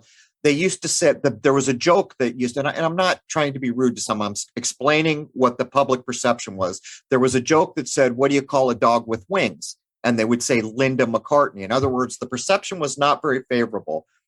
What do you think? Are they handlers? Is there anything to all this idea that they were literally the female handlers of these folks? Well, we'll start with Yoko first. I mean, Memoirs tells us straight up that she was John's handler, and also to a certain degree Billy, but Yoko first and foremost, because it's explained in the book that once biological Paul McCartney died, John kind of lost his way. And to kind of keep him on track, to keep him from drifting away, Yoko was brought into the picture.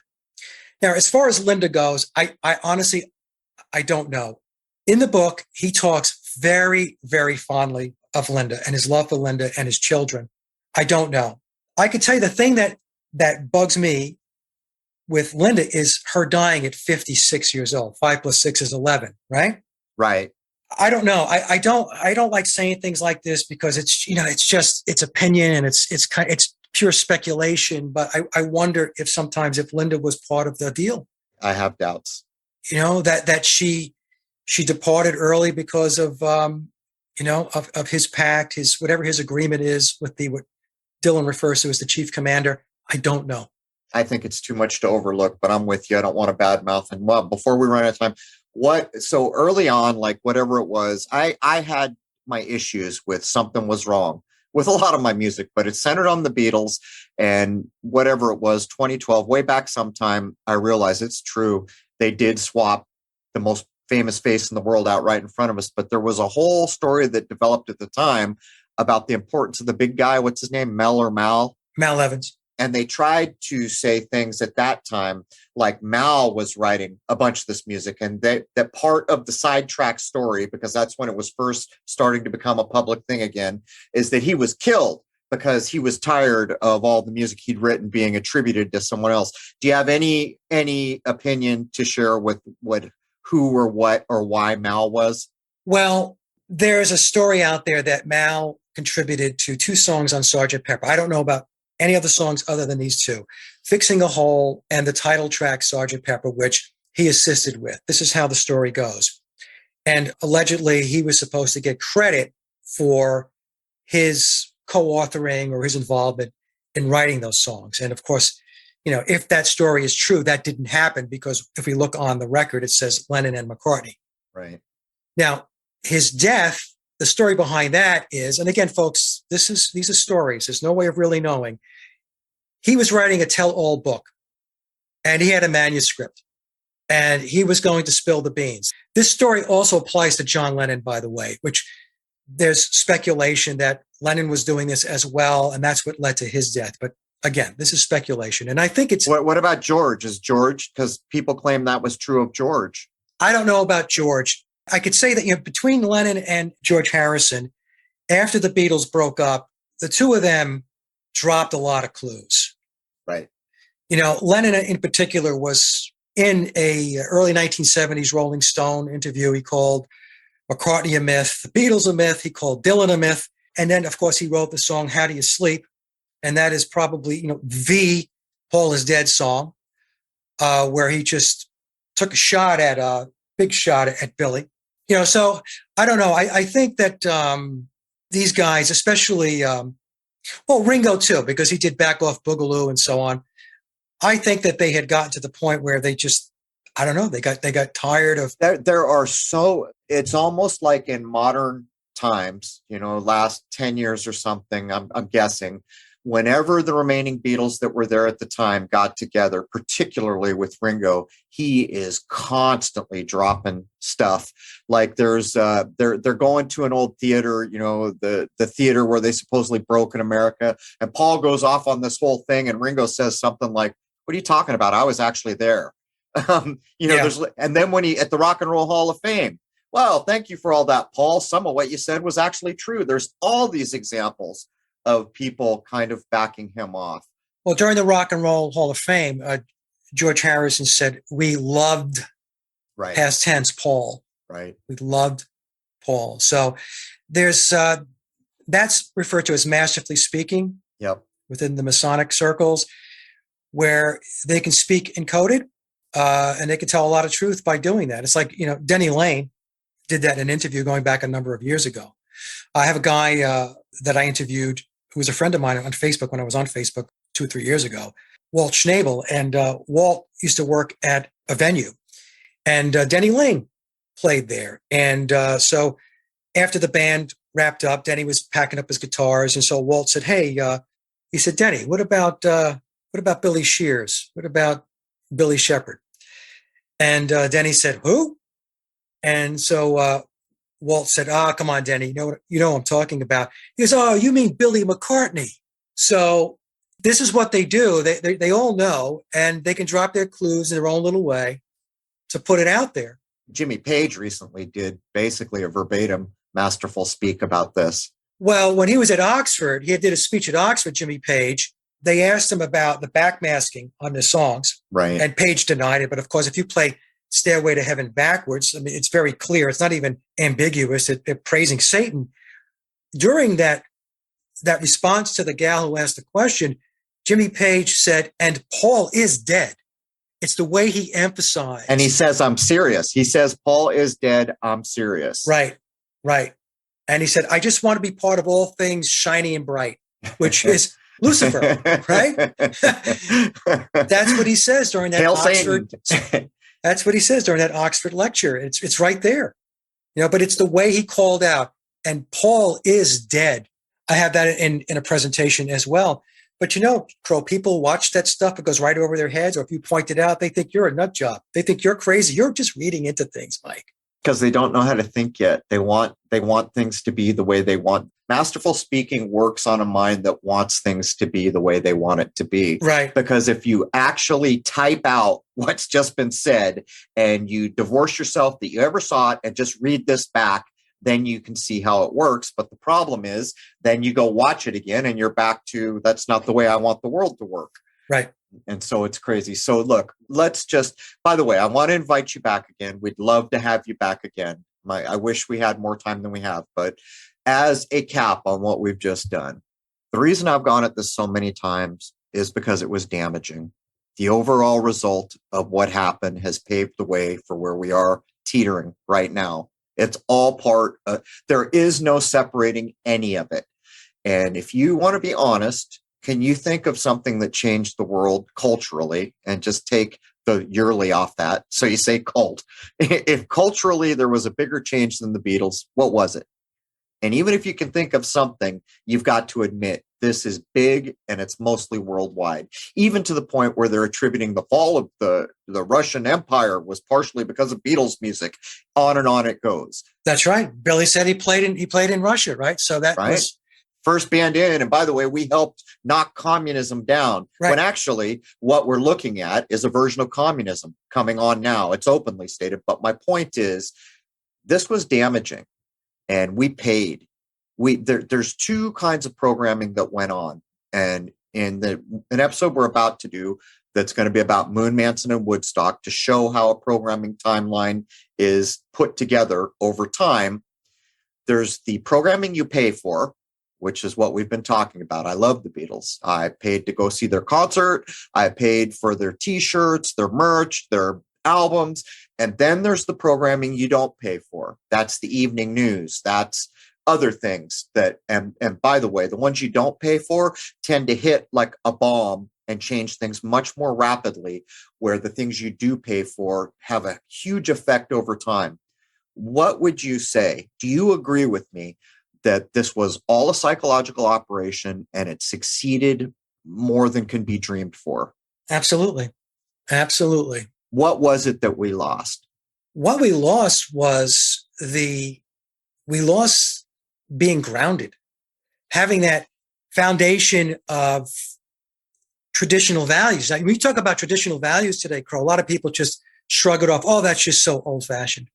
It is now. There's no lie in that statement, but they have no idea what they're talking about and what's been lost. But what people have to understand is that the dismantling of the natural order has landed you where we are today. So what I do is I tell folks, let's use 1960 as a stake in the ground. And let's fast forward to 2022, 60 years. Those of us who have been around long enough will easily acknowledge that the level of transformation and change has been unbelievable and not for the better. It's overwhelming. It's overwhelming. It really is. And, the uphill battle that you have, I have, Jason has, all of us have, that are trying to get the word out, trying to get the truth out, trying to explain what is going on here. It's a monumental task. It's huge. And the Beatles played a gigantic part in it. And that's, folks, that's very, very hard for me to say because I grew up with them. Soundtrack of your life, right? I mean, we're talking about the soundtrack of our lives here. Yep. The Beatles are the biggest sacred cow, I would say. Oh, let me tell you something. I'll vouch for that because if you can only imagine the amount of hate that comes my way whenever I talk about this. So when you guys post this and, and stuff like that, put your seatbelts on because there's going to be a lot of people that are just going to be going out of their minds. Well, this isn't the first time we've whipped out the sniper, but the truth of it is, and there were points, years ago when I thought, well, I'm really starting to take control of my own life. I'll be immune to this programming. No, you're not. No, I'm not. No, I never will be unless I get so much more spiritually advanced than I view myself as now. Yep. Penny Lane is still in my ears and in my eyes, and it always will be. I can't unknow that. I can't undo. It is what it is. But to recognize what's actually been done, and what's even sadder is, when I got to James Shelby Downard and others, there's a good possibility that what we've managed to do here is revelation of method. Yeah, and it's not just the Beatles, Crow. So, I mean, Right. We have so many genres of music, and each genre is targeted to a specific generation, a specific part of the population. And all of these genres of music are all interconnected, folks. That's why we're about to do Moon Manson Woodstock. We're talking about a murderer that changed culture in ways that you can't even fathom if you weren't alive back then. In one of the hottest summers that you can remember, almost like the weather was tied to it. We're talking about NASA. They do stuff with space, right? That's not connected. And then we're talking about Woodstock on the other side of it. It's all the same thread. And as a matter of fact, there is no separating any of the ideas that we're about to cover that I just laid down that doesn't stretch back to everything we've talked to today. There is all a programming thread that makes up what we call culture, which we might as well just quit calling culture. We just call it a cult. Call it what it is. It's manufactured. True culture is the elders of a society handing down things that are important, right, that need to be known by the next generation. And that includes what they've learned in their lifetime and what they were handed from their parents. That is not what we've had in my lifetime. There is no culture. What I recognize as culture in the world that I grew up in, where I live, is I like some movies and I watch some TV. And by the way, I love music. That's what culture has been in my lifetime, mostly. But with that, Jason, I bogarted. You knew what was going to happen. Is there anything you want to get in before we wrap up here with Mike? Yeah, I've got two last points for everyone to think about.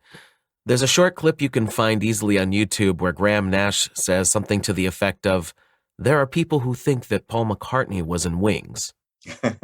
Right. The other one is, how good of a piano player was James Paul McCartney? Because, man, there's some pretty good piano playing later on, isn't there? That's right. Well, George Martin played virtually all of the piano and keyboard work before 1967. Then after that, Billy did the piano work. I wonder if Billy has a coat of arms. He must, right? He does, but the problem is we don't know his true last name. I mean, the book says Shepherd. Some people think it's Campbell. That's why I use Shears, because that's the name he gives us on Sgt. Pepper. When he introduced to you, Billy Shears, right? So I just stick with Shears, and I don't get into the surname debate because it's just running around in circles. Mike, thanks so much for coming by. I know Rose is going to ask you to come back on again. We can catch up. Maybe we can skew the conversation so that it's not completely centered on what we just did. Jason and I were talking the other night, and I had to say it because what always happens, what's going to happen when this goes live, is someone's going to say, "How dare you?" Or more likely, they'll say, "Well, maybe that was the Beatles, but this other band that I love, they were completely innocent in all this." And what I said to Jason was the other night, I said, "Do you even dare to take a look at Dark Side of the Moon?" I said, because I tell you exactly what you're going to find. And I even said to Jason, even though there's actual footage of them working on the music, I can already see the fingerprints of what we are going to find. And part of me knows that for an album to be on top for that long, it has to have the nod. This is what I recommend to everybody. Okay. So if you think that I'm nuts, Crow's nuts, Jason's nuts, about how the music industry really works, there's 3 documentaries I highly recommend. The Wrecking Crew. That's how the music industry worked in the 1960s and 70s. Watch Muscle Shoals, released in 2013.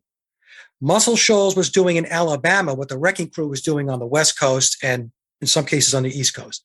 The third documentary to watch is Hired Gun, and that takes you from 1980 going forward.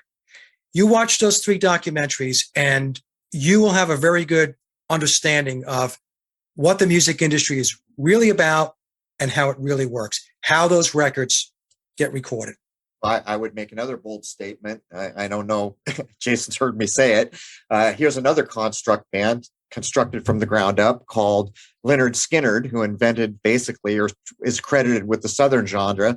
But I will quote one of their most famous songs. Muscle Shoals has the Swampers, and they've been known to do a song or two. That's right. They tell you right in it. Anyhow, Mike, please tell folks where they can find you one more time. Yes. So, folks, my hub website, Sage of Quay, SAGEOFQUAY, sageofquay.com. All of my links are there. It's one-stop shop. And that's where you can find me. All right, perfect. Well, let's throw a couple emails before us old guys are gone and there's no one around to remember, way back then. If we have you on again, we would round it up and think of an interesting thing that we can deliver partially by dint of age and partially, research and other things. But Jason, anything else you want to add in? Mike, thanks for the time, by the way. I've wanted to talk to you about this subject matter for ages, so looking forward to part 2. You're very welcome, guys. Anytime. All right, perfect. Everybody listening, that is the end of hour 2 of episode 481. This has been Jason Lindgren and Mike Williams, also known online as the Sage of Quay. With that, I will bid you all adieu, and I would like to wish each and every one of you in the entirety of this world a happy, healthy, and higher-minded new era. Cheers.